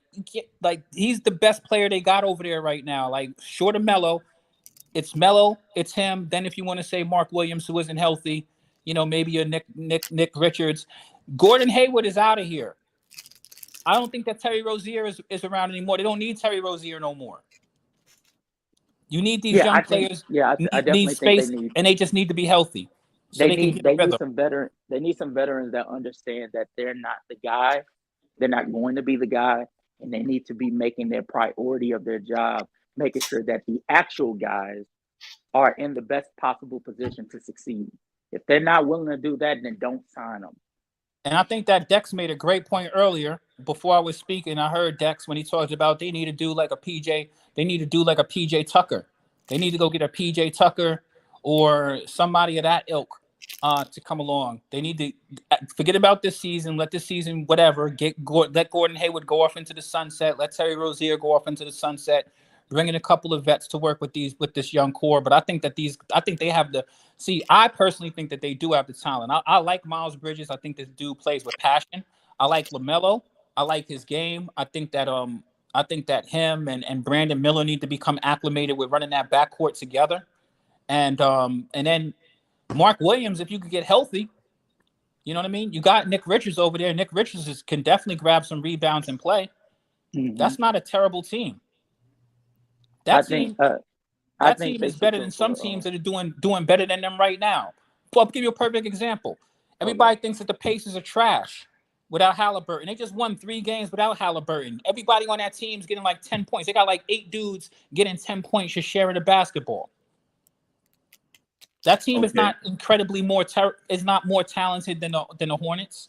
Yes, they are. Yes, they are. So the core. Yeah, they are. Yeah, I think they are too. I agree with Casual on that one. I think Pacers is hold on. It's layers above Charlotte. Let's go through it. No, let's go through it. Yeah. Let's go through it. Yeah, let's go through it. I agree with let's get rid of Halliburton. And you tell me how good that Pacers Okay, team hold on, Big Al. Quiz, and Casual and Big Al. Let's see what you got. Let's go through it. Let's go through it. You're telling me Buddy Hield's terrible shooting ass.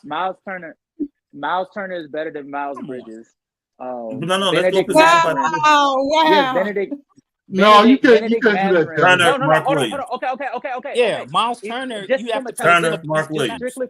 Strictly from a talent standpoint, you got Miles Turner, Benedict Mathurin, Buddy Hield. You also got T.J. McConnell. Buddy Hield. I don't know if you guys know. No, defensively, what are we talking about? Buddy Hield is trash. I hate to say it. I thought Buddy Hield was Buddy Hield is in a Terry Rozier category. Hold on, let Casual breathe. Yeah, Casual, go ahead. I'm sorry, I don't mean to interrupt. Go ahead. No. Buddy Hield as a 3-point shooter, as a 3-point threat. No, he is not trash. He is. But go ahead. We can agree to disagree. What logic? No. What logic? If you're comparing Hield, you're comparing him to Rozier on the other side of Charlotte. Who are you speaking to? The talk was that the Pacers is better than the Hornets, and there's a disagreement, right? Good one, rap God. Okay, so Hield, Terry Rozier.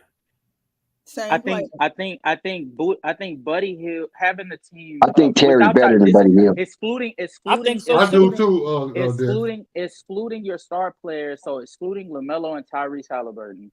The Indiana Pacers still have Bruce Brown. They still have Buddy Hield. They still have Benedict Mathurin. They still have T.J. McConnell, Aaron Naismith, Jalen Smith, Obi Toppin, are these people you just named, bro? Come on. Okay. A bunch of nobodies. And all of these players are key contributors to a team that's actually currently their key in the contributions are 10 points. Go take a look at a regular box score on a nightly basis. They're these dudes are scoring 10 points a night. They got 8 dudes scoring 10 points. What are we talking about? Is nobody on the Pacers better than Miles Bridges other than Turner? I think Miles Turner is better. I said telling me dudes we talking about 10 points. Miles Turner is better than Mark Williams. Yeah, I agree with that too. I would probably say yes. I'll probably say yes because he's giving you the defensive impact while also stretching the floor. Okay, let's go down next. Toppin and Miles Bridges, right? Mark Williams has more potential. Miles Bridges is better than Toppin. I'm sorry. Thank you. Next player. Mathurin is the 3, right? Miles Bridges is better than Mathurin too. Mathurin is the 2. Mathurin is the 2. So Miles Bridges is better than Mathurin. I thought Hield was the 2. Buddy Hield. Buddy Hield didn't even start no more. This dude's talking about how great Buddy Hield is. Buddy Hield got put to the bench. Okay, so Buddy Hield is on the bench. He's trash. So Mathurin is the 2. Yeah. Mathurin is the 2. Who's the 3? And the 3 is who? The 3 over there. I'm checking right now. Naismith. I like Naismith. Or is it Naismith or is it Bruce Brown? Yeah, I think Bruce Brown might be starting. Okay, Miles better than him. On the other side of Brandon Miller. Brandon Miller. I think. Well, I think Brandon Miller got the edge in my Stop opinion. right now. Brandon Miller ain't got the edge on Okay. nobody on Okay. Oh, shit, that's the Hey, I best mean, part. we're having a talk now. I mean, this is what it's about now. I mean, he's a rookie. Stop it. That's Like, crazy. let's be realistic. Hold on, but Brandon Miller could play though. You don't think that Brandon Miller? That don't mean You don't anything. think Bruce Brown? You don't think Bruce Brown offers more on an impact level Thank right you. now? Thank Just you. I right think now. that Just right Bruce now. Brown. I like Just Bruce Just right Brown. now. Okay. Bruce All right, Brown's a guys. prime What else? I example. agree with Just Casual right on that. now. I mean, let's be grounded here. I will. I I am mean, being Bruce grounded, Brown and actually I even would has take Miller experience. over Bruce Brown. I'm not going to hate on Bruce Brown. I I say like Bruce Bruce Brown Oh, is. Brown. but you choose to hate on Buddy Hield. I don't understand. I Buddy don't Hield hate is Buddy trash. Hield. I Who think wants Buddy Hield? he got hold that season in Sacramento when they was talking about they kept moving the goalposts about his 3-point percentage. They hold him out of some money, but that's the business part of the Look, NBA. Buddy Hield is a hype beast. He's a Man, nobody. Trust me. That's the reason he's Buddy now. Hield is one of Started the when the league's season best started. 3-point shooters. You go take a and look at that's his about numbers. it. but you say Hield is off the bench now, right? He's off Yeah, the bench. Hield is off and Hield is coming off of the bench. Hield Not and to But mention, but not to fair mention, Bartran. But Bartran, fair to Buddy Hield and Benedict Matherin, both of them have been interchanged off the bench Yeah. to start Okay. throughout the season. and I hate to throw real Another- quick, Big Al. I hate to throw this card out here because I know you guys hate when I throw this card out here. Bad coach tax. I'm sorry. Indiana Pacers have the better coach. It is not close. No doubt. I was about to say No that. doubt. That's I was about to say that. I mean, And that's a better Captain. organization, period. nobody would Listen, disagree with things. Better organization. Casual, you're being Captain Obvious on that one. You I know, mean, yeah, it's obvious, but that's a big deal. That Still shit is gotta say it, though. ridiculous. You But I still mean, gotta say it, that's though. don't need to go. That need to go unsaid because he is a Hall of Fame coach and a championship coach. So I mean, we know he's layers above. No, but I feel like that's. I feel like even that's not doing service. Why he has Indiana still successful even without Tyrese. It's just he knows his personnel and he even switched out his offensive schemes to better benefit his personnel, and that's just something that you don't see Steve Clifford doing. Listen, I'm gonna be real with you. That coach over there, Carlisle, me and my man Zen. Shout out to my boy Zen Master. Right, about a week ago. Oh, maybe God. about 2 weeks ago, he talked about how the coach switched up the roster. And at first, I thought he was capping. But seriously, you can go take a look at the box scores. Ever since then, they have about 8 dudes every single night. They got about 8 dudes in double digits. They have a dish. Everybody passes the ball on the team. It's not just one person. That's the reason They why win by committee. and they win comfortably. These aren't games that they're struggling to win without Halliburton. I mean, they're winning comfortably. Halliburton is the only person they push the probably pace. point out, but realistically, they got a bunch of dudes dropping 10. And TJ McCullough, the backup point guard, when he actually plays, he just dropped 14 assists tonight. So I mean, like they have other people on that team because they pushing, but he don't got them. They don't have a bunch of dudes in that. I'm just trying to point out something that they don't have a bunch of dudes in that squad that's even bringing you 15 points. They got 8 to 10 dudes in that squad giving you 10 points. But then don't that then lead more to my argument they have more talent because they have more players able to produce at that level. It's organization. They have let me say this. I think the organization helps. You're breaking up.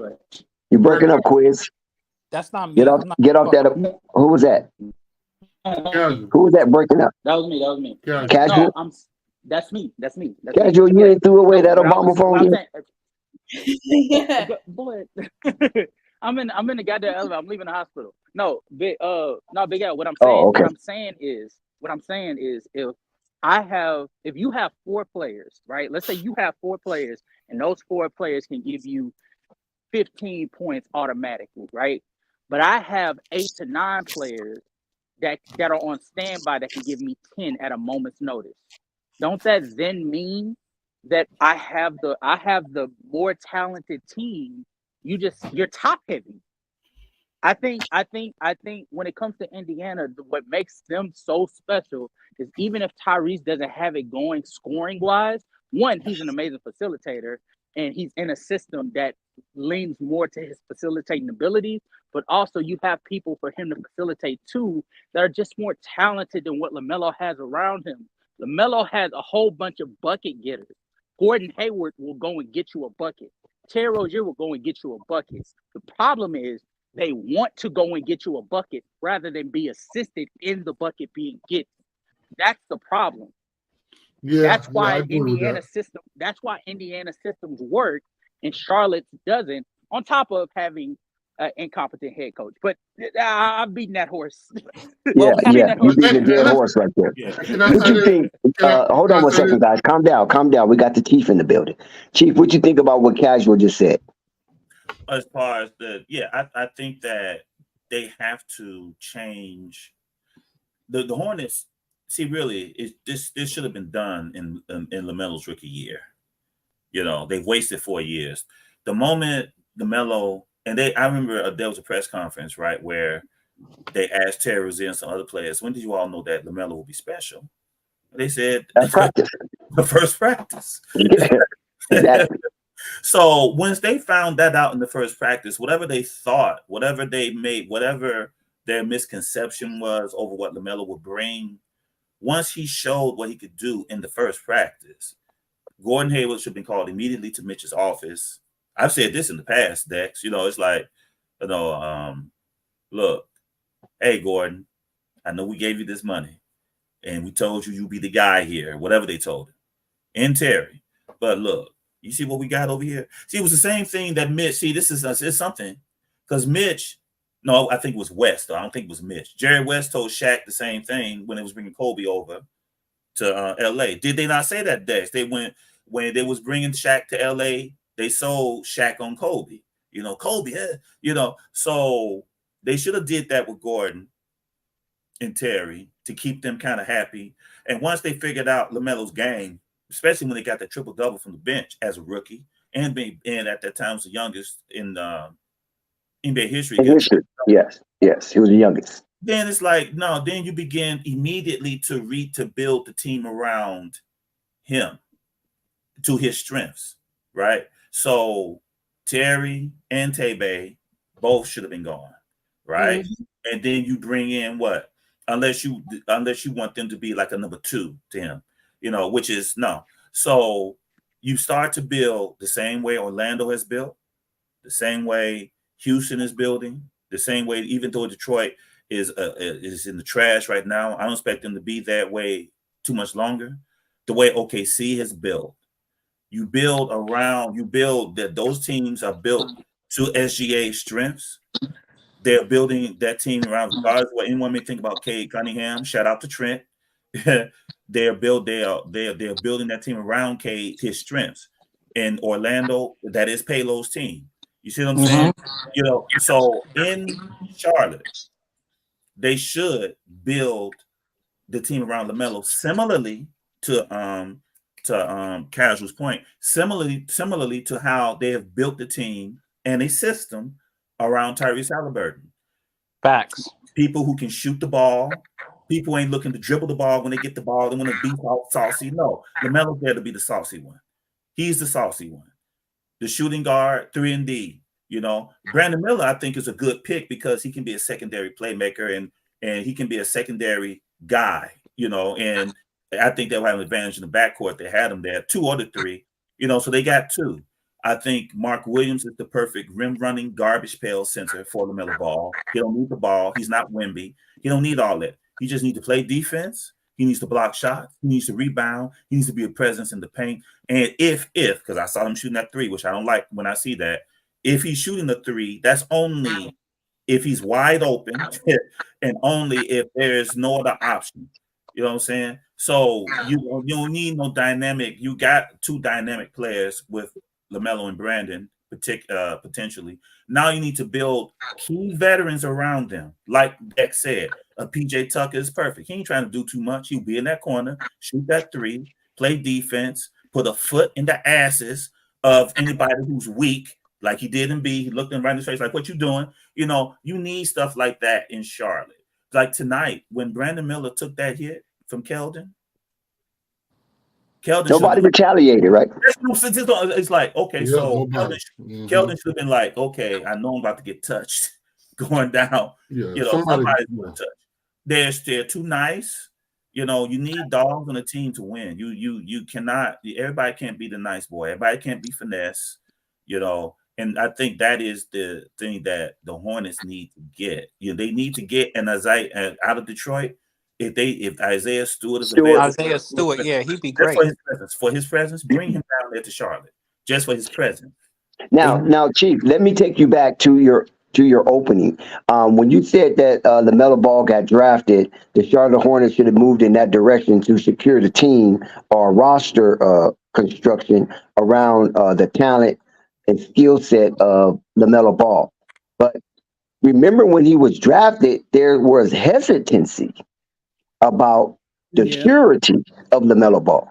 That's right. So how can the Charlotte Hornets build around something that they're hesitant about?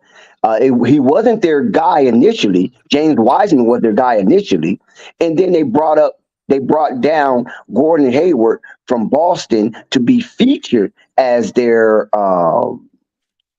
recognizable face moving forward. So how fast should the Charlotte Hornets switch from that game plan? You know what I'm saying? Even though they're a small market team.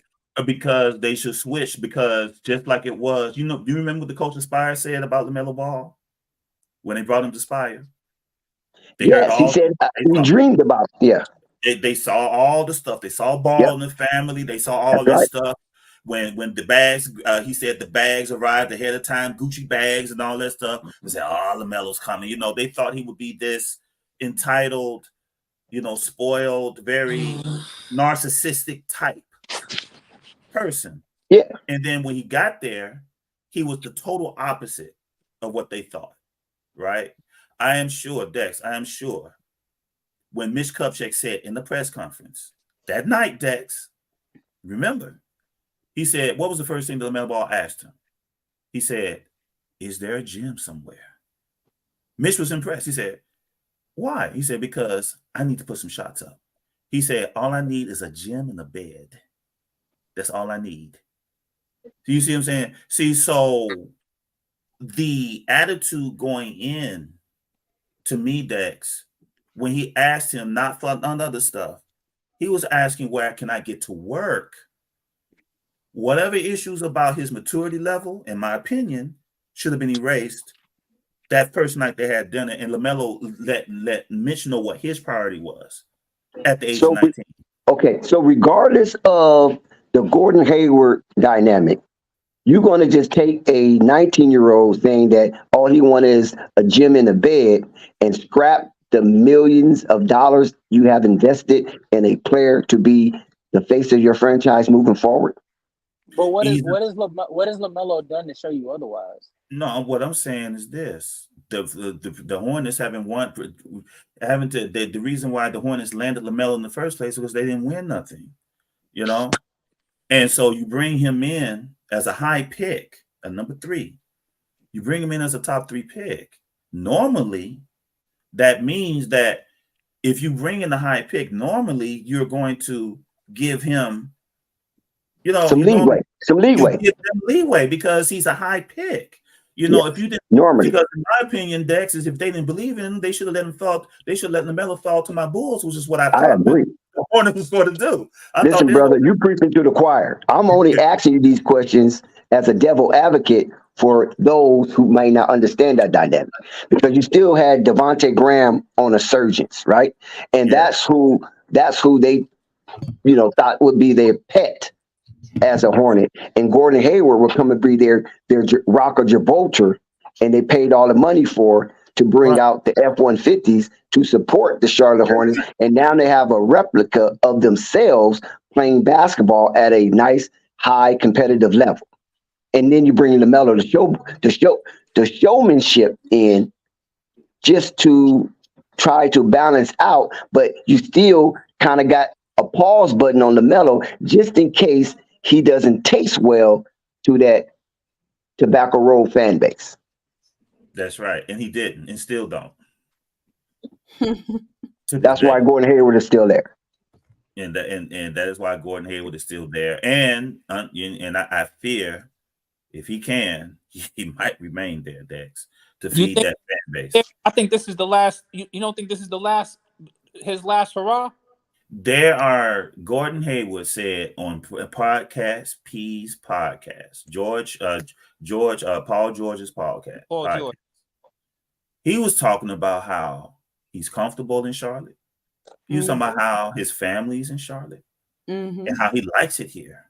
And I didn't like that because that sounds like somebody who doesn't have the expectation of going anywhere. But it's a business. That's what that sounded like to me. However, he didn't sound like he was worried about leaving Charlotte. It didn't sound. He sure ain't. I've seen it too. You hear me? It's a business quiz, right? But this is at the same point. Worried about leaving Milwaukee, and Milwaukee traded him just like that. This like, is different. But no, what the opportunity arises for Gordon Hayward services, they will send him wherever it needs. Listen, that's not the problem. Same with JJ Redick, right? But what I'm saying is that when you talk like what Bartran is espousing from quoting Gordon Hayward, that is a fallacy mindset.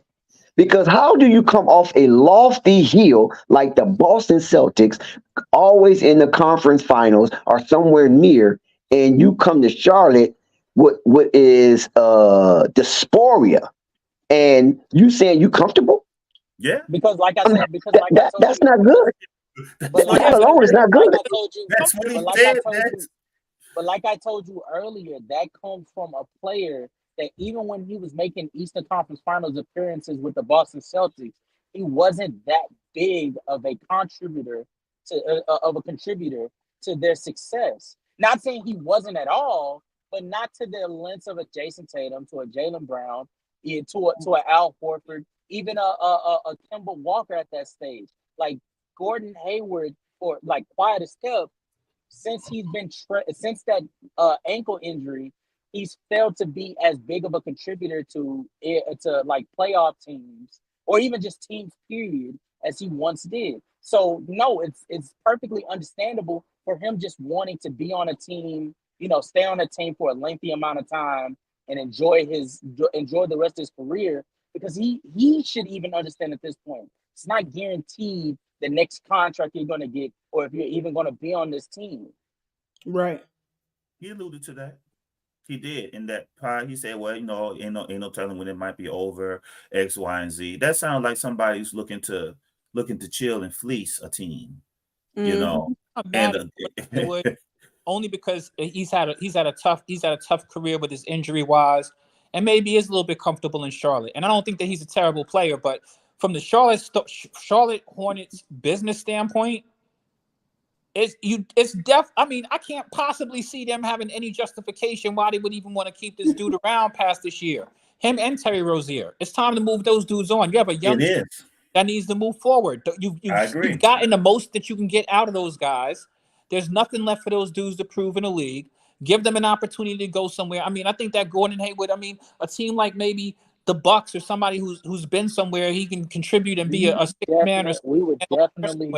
We would definitely love and appreciate Gordon Hayward's services. I'm telling you that right now. A lot of teams. What team is this? Gordon Hayward. Milwaukee. Mm-hmm. Yeah, we'll definitely accept the services. God, my God. Yeah, that team. We need more shooting. He's been in the league long enough. I think that he's worthy of getting some sort of a move like that. Like, get him out, because he's not part of the future in Charlotte at all.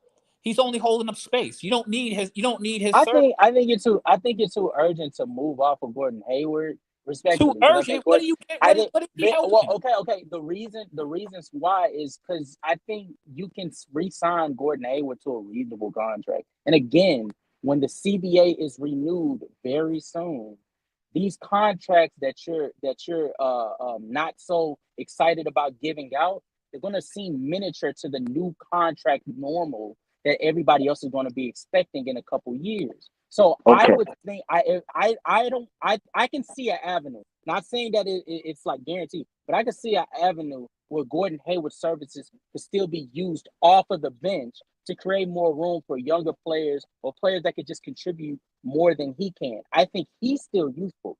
Terry Rozier is the one that got to go. Terry Rozier has to go. Okay, Casual. You said something that was crucial, and I think that needs to be chopped up a little more. You said Gordon Hayward will probably take less based on this new CBA that's coming down the pike. Why would Gordon Hayward take less playing with Charlotte, who's not going in? I didn't say Go he'll ahead. take less because of the CBA. I said he would take less. He's willing to take less, and with But we the don't new know if he's CBA, willing to take less or not. We don't know that.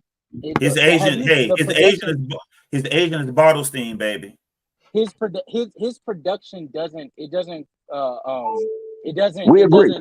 scream out We agree. any reason for him to even expect the front We office agree. to be willing to accept a large contract offer. We agree. So We agree. like I would to be honest with you, I would think it would be within reason for him to ask for like a 2 to 3 year $40 million contract, which to y'all, I don't know if you guys think that's a big contract even for him, but when the new CBA comes in, that 3 year $40 million contract would seem miniature to everybody else that would be asking for much larger contracts. Wait a minute. Okay, hold on one second, guys. Let me address it real quick. Now, I'm quite sure that Gordon Hayward is astute enough to recognize the forwardness of the new CBA. But casual, I'm not disagreeing that he's willing to take less. I'm only disagreeing that he's willing to take less in Charlotte. So you think he would take less in a better team situation? I believe so. Yes. If there's a more greater chance of him being in a conference finals or something to that nature, yes, I think he'd be willing to take less. But with Charlotte, why would he take less in that mess? Exactly. And I want you to remember. I mean, if we're leaning with the logic of what he said in the interview, which I think he said he's comfortable in Charlotte. He got his family here in Charlotte. He wants to stay here. If that's his logic and we're holding him to that, then he will take a little less, or he'll take less for him to still be here. No, that's a pitch. That's a pitch. Right. So someone is trying to pry him. Everything we're doing right now is pitching. But this is why I can say this could be more factual than fiction, right? Is because he's pitching that he's so comfortable in Charlotte. So one of you contenders want me, don't try to come and lowball me like at the ultimate low. You know what I'm saying? Come respectfully, because I'm really not trying to go nowhere. You understand what I'm saying? So right off the bat, from him saying that on podcast P stream, is he's pitching any team that's trying to acquire his service and pry him from Charlotte and don't try to play him short. That's what I believe. I'm hearing. Or he could be pitching to Charlotte. I want to be here, so give me a reasonable amount of give me a reasonable contract for a nice amount of years and a nice amount of dollar signs to those years, and I will say yes. I'll be more likely to say yes rather than to accept a contract which would probably lowball me from, let's say, the Miami Heat. Charlotte would be a zip damn fool. Sorry, Bartram, but Charlotte would be a zip damn fool if they accept that kind of moderation coming from Gordon Hayward. Wait a minute, man. You want us to give you a longer contract and you ain't did nothing for us? And every time we played a meaningful game, you was unavailable? I mean, really? You talking to us? You can't be talking to us. Go ahead, Bartram. If you're gonna have him coming off of the bench, like what? No. This is true. There's a lot of issues. The talk was availability. Now, if we're gonna go there, Gordon hasn't been half his contract. He hasn't been available. You know what I'm saying? And casual, you just said, right? $40 million for Gordon, right? So that's about 10 to 12 million a year. Terry Rozier right now, this year, he's set to make $23,205,221. 23-24, 24-25, 24, 9-24, 126. Right? And then Miles. All the money is starting to add up. And the money that's being paid to these players, do they raise Charlotte up? Charlotte Hornets today just announced that they just opened up, they just added 2,500 more seats They're renovating the arena to squeeze in 100 more people in there. You see what I'm saying? So if they're spending money to add a more opportunity for more backsides to be in the seats, then returning it in, and I hate to say this, returning for that F-150 fan base, that likes the Gordon Haywood's, in Chicago. They're in love with Caruso in Chicago. He ain't going nowhere. They love that. Hey, you know what? I'm gonna that fan base in Chicago loves Caruso, so he ain't going nowhere.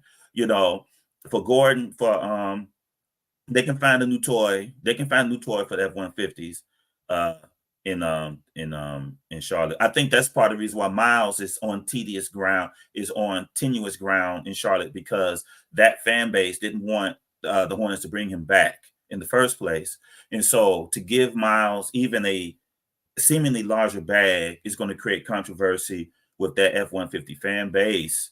I think that Gordon has to go. I think he has to go. I think that Terry has to go.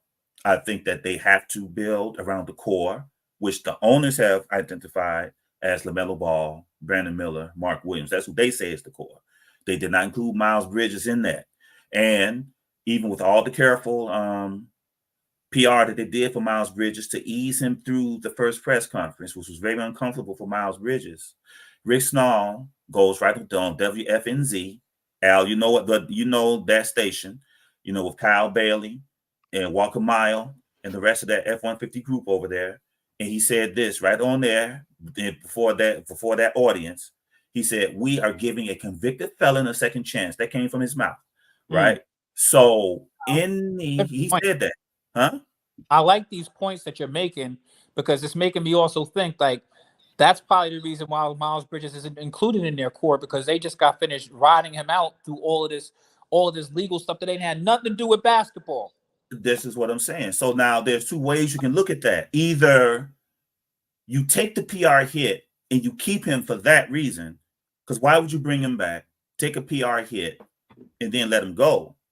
Or you do what Rick Snall did, which was we brought him back, but we kind of brought him back, we believe, in giving second chances. So we brought a convicted felon. That was a quote from him. I think he could have used another language. I think he could have said something else. He could have said, well, Miles made a little mistake, but, we believe in second chances, so we let him come back. He could have kept it there. He specifically said on WFNZ, which is an F-150 radio station for a certain element and demographic of that fan base there, that we have let a convicted felon come back, and we will see how it goes. That's the quote. I played that several times on my live stream for everyone to hear. You see what I'm saying? So Miles, I don't think they're sold on Miles. I think there is a chance that they will let Miles go. I think maybe they brought him back as a favor for LaMelo, maybe. Or Michael Jordan. Or Michael Jordan, because Miles, he was. That's right. Come on with it now. Because Miles Bridges did show a picture of him and Michael Jordan on the video talking to my boy Michael. He did do that, right? I don't know if he was supposed to do that. Just the age of social media, Dex. It's like you can't keep nothing tucked away, So I don't know how if you could super deep into that either. I mean, Michael Short talks to those players. I mean, mind you, he brought that dude in, and I mean, like you said, I think that I like what you're bringing up here, because this is real stuff, because that is a lot to go through for the organization to deal with him through his conviction, and they might not want to continue dealing with that. Plus, remember that Mike's role is a little bit reduced with the organization anyway, since he sold his majority ownership. So, And also, Miles got to make it worth their while. I'm just saying that if they get rid of these dudes, like that's the reason I don't see them bringing back Gordon Hayward. I don't see them bringing back Gordon Hayward. I don't see them bringing back Terry Rozier.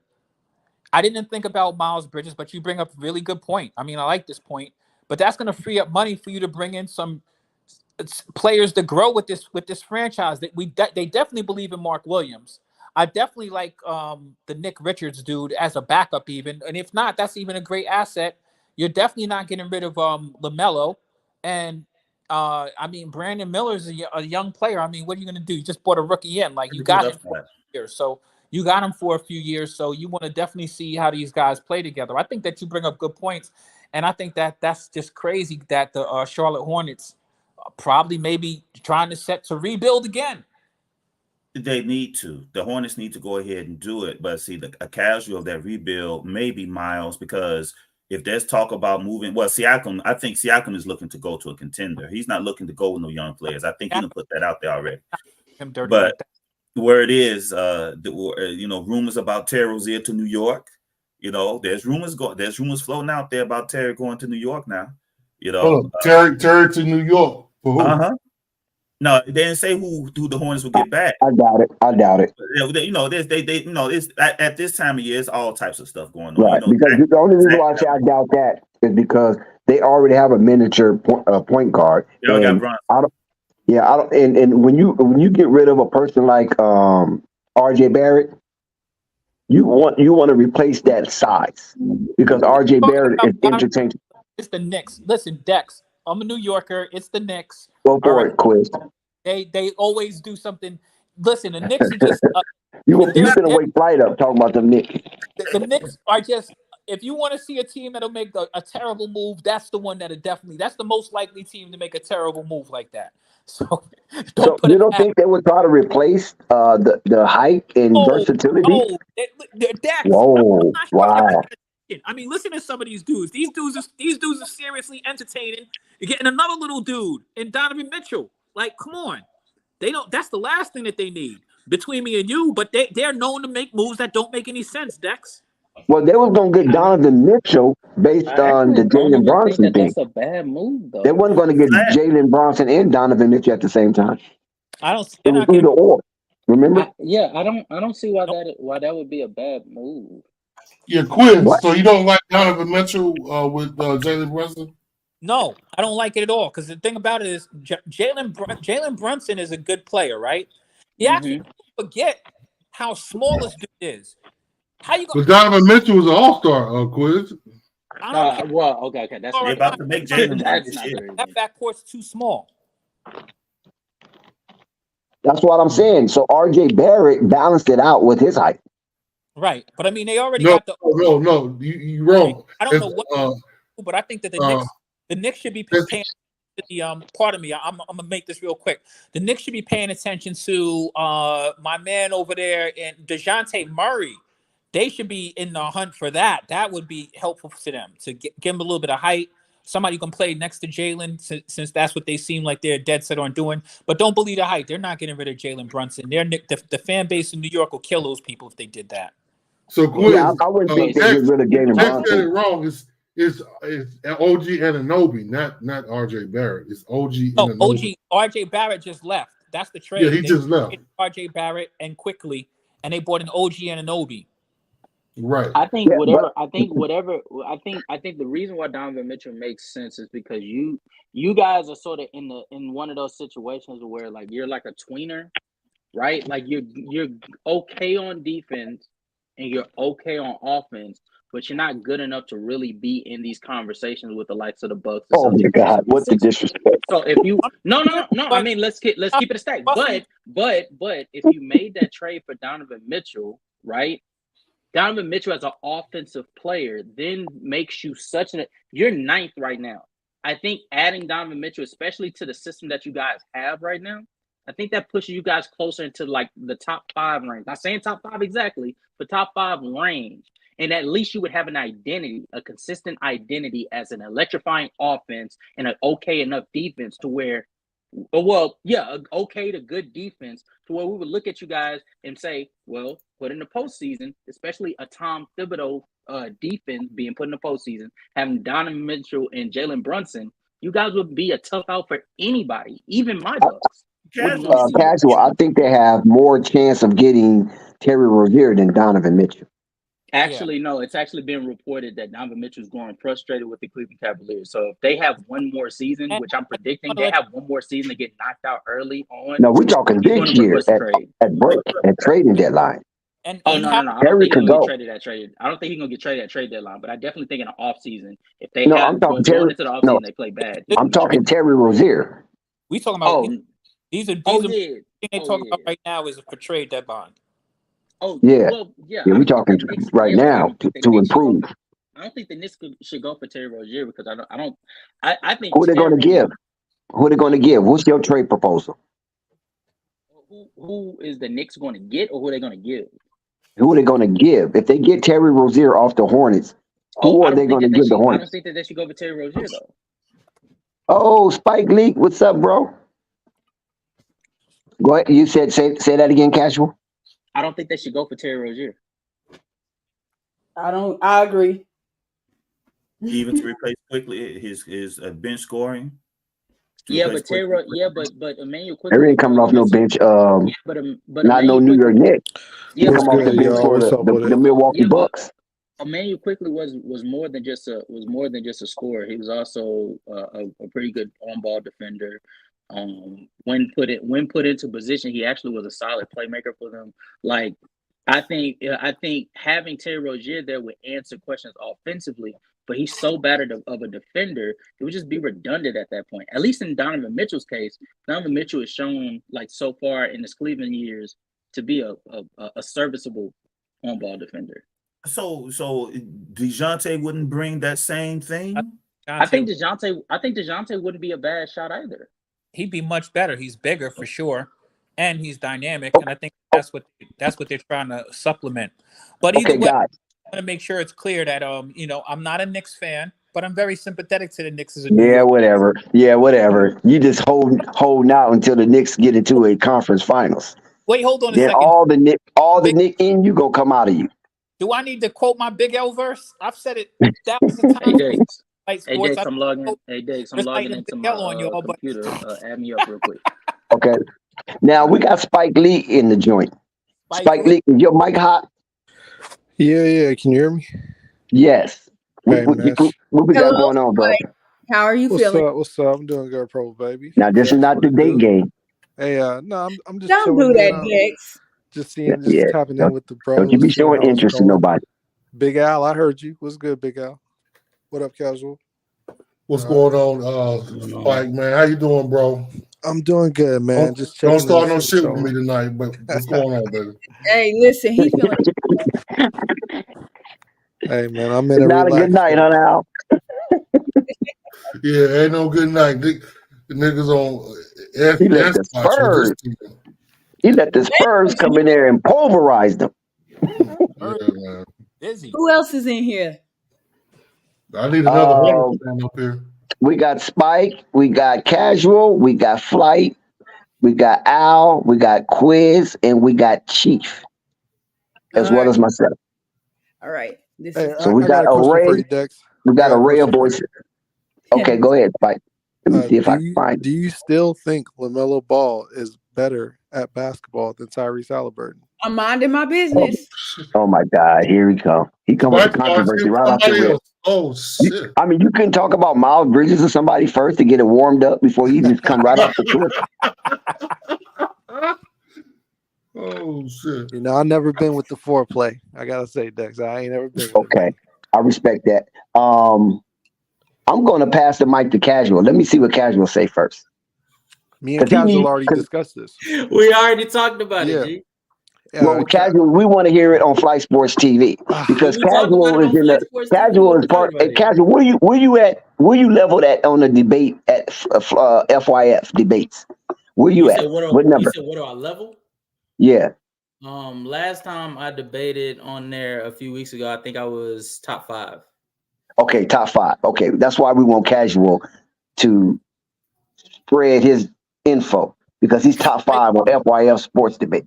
Dex, I don't like that you ran from it, Dex, but that's fine. Go ahead, Casual. What do you say? Exactly. I kind of tucked my tail.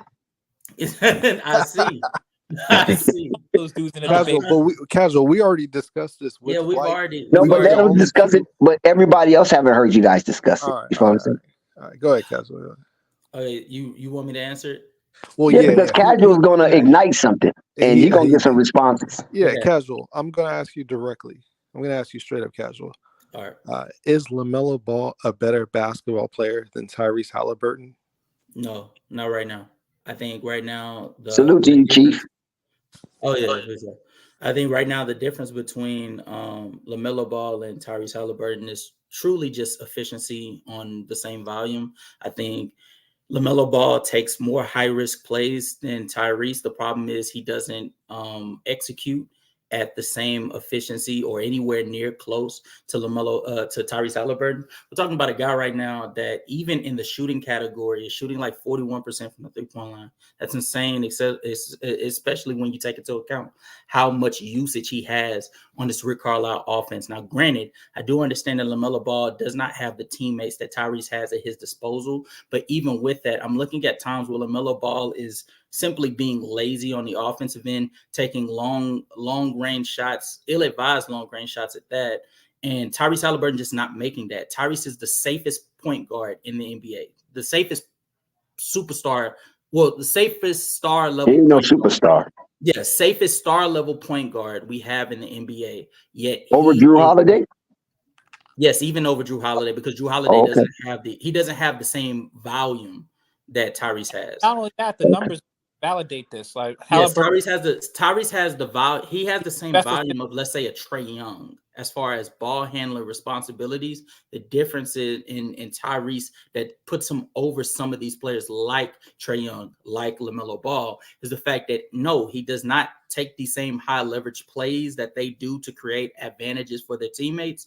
But what he does do is he goes through the routes that he needs to go. He knows exactly where his teammates need to be. He gets them the ball accurately enough to where they have an open shot routinely. And that's why he's able to rack up all these assists. On top of that, he's running this on one of the fastest paced NBA offensive NBA teams we've ever seen in NBA history. So when you take that into account, and you also take into account that he's actually added an ability this year to create for himself on more times than not, to where he's shooting 5-6 threes a game this year when he was. But that's not creating for himself.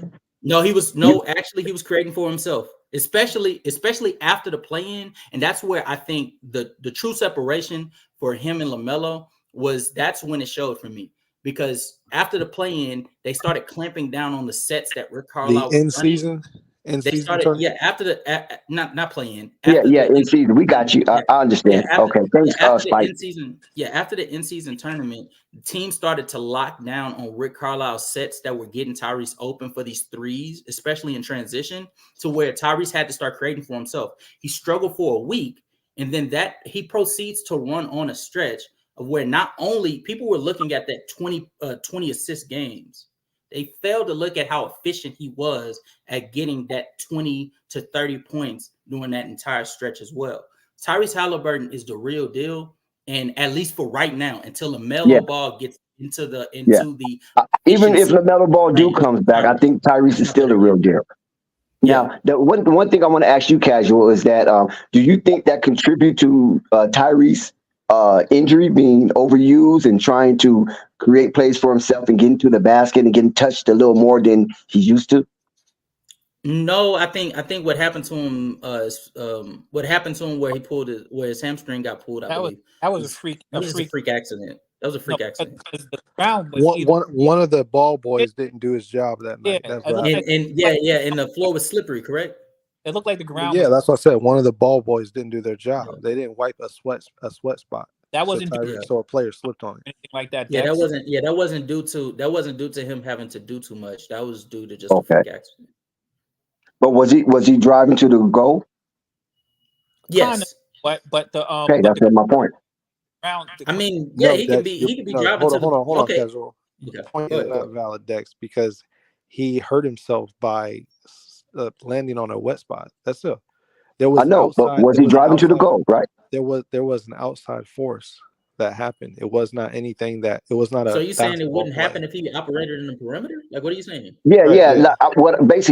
I'm saying that if he didn't try to, if he didn't try to add to his game from not being blitzed and a standing statue, that might not have happened. I disagree. I disagree. That was no, I'm asking a question. I'm not saying that's the reason. Okay. I'm just asking a question. Gotcha. Okay, so no, I don't think that. I don't think that that's why that. I don't think that that's why that's happened. I want to say, anytime there's an open lane, a player who wants to be a scoring threat has to attack that. So that's pretty much any scoring threat in the NBA would have tried to attack the paint on that play. Okay. So yeah, he just slipped on a wet spot. A ball boy didn't do their job. They didn't wipe up some warrior sweat, and it was available for a player to slip on. It could have been anybody. It just happened to be Tyrese. That's right. Okay, gotcha.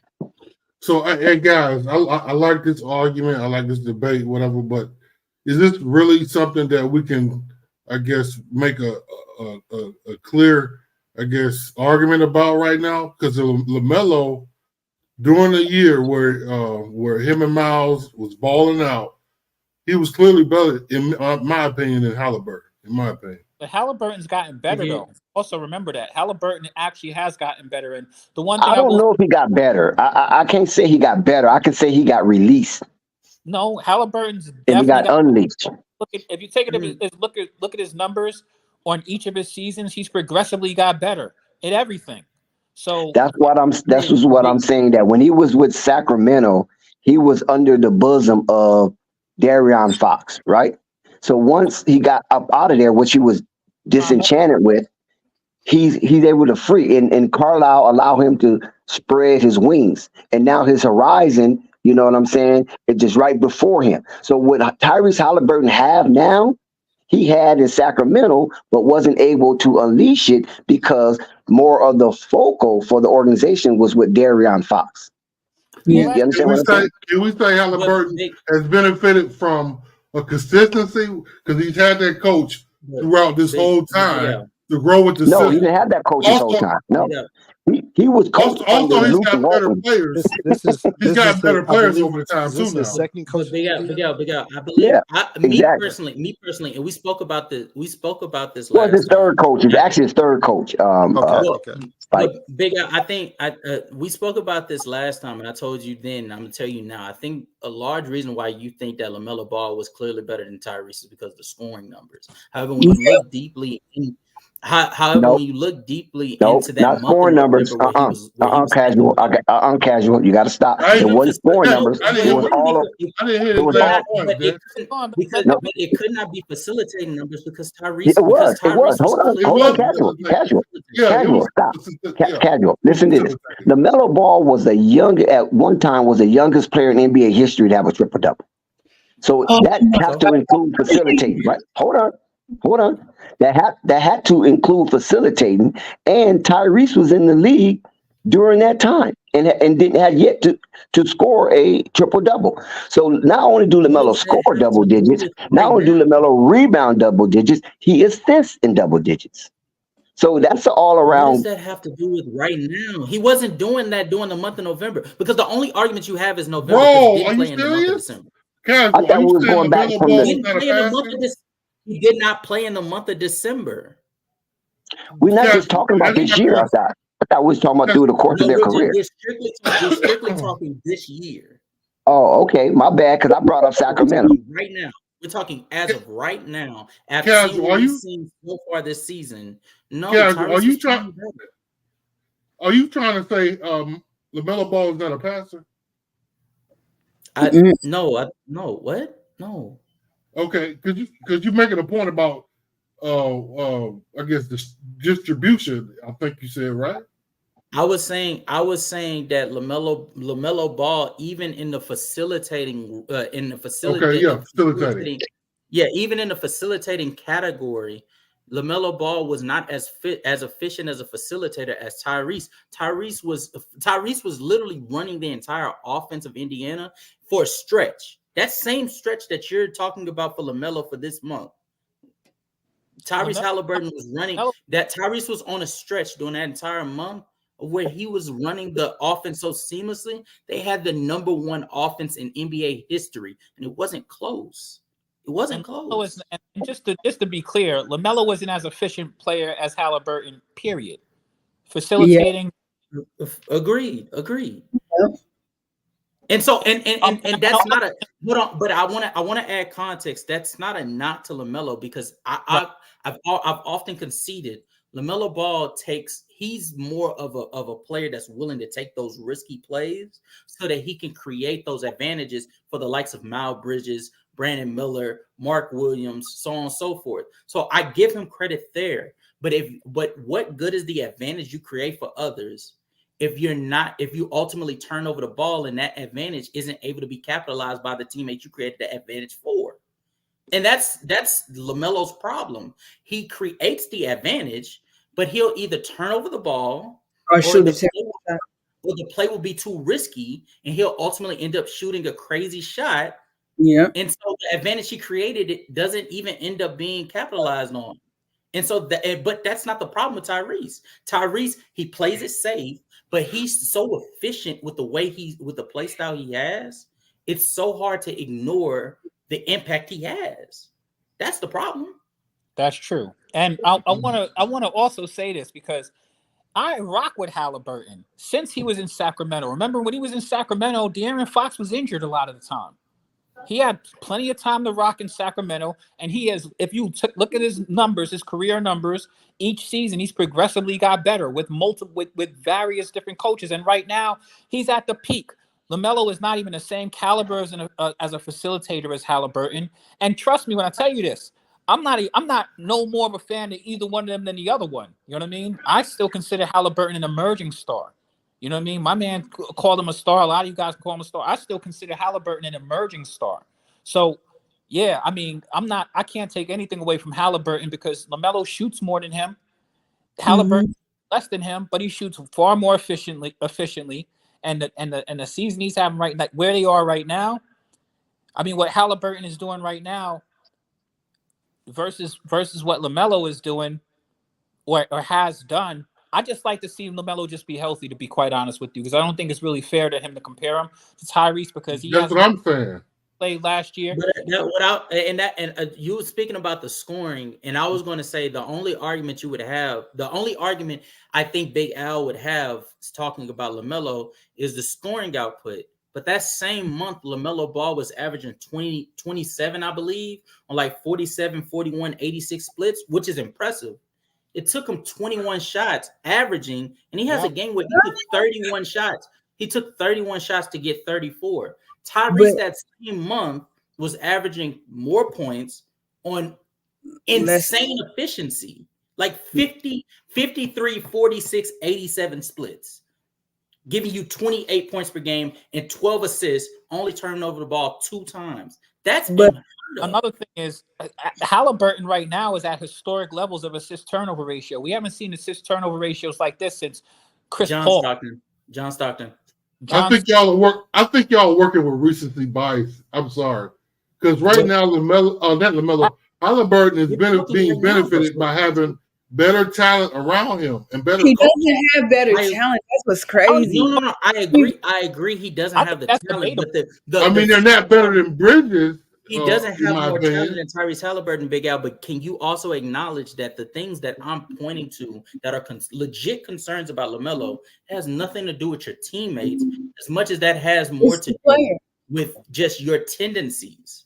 Yep. Yeah, that's part of it. I agree to a degree with that. Let's keep it up.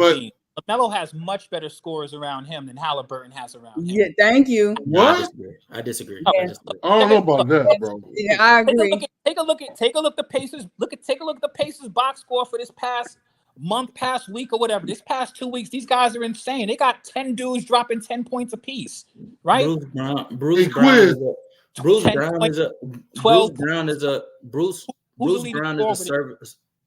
Brown is a serviceable offensive player. Miles Turner is a serviceable offensive player. Benedict Mathurin is a serviceable offensive player. Buddy Hield is a serviceable offensive player. Aaron Nesmith, Obi Toppin.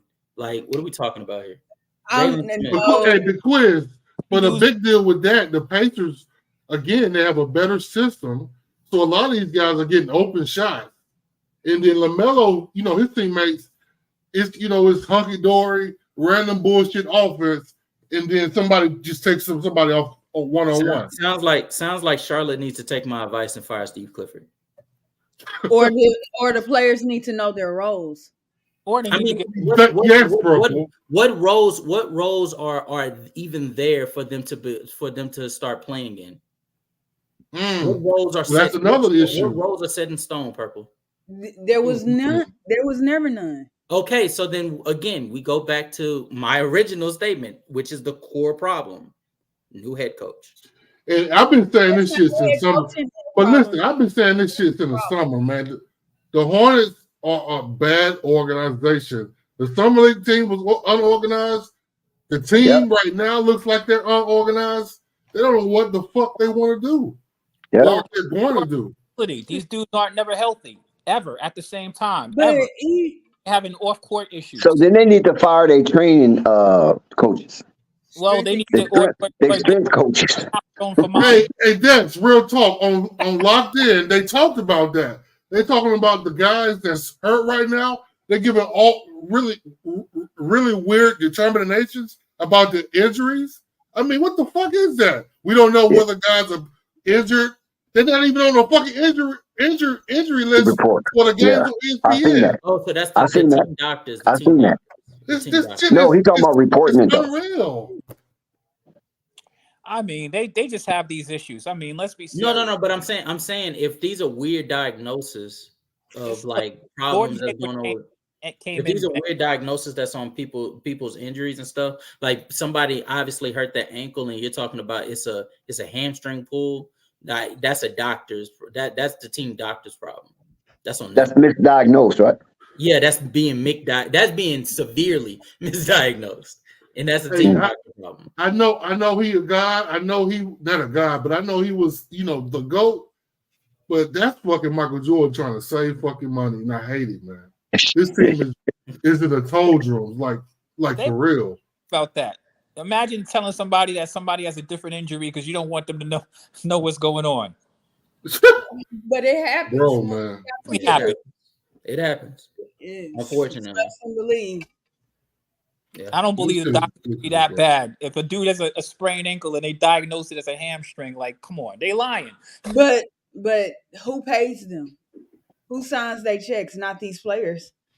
Well, I mean, it's the Charlotte Hornets. It's the NBA. Of an organization over there, so it is. And there's one thing that I really like that I think somebody on this channel said that that the facilities were trash, the worst in the league, but they're trying to get them better. The new owners, that made me happy because that shit needs to happen. This organization needs to take the team serious. I don't understand why they don't take the team serious. Yeah, Rick Snall, he the one that reported that the Charlotte Hornet training facility was under par. It doesn't even come close to what other NBA organizations have available for their players. He said that himself. Yeah, man, Dex, I swear, bro. Yeah, I mean, what do y'all think? Is it because the Charlotte Hornets is one of the younger teams in the league, or what is it? Because I mean, no, them and Miami Heat are the same age. I was about to say, yeah, that's right, they are. Okay. They're crazy. Like even if you go to teams like Minnesota. Hold on, how the Heat the same age when they got Jimmy Butler and old ass Kyle Lowry over there? I guess no, we're talking about the same age as being in the NBA. Yeah, inception into the NBA. To be able to be winners, to produce winners. You know what I'm saying? They both came in '88. At the same time, yeah. I feel what you're saying. I thought you were talking about age of players. Oh no, not the team wise. No, not like the individual players. Yeah, that's what I was talking about. Thank you, Dex. Yeah, you got it. Oh shit. And you know what? When you think about that, Casual, that is crazy, right? That Miami have all these championships and Charlotte haven't got past the second round. Don't nobody want to play in no Charlotte. Oh, don't say that shit. What's your name, Quiz? What's your name again, nigga? Damn, get the fuck Charlotte ain't had nobody to play there since grandmama. Let's keep it a beat. Oh my God, Quiz. Grandmama. Stop your banter, Kimball Walker era. Don't forget the Kimball Walker era. If you want Nick Baton and all them guys. If you want to consider that an era, Dex. Listen, I seen what Kemba Walker did in person. You know what I'm saying? So I ain't gonna never knock Kemba. I seen him put up 40. The reason why that's not a good. He put a 40 on my Lakers, Spike. No, but the reason why I don't You consider can do that it an on bad excuse. teams, Dex. Let's Spike talk, y'all. Let's Spike talk. I got a Spike question. put 30 over there. Dex. Hey, how do y'all think Lamelo played tonight in his first game back? Oh, he did all right. He did okay. All right. You want somebody read out his stats? I think he had 5 It was a blowout, though. You know what I'm saying? It was a blowout, so you really couldn't measure it. 28 points, 28 points, 3 rebounds, 5 assists, 5 steals. He had 6 turnovers, shooting 35, 33, 93 splits. He got to the free throw line 16 times as well. Yeah, he got. That's what inflated his numbers in the free throw line appearances. Facts. Spike, if it wasn't for the free throw line, it would have been horrible. Mm-hmm. Spike, I got a question for you. What's up, Al? So you, I'm not trying to start them, but I'm just going by what you seem to be saying. That preface is something right there. Go ahead. So the already conceding. Right. I don't want to start nothing, but fuck you. Yeah, exactly right. New rider. Right. So Lamelo right now, you are a Lamelo, not an apologist. What's the opposite of an apologist? But you're not too high on him, in my opinion. So what do you think Lamelo has? I'm not gonna say excuse, but he has some things that's working against him. Would you agree? So to answer your question, Big Al, I am high on Lamelo. Okay. My son is 1 year old. He has one jersey, and it's a Lamelo jersey.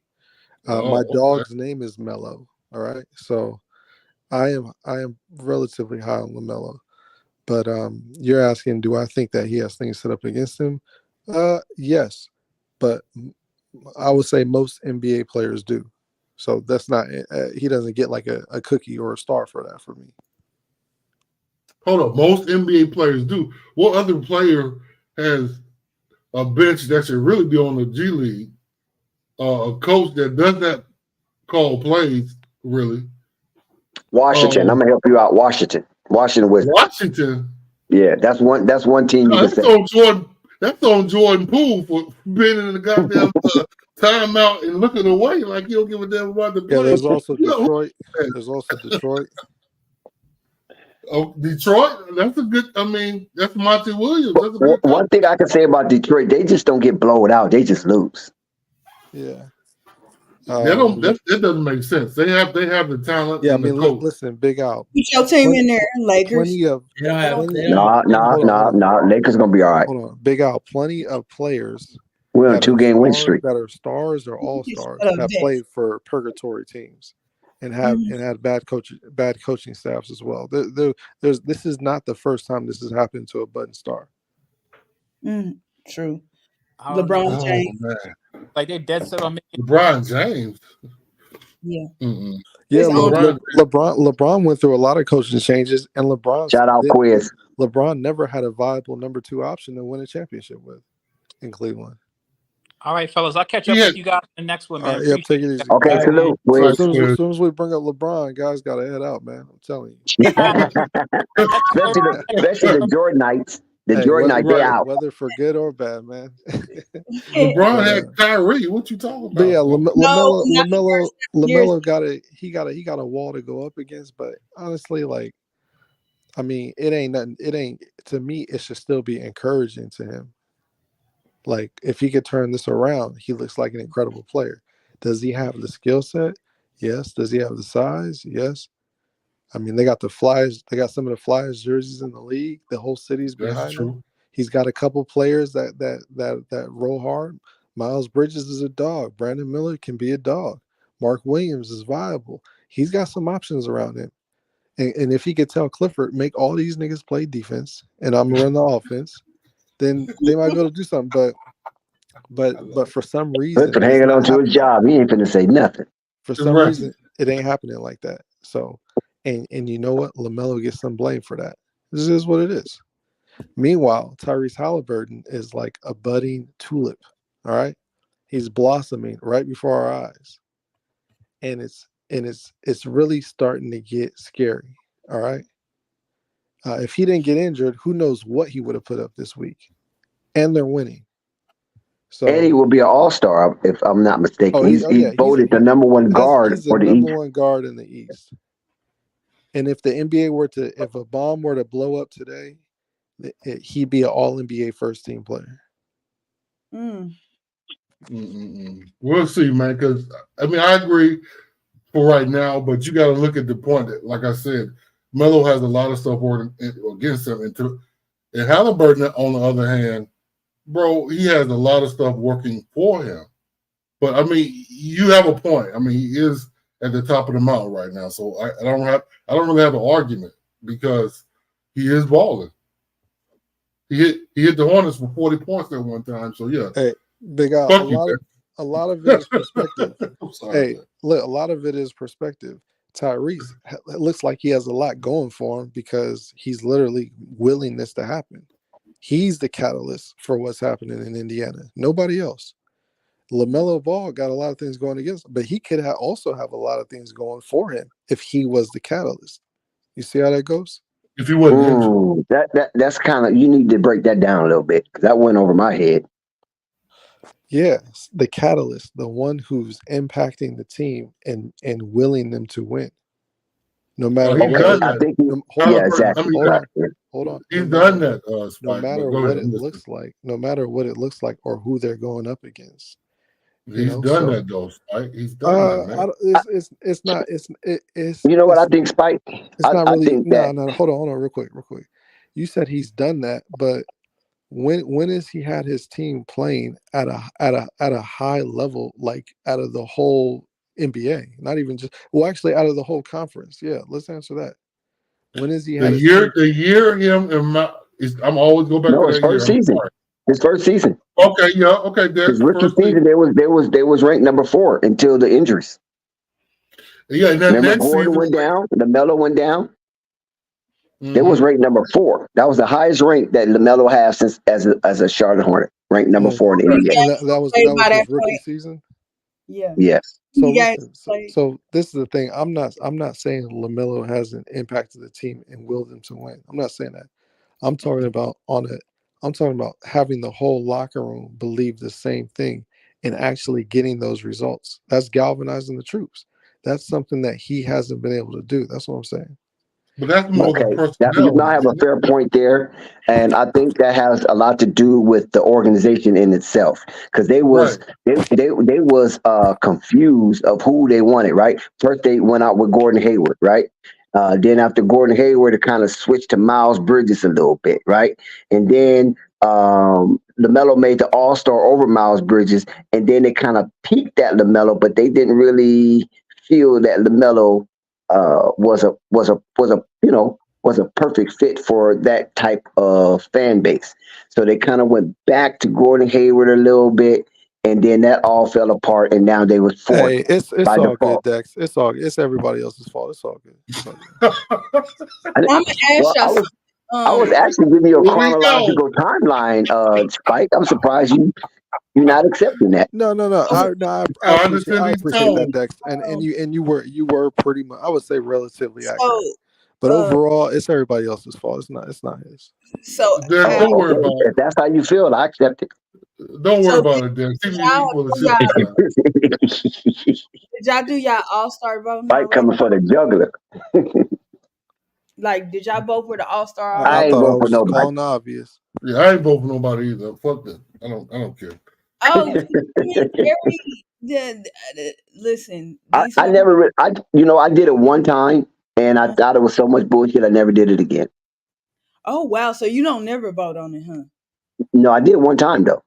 One time I did vote. I took my time. I voted. They said you can vote as many times as you want, and I participated. And I just see that it was political anyway. So yeah, it's just like real government almost. Because the Hornets fan pages and stuff was pushing for Terry to be an all-star. I said that's not going to happen. Terry Rozier talked about, it's like, it's not nothing negative, but it's not nothing too positive in other spaces when his name is mentioned. Well, the thing about Terry Rozier, like I said before, if the Charlotte Hornets was winning, if they was like a 6 seed or even a 7 seed, they might consider pulling somebody from the Charlotte Hornets to represent that fan base. But I mean, they stink. That's like saying, what's his name? Kyle Kuzma should be All-Star. Why? I mean, he got some fairly good numbers, but this team stinks. You could have used Bradley Beal when he was in Washington. The team was stinking. No, I'm talking this season though. I know. Because in past years it was Devin Booker. Remember, Devin Booker was that guy that was always on the outs, even though he had spectacular numbers because Phoenix was so terrible. Yeah, nobody respected those numbers. Yeah, him and Bill. Yep, him and Bill. Yeah, him and Bill. And CJ McCollum. Yeah. They was always like on the right there, but not there. You know what I'm saying? Yeah. Shout out to the because who would believe that CJ McCollum at this stage in his career that he is yet to be an All-Star? Brandon Ingram too. Zion. No, Brandon Ingram was an All-Star. No, Brandon Ingram was All-Star. But he won't make another one. That's interesting right there. That is interesting because that's been a struggle for Brandon Ingram to make another All-Star. In the West, did he even make the list? Because I don't remember seeing his name. You said who?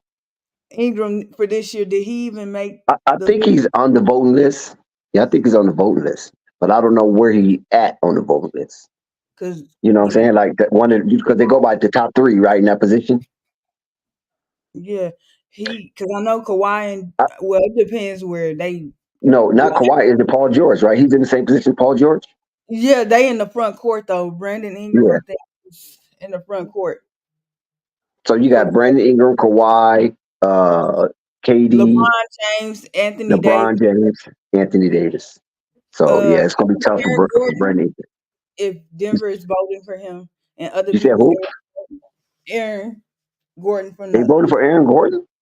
No, I said if they did because I just seen the list, but I couldn't zoom in on it. So the centers, that's all front court too, right? So they count the centers in there as well with the forwards. So yeah, you got Joker. It's just deep. The West is deep in that front court. Yeah. Yo, Dex, I got when the next game is the 17th. I hope Flight's gonna be online for that. I would love to be a part of the panel. Who they playing? But I'm gonna go in. No, Melo's back, so we're gonna be live every game until he's out again.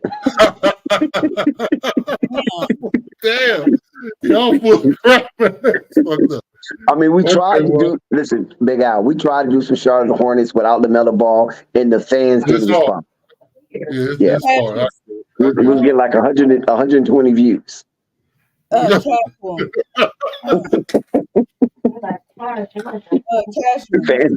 fans didn't respond. They didn't want to see the shit either. What's up? Do you know if Brandon Ingram made the whatever top 5? Well, I know he's not in the top 5, but the top 10 in All-Star voting this year. I can check for you for sure. Definitely not top 10. That's what I'm saying. He won't. No, he's definitely not in the top 10. It's not a market thing. I think that's a Zion thing, but like he ain't making another one. Not as long as Zion on that team, he ain't. Yeah, that's what I'm saying. Jaylen Brown, I know, is in. I think like the top 5 or whatever the fuck it was. The list I seen last. Purple is Brandon Ingram who you voted for the All-Star team? No. Yeah, that's a wasted vote.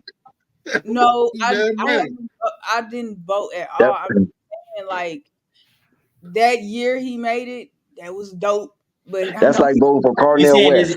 Are you asking? Is he top 10 now? Top 10? Yes. No. I figured he wasn't. Nah, nowhere that. Sangoon, shout out Sangoon. Sangoon is 6th right now. I forgot about him. Is that right? Is he the top for the Houston, or is that the others? No, it's only him for Houston. And remember, we were talking about Sangoon versus Mark Williams. Remember that? I said Sangoon was better than Mark Williams, and they came after me. I think you came after me too. Casual, wasn't that you? When I said when we had the discussion about Sangoon and Mark Williams, who will have a fair work. That day. I have never since last year, and Mark Williams didn't even play last year for a lot of the season. He played last year. Not for a lot of the season. Gotcha. Okay. No. Sangoon, because the Plumlee was here. Yeah, Sangoon, I looked at Sangoon, and I've been on the Sangoon train since the end of last year. Hey, all right, so that wasn't either. I just noticed that's hey, relax. Look at the Niners fans. He said he been on a Sangoon train. He been on that train. Who else was with you in that room? Is Mikal Bridges? He probably didn't get no votes this year either, did he? Hell no. Yeah, no. I figure he wasn't. But Wembanyama got some votes. Wemby is 8th. He hasn't got more votes than Paul. He hasn't got more votes than Paul George, Sangoon, Kawhi, AD, KD, Jokic, or LeBron. I forgot about. Oh shit! That's still good, right? So that means good. Oh, what do you mean that's not good, Ezra? Oh, for rookie, I guess, but just as far as just on standard, even if you put him in the Eastern Conference, he wouldn't have gotten more votes than Bam, Kristaps, Jaylen Brown, Jimmy Butler, Jason Tatum, Joel Embiid, or Giannis. Yeah. By the way, hold on. I want to correct myself. Mikal Bridges is in the top 10. He's 10 with 297,000 votes. I just want to know who these people voting. I don't think they're real people. Why you say? First of all, you don't have a dog in this fight. You got an LA team, so you need to stop. Well, my guy's leading all vote getters. Don't nobody care. You in LA. LBJ. Let me say LBJ. LeBron James, right? He's leading everybody. They got a king, bro. He got a king. But I'm gonna ask you this. How can LeBron James? Because I was discussing this with my homeboy, and he was on the opposite side of the discussion. I said, how can LeBron James have over 100 million people on his Instagram? Just Instagram, not his X, just Instagram, and only got 3 million votes, almost 4 million votes. That's only 4%. That's 4% of engagement according to his following on Instagram. Because LeBron is an anomaly amongst anomalies when it comes to like social media presence. LeBron, when you think of LeBron, some people don't even think of LeBron in basketball terms. They think Gotcha. Okay. Yeah, they think of LeBron in the stance of, I've been hearing his name since XYZ. He's in movies. He was on TV shows. You can see him on Tonight Show, like in his earlier years when he was trying to get his name out there. Like he's a global icon at this point, to where YOLO said bots. yeah. Like more people don't know what LeBron really does than people who know what he really does. That's true for almost every athlete. But what I'm saying is that you would think he would garner more votes than just 4% of engagement of his Instagram alone. You know what I'm saying? Not if the majority of the people that follow LeBron are casuals that don't really care that much. That's what my old boy was saying. He was saying the same thing. So yeah, I just find that kind of alarming. But what I was about to say was they talked about this when Instagram. I don't know if they still do it, but you know how they go through and wipe people's pages off that ain't been on their pages in a long time. That was a big thing, and with celebrities paying for fake followers and stuff. Not saying LeBron's doing that, but you do have a lot of people, not just athletes, but even entertainers that follow people that either forget their passwords or just don't be checking. Like the comments don't be commenting. Like that's probably what's happening too. But LeBron is active though. He's active on his social media. I'm not saying LeBron. I'm saying the people that's following him. That's what I'm saying. So by him being active, that's some form of engagement, right? They give the followers something to attach themselves to concerning him. Like how many followers did you say he had? Over 100 million. So if you look at his likes, do he have over 100 million likes? Is what I'm saying, or No, no. same thing with I the think he comments. averaged about a million likes, and unless something is controversial, he'll get a lot. But most of them average like a million and some likes. Yeah, and that's what I'm saying. Like, it's with everybody. Like, they be like, why doesn't the social media? I said, some people just want to be in your personal business. Some people there just to be nosy. It's thousands upon thousands of people. I never leave comments on people's page, but do I pay attention to them? But and listen, check out. Purple. If LeBron was to drop a video, or like Kim Kardashian or somebody would drop a video, the likes might be 1.6 million, but the views of that video might be 6 million, 8 million, 10 million. You know what I'm saying? Yeah. Because the views is always going to be larger than the likes most of the time. Yeah. Same rule applies to the voting So that process. means people are engaging with your content. But I just want to say, as a side note, while your king used to get the most votes come All-Star time, my king happened to surpass him this year. I don't know, man. Who? Giannis. Wait. You said Giannis passed LeBron? Don't do him like that. Casual. What is it? What is it? What is the votes? Giannis is 3.4 million, like well over 3.4 million. LeBron is 3 million, like a little over 3 million. In the LA market, Shout out to, I'm just playing. Because they losing, that's why. You know what I mean? I think if there was winning more, LeBron has always been the chief vote getter. Yeah. And it might catch up. It might catch up in the end because remember KD had him like that one time. KD had LeBron like for 900,000. He called him and passed him. Yeah, but that's 900,000. That's 900,000. We're talking about a 400,000 vote lead. That's what I'm saying.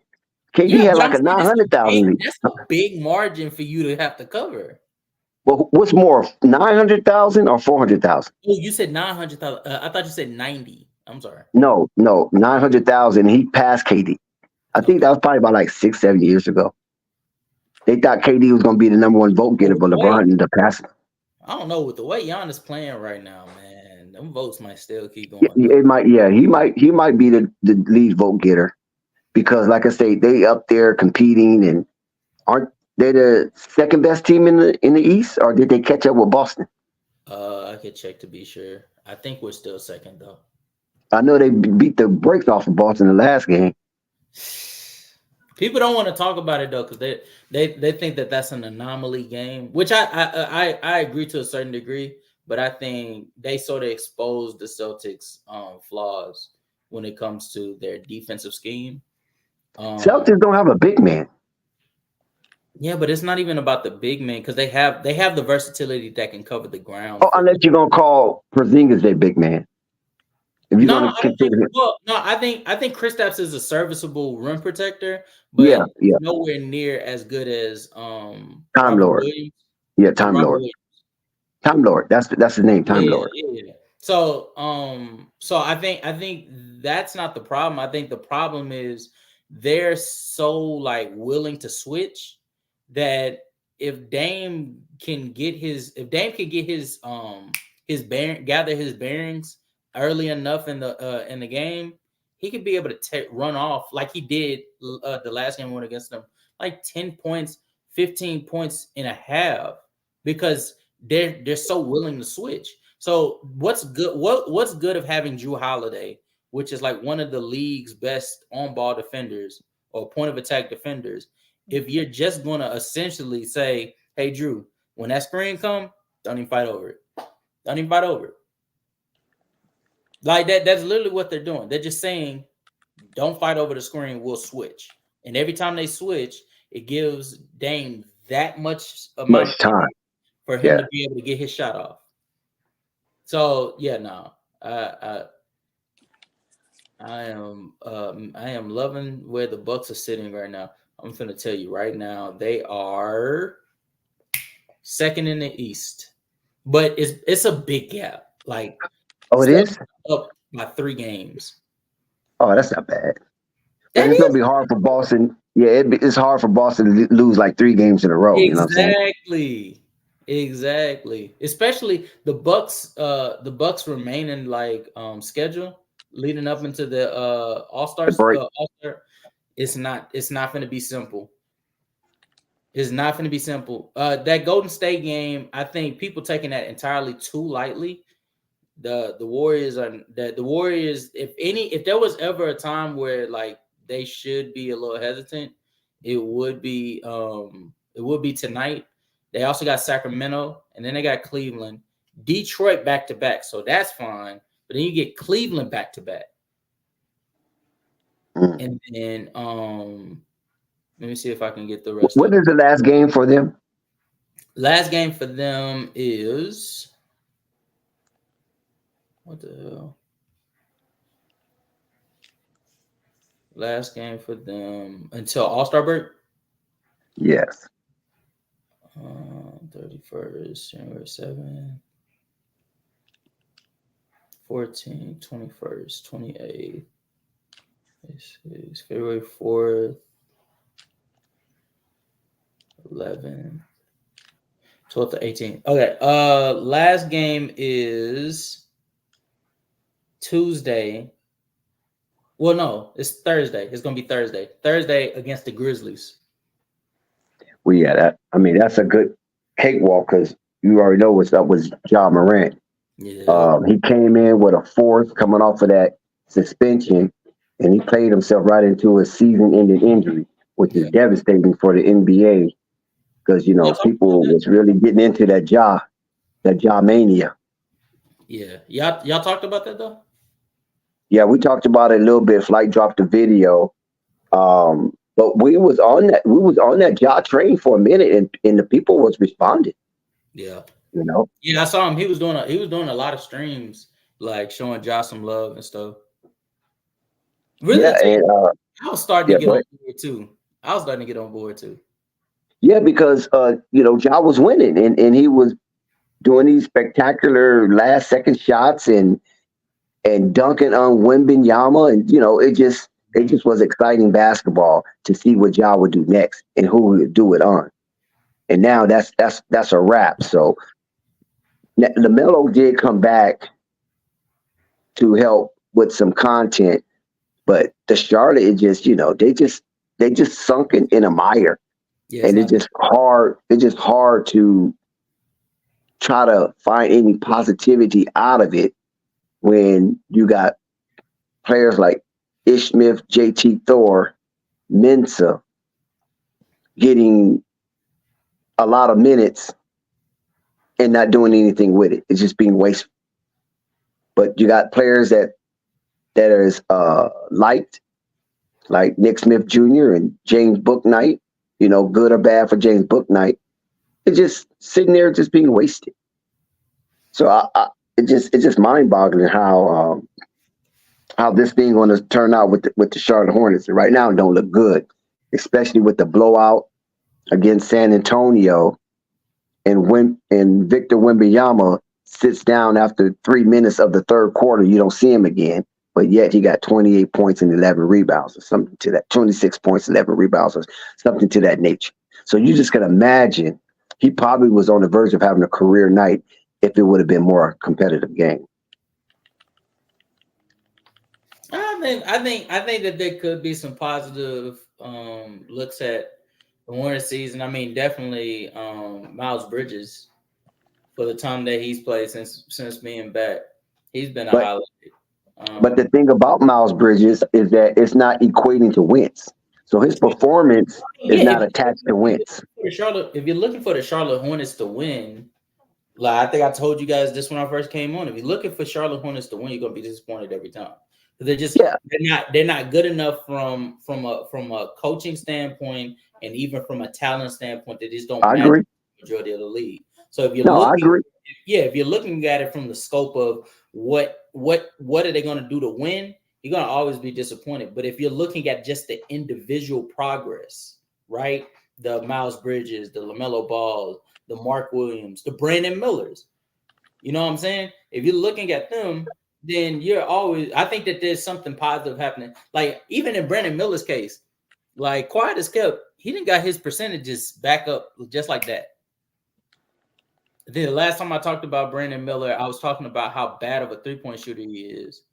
And he ended up like jumping all the way up to a 37% 3-point shooter. But see, the thing about the Charlotte Hornets individual growth and development is one thing. But if you don't coalesce that kind of talent to the collective, it's nothing. Because we know that basketball is a team-oriented sport. This is not tennis. This is not golf. So all those individual accolades going into their growth and development, that's cool because it's individualism. But that mindset coming into a team like Charlotte is despicable to me. And when you have Gordon Hayward and, like I said, Terry Rozier, who comes down from a lofty position in a championship legacy brand team, come to Charlotte just to nest and rest. And they didn't come here to restore. You know what I mean? They came here to relax. And this is a big fallout for the Charlotte Hornets. So a lot of these youngsters, instead of them, not Gordon Hayward. Gordon Hayward is separate from this because outside of basketball, he probably don't deal with none of the players. Probably Mason Plumlee. Yeah, Mason Plumlee was probably one of the players he dealt with. Cody Zeller was probably one of the players he dealt with. But outside of basketball, he's not dealing with these guys because he's a real serious family man and married and committed to family lifestyle. So, but a lot of these guys, they still go out into the juke joints and do their thing down here in the sticks in Charlotte. And so there's nobody there to say, listen, if you guys going to do this bullshit, you better bring it on the court when it's time to play, or a foot is up your ass. You understand what I'm saying? Because now you're playing with my money. But since Gordon Hayward, Terry Rozier, PJ Washington, and to some degree Miles Bridges, those are the mid veterans of the team. But the Terry Rozier and Terry Rozier and the Gordon Haywards, they just let the youngsters run wild. Sometimes, not Gordon Hayward. Now he's outside of this, so I'm not knocking Gordon Hayward for this. He's a God-fearing, Bible-thumping, gun-toting, real Southern type of dude because he come from Indiana, right? But the Terry Roziers, fun. Let's kick it. Let's see who had the fly mommies, and let's just do some stuff. And that's what they feel is camaraderie. But then that type of camaraderie off the court don't generate wins on the court, then that type of camaraderie should be broken and changed because they're not doing anything. So when you have a player like Montrezl Harrell that came down to the Charlotte Hornets from the Lakers, and it was a lot of precursors dealing with Montrezl Harrell as far as trying to help usher in a thorned rose type culture, right? Beautiful, but could be sticky if you ain't acting right. He himself got caught up in the murk and mire of the soft culture of the Charlotte Hornets, and look what happened to him. He ended up catching a felony. So that's why I was saying earlier that you have to bring in players who are grounded, want to win, and want to keep their checks flowing in the NBA. And one thing how you can keep your checks flowing in the NBA by going to a team like the Charlotte Hornets, not the superstars, because they ain't going to get no superstars down there. Because the reason why they're not getting any superstars is because superstars want to go far in the playoffs because there's more money. There's more rewarding to extend your season because you get more money as you go. You follow what I'm saying? And a lot of their contracts are laden with those type of incentives incentives to to to drive them to get into the extended season and deep into the extended season. So why will they lose incentives of their contract going to a team that's not going nowhere? And this is why it's hard for those type of level stars to, come down and try to rebuild in a culture that's not going to go nowhere for 3 to 4 years. So that's why you have to get. Yeah, but that's You why know what I'm saying? yeah, I get what you're saying, but I don't think that the objective should be, to sort of dwell more on you not being able to bring in any stars rather than making trades for quality players. Like, for instance, Wendell Carter Jr. for the Orlando Magic is available. I think that they would be open to the idea of a trade that revolves around Terry Rozier. I think if you offer Terry Rozier, because they need scoring, specifically at the guard spot, a consistent scorer, and they already have the third best defense, I believe. So Terry Rozier would be coming onto a team that already has defensive pieces. Wendell Carter Jr. is a good defender, but he didn't really play much of a role in them being third defensively this year because he hasn't played the majority of the year. But that's not but casual. That's not the type of player that the Charlotte Hornets need. They need a player that has been in playoff scenarios, who have some crunch about winning and have some desire about being better.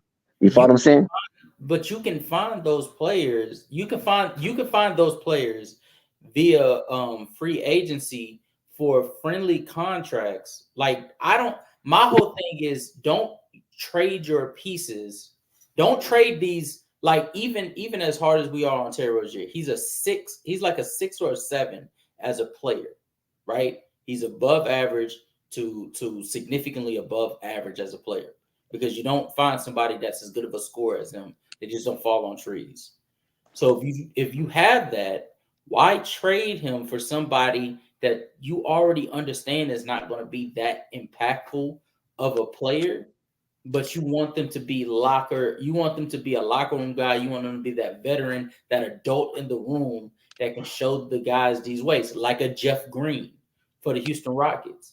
I think if anything, you should go and hunt for those guys that veteranship, those guys that know what it takes, and they're willing to teach the young guys the ways of the NBA. You get those through the free agency, and you get them on friendly contracts. When it comes to Terry Rozier and Gordon Hayward, if you're going to trade those pieces, you want to trade them for people that are, one, fit within your timeline age-wise, and then two, have the talent to be able to impact it. Go ahead, cut the fuck off your neck. No, go ahead. I was rudely interrupted, but the thing, what I was trying to allude to is that you don't have to like spend a bunch of money, but you're gonna have to spend some. You know what I'm saying? Just to get this rabbit jumping again, because right now it seemed like the Charlotte Hornets, when they had those 2 seasons where with James Borrego, where they was above 500 in playing situation, it seemed like that was the time to bring in or usher in that new dispensation of taking it further. But instead of that, it dissolved into what we got right now. And the Charlotte Hornets fan base is being fed that we're trying to get back to that level where we're a 43-win team and things of that nature. But you're not. You signed Frank Ntilikina, right? You signed R.J. Hunter. You signed players that is not going to make an impact for you to get into that type of situation. And how dare the organization spew out these salacious inaccuracy about getting to a situation where they could be better than the 43-win teams they had in previous administration, when you're signing players of said lack of talent, like the Frankie, like the R.J. Hunter, and who was that guy? Was it Mintz? Theo Maladin, you know what I'm saying? To these guaranteed contracts that now they're not even getting minutes. So what are you doing? To me, you're sabotaging. That's what I take it as. This is a sabotage to go under. And since there's new owners, they have a 5-year window where they don't have to be exorbitant in trying to make something happen. So in that 5-year span, only thing they're going to do is collect. While I keep feeding the fan base, maybe this is our year. Maybe this is our year. And they don't care about LaMelo Ball wasting years in Charlotte. You think they care about LaMelo Ball wasting his years in Charlotte? Because they didn't care about Kimbo. So they had a spark before, and we saw how that ended, and it ended bad. Kimbo left in bad standings. And now they have another spark. Fortunately for the Charlottes, they have another spark, and it doesn't look like this is going to end well.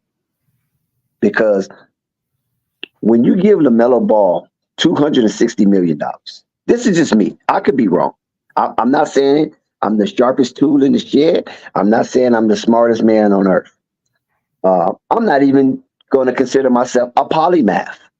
But what I'm saying is that if you give a player $260 million, and that's it.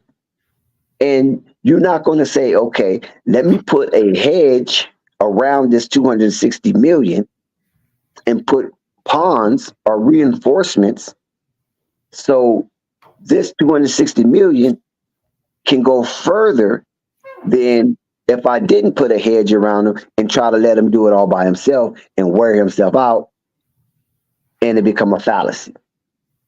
And this is what I'm looking at right now. And I'm looking at, even though the Miles Bridges was there, the Gordon Haywards is there, the Terry Roziers are there, I don't think they're putting a maximum effort into winning games.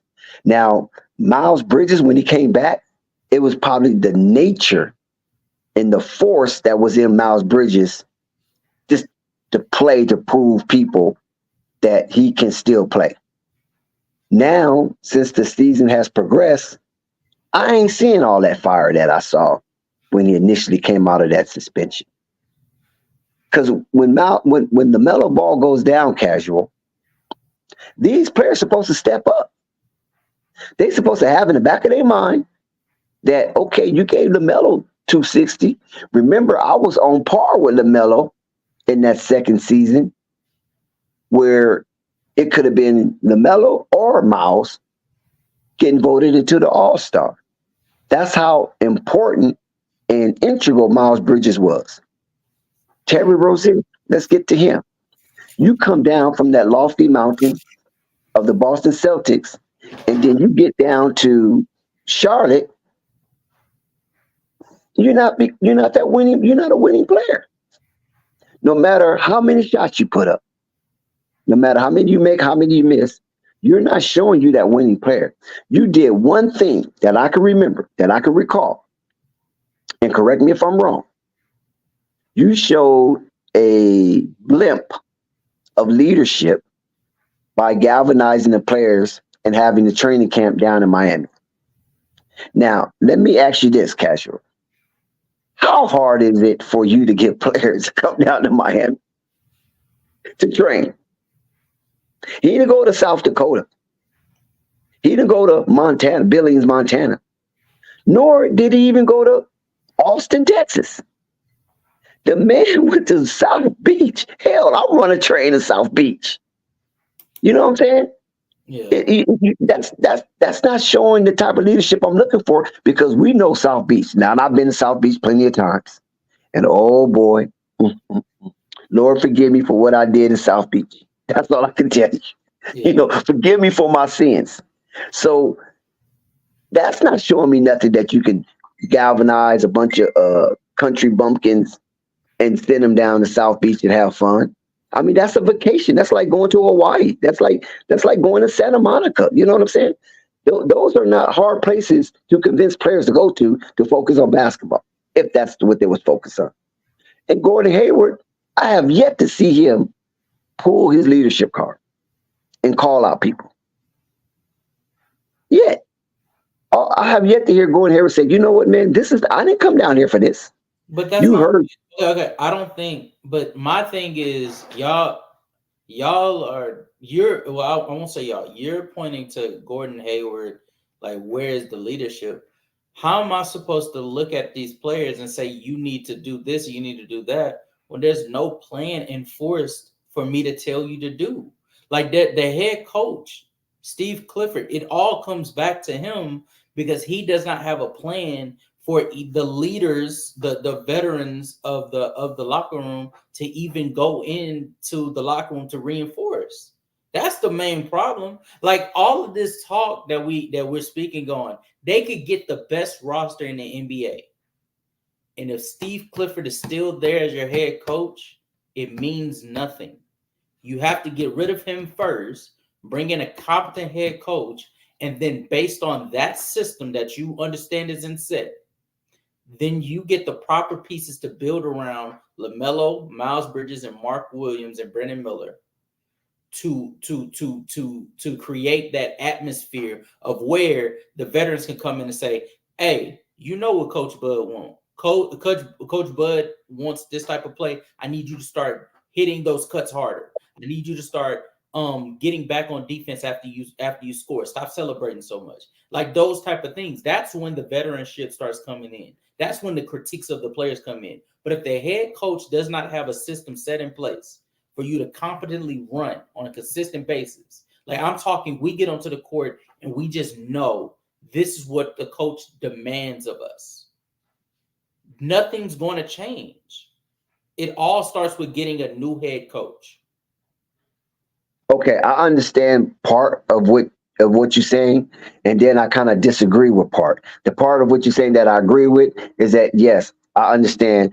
A head coach is the general. You follow what I'm saying, and the players should be able to beckon his call, right?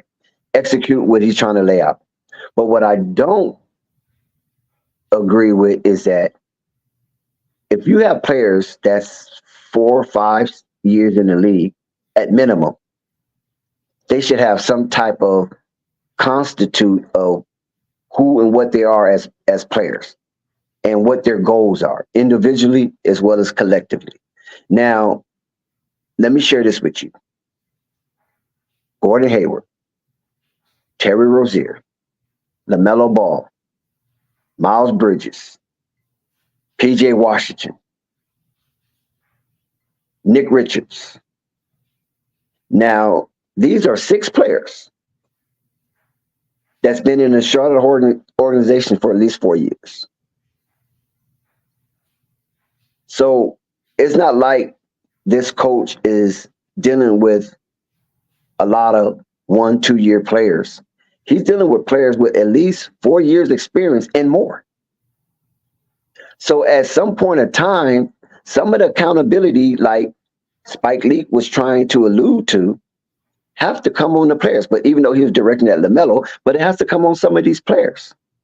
Because I'm quite sure when Coach Clifford, when Cliffy goes into those meeting rooms and he is espousing his desires to the team, I'm quite sure his notebook is not empty. I'm quite sure that chalkboard has some writing on it. I'm quite sure the film session is fully intact, unedited. So based on some of that alone, some of these veteran players that have been with Charlotte, at least whether I count 6 or 7, have been with Charlotte since 2020.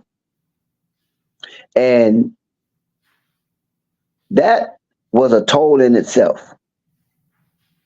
So Cliffy comes in, Charlotte is battered. He weathered that storm. It was despicable. It was horrible to watch. Now he comes in with a roster that not has much improved. The only improvement to that roster is Brandon Miller. So all of the offseason and how the Charlotte Hornet has been nestled in defeat with a plethora of losses. You come into the offseason, you draft Brandon Miller. This is how you get Brandon Miller because your regular season was so despicable. You get Brandon Miller at this high pick, but you don't add anything to it, just like basically you did with LaMelo Ball. The only thing he added to LaMelo Ball was Gordon Hayward. So you get another high pick. Nothing really comes with, you don't add anything. So you got a number 3 pick, former All-Star. You got a number 2 pick, looked like to be a sensational rookie, because he was up there top 3 with Wembanyama and Chet Holmgren until Jaime Jaquez start to emerge and other rookies and Brandon Miller start to get injured. So you have some cornerstones. You got Mark Williams. And as you say, Miles Bridges. Now, P.J. Washington could be a question mark, but you got 4 pieces that you knew probably going into the season that you was going to sign because you did sign P.J. Washington, so you can even say 5. But look who they added, casual. Like I keep going to it, it's a head scratcher. Frankie Ntilikina, R.J. Hunter. Who are these people? Frank Ntilikina made sense, but it didn't at the same time because what they envisioned Frank Ntilikina to be, you had that in Dennis Smith Jr. You just didn't want to pay him. There you go. See, I'm glad you said it because I was going to come back at you.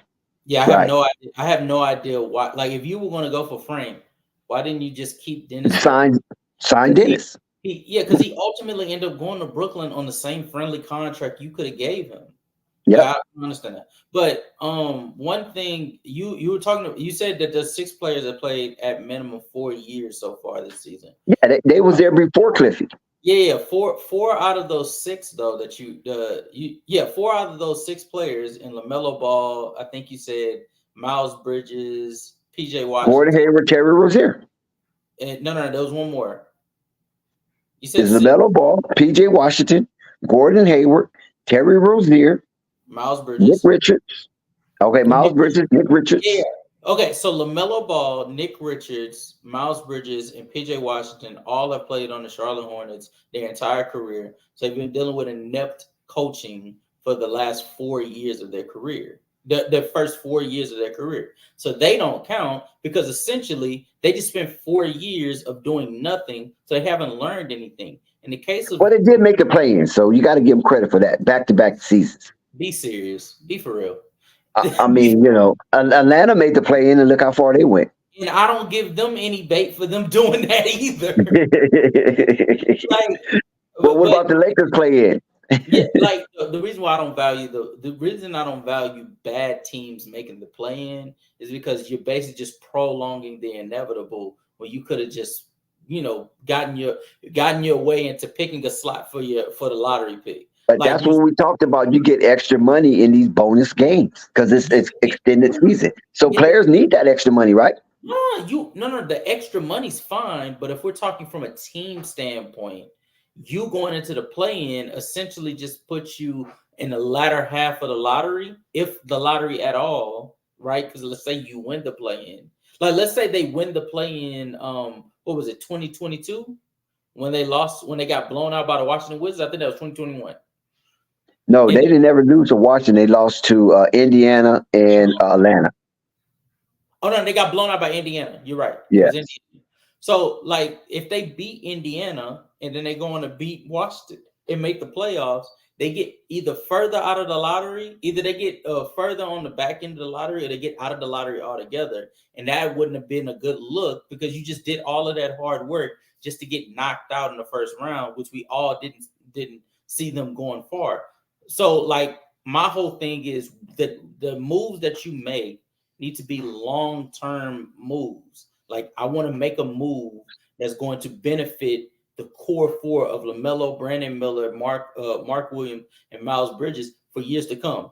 Miles Bridges is probably going to be the one that gets the odd man out in the long run, unfortunately, because I think ultimately he's not going to fit that timeline.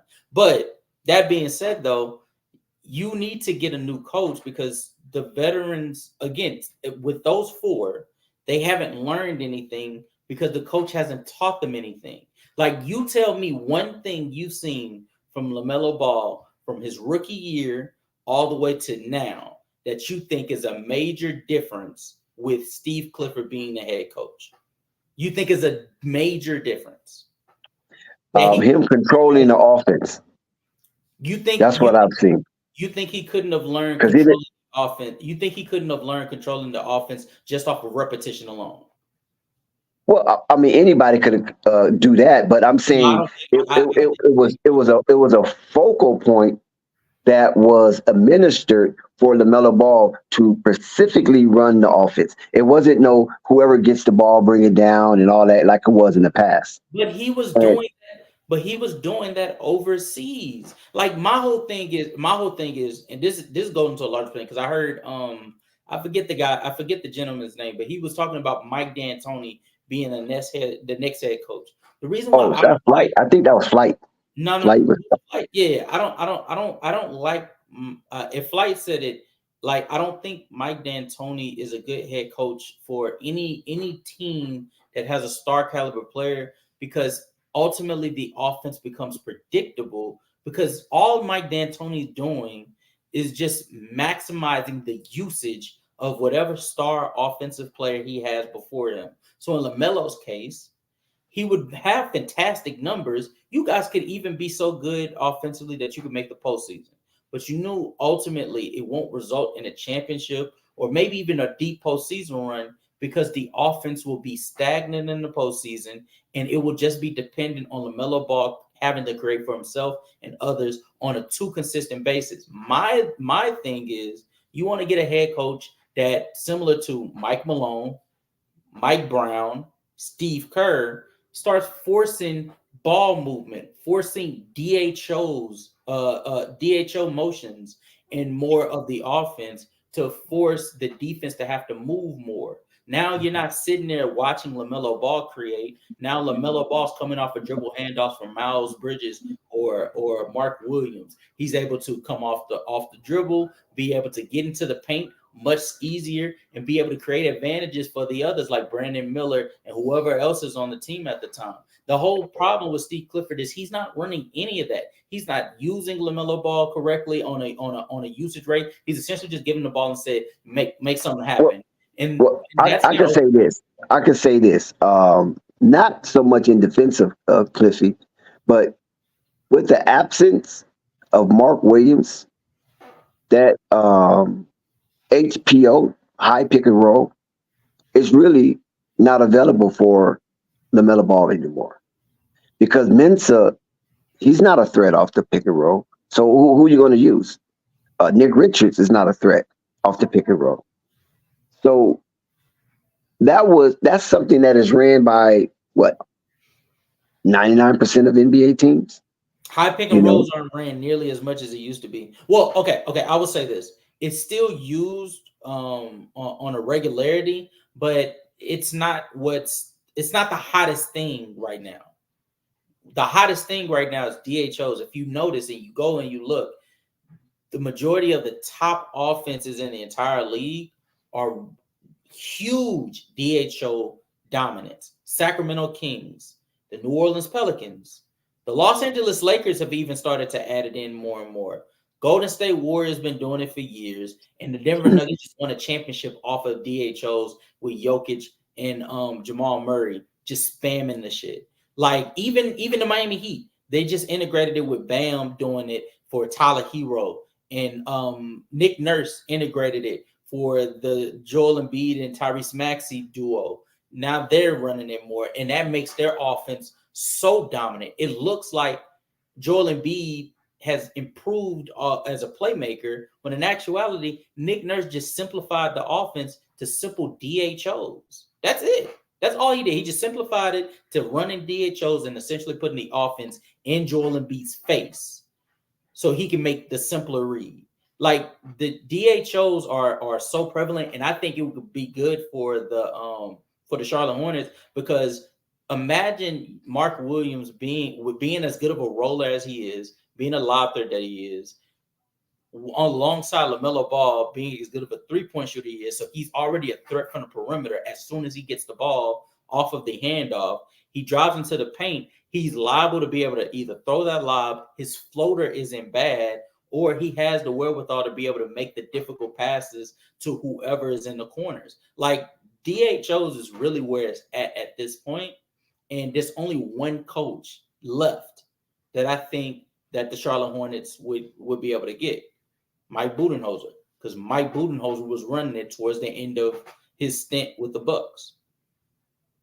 Not to mention, he's a good enough defensive head coach to where, at the very least, you would be the middle of the pack defense. I promise you that. Especially with the pieces you guys have, you guys would be either bottom like 20th defensively, or you would be towards the middle of the pack. And offensively, I'm telling you right now, your offense should be much better than being, what are you guys right now, 23rd, 24th? That's not my team. No, not your team, but Charlotte. Yes, you got it. Yeah, like Charlotte should be, even if, like, my whole thing is, like, even if you guys want to blame it on injuries, when Charlotte wasn't hurt, they still looked like they were struggling to get a lot off offensively, because it didn't look like they had any sets. It looked like Lamelo was having to create everything for the Hornets. And then on the defensive end, it sure didn't look like they had any idea what they were doing. Literally, Mark Williams was just sitting in the paint, just waiting for something to happen. There wasn't no idea, no sets, no zones, or nothing being ran. Right. Yeah, I mean, it looks very junky. I agree. But casual, I think we're gonna end it right here. Salute to everybody that chimed in. Please hit that like button, hit that subscribe button, hit that notification bell. We are delighted to have Casual up here with us, explaining and sharing his content from his mind, as well as Chief Bartran. He showed up. Spike Lee, Purple Baby, Big Al, Flight himself, and Quiz. Shout out Spike, by the way. Shout out Spike. So we had a lot of content packed in as a consortium. And if you miss it, just catch it on the replay. But tonight, salute. We out. Casual rock with us for a very long time. And he said he's top 5 in FYF sports debate competition. I had the privilege of hearing him debate, which was really astounding, and I appreciate his level of intensity and intelligence. So if you want to catch him again, catch him on FYF. You know any more dates you have where you're going to debate? I should be debating tomorrow, actually. Tomorrow at 7. Okay, you can promote it. Oh yeah. Just Saturday at 7 p.m. 7 p.m. Central Time. Tune into FYL Sports Debates. We got a debate. I think I'm debating Jalen Carter. Also tune into Vanity Sports Debates. We're a YouTube channel. We post on Sundays. We usually do live streams. So if you ever want to come and talk ball, make sure to join up. Now, your debate on FYF, what is what's that GPT chat? Oh, Chat GPT? Yeah, Chat GPT. What is the topic? The topic is whether analytics are good or bad for the NBA. Ooh, I like that. Yeah, I'm not so much an analytic guy, but I like that. I like to hear what that. Are you pro or con? I'm cons. Okay, you con. And then on the other debate show, you were saying what will be topic of discussion there? The topics are, we're doing our own power rankings. Oh, okay. So power rankings NBA team for the NBA so far, We're going to talk about the Warriors and how the dynasty is officially over because they got much bigger problems than just Draymond not being there. And Steph isn't good enough to fix it at this point. And then we're going to talk about the Ja Morant shoulder injury and how he's out for the rest of the season and how that impacts the NBA. There you have it. You can catch Casual on those two streaming platforms. But I know definitely he was very entertaining and engageful on FYF Sports Debates. So if you want to hear more of Casual, do his thing, check that debate out, get up there, engage in that chat, and let them know who won. Okay. Salute to you, Brother Casual. I'm out. All right, buddy.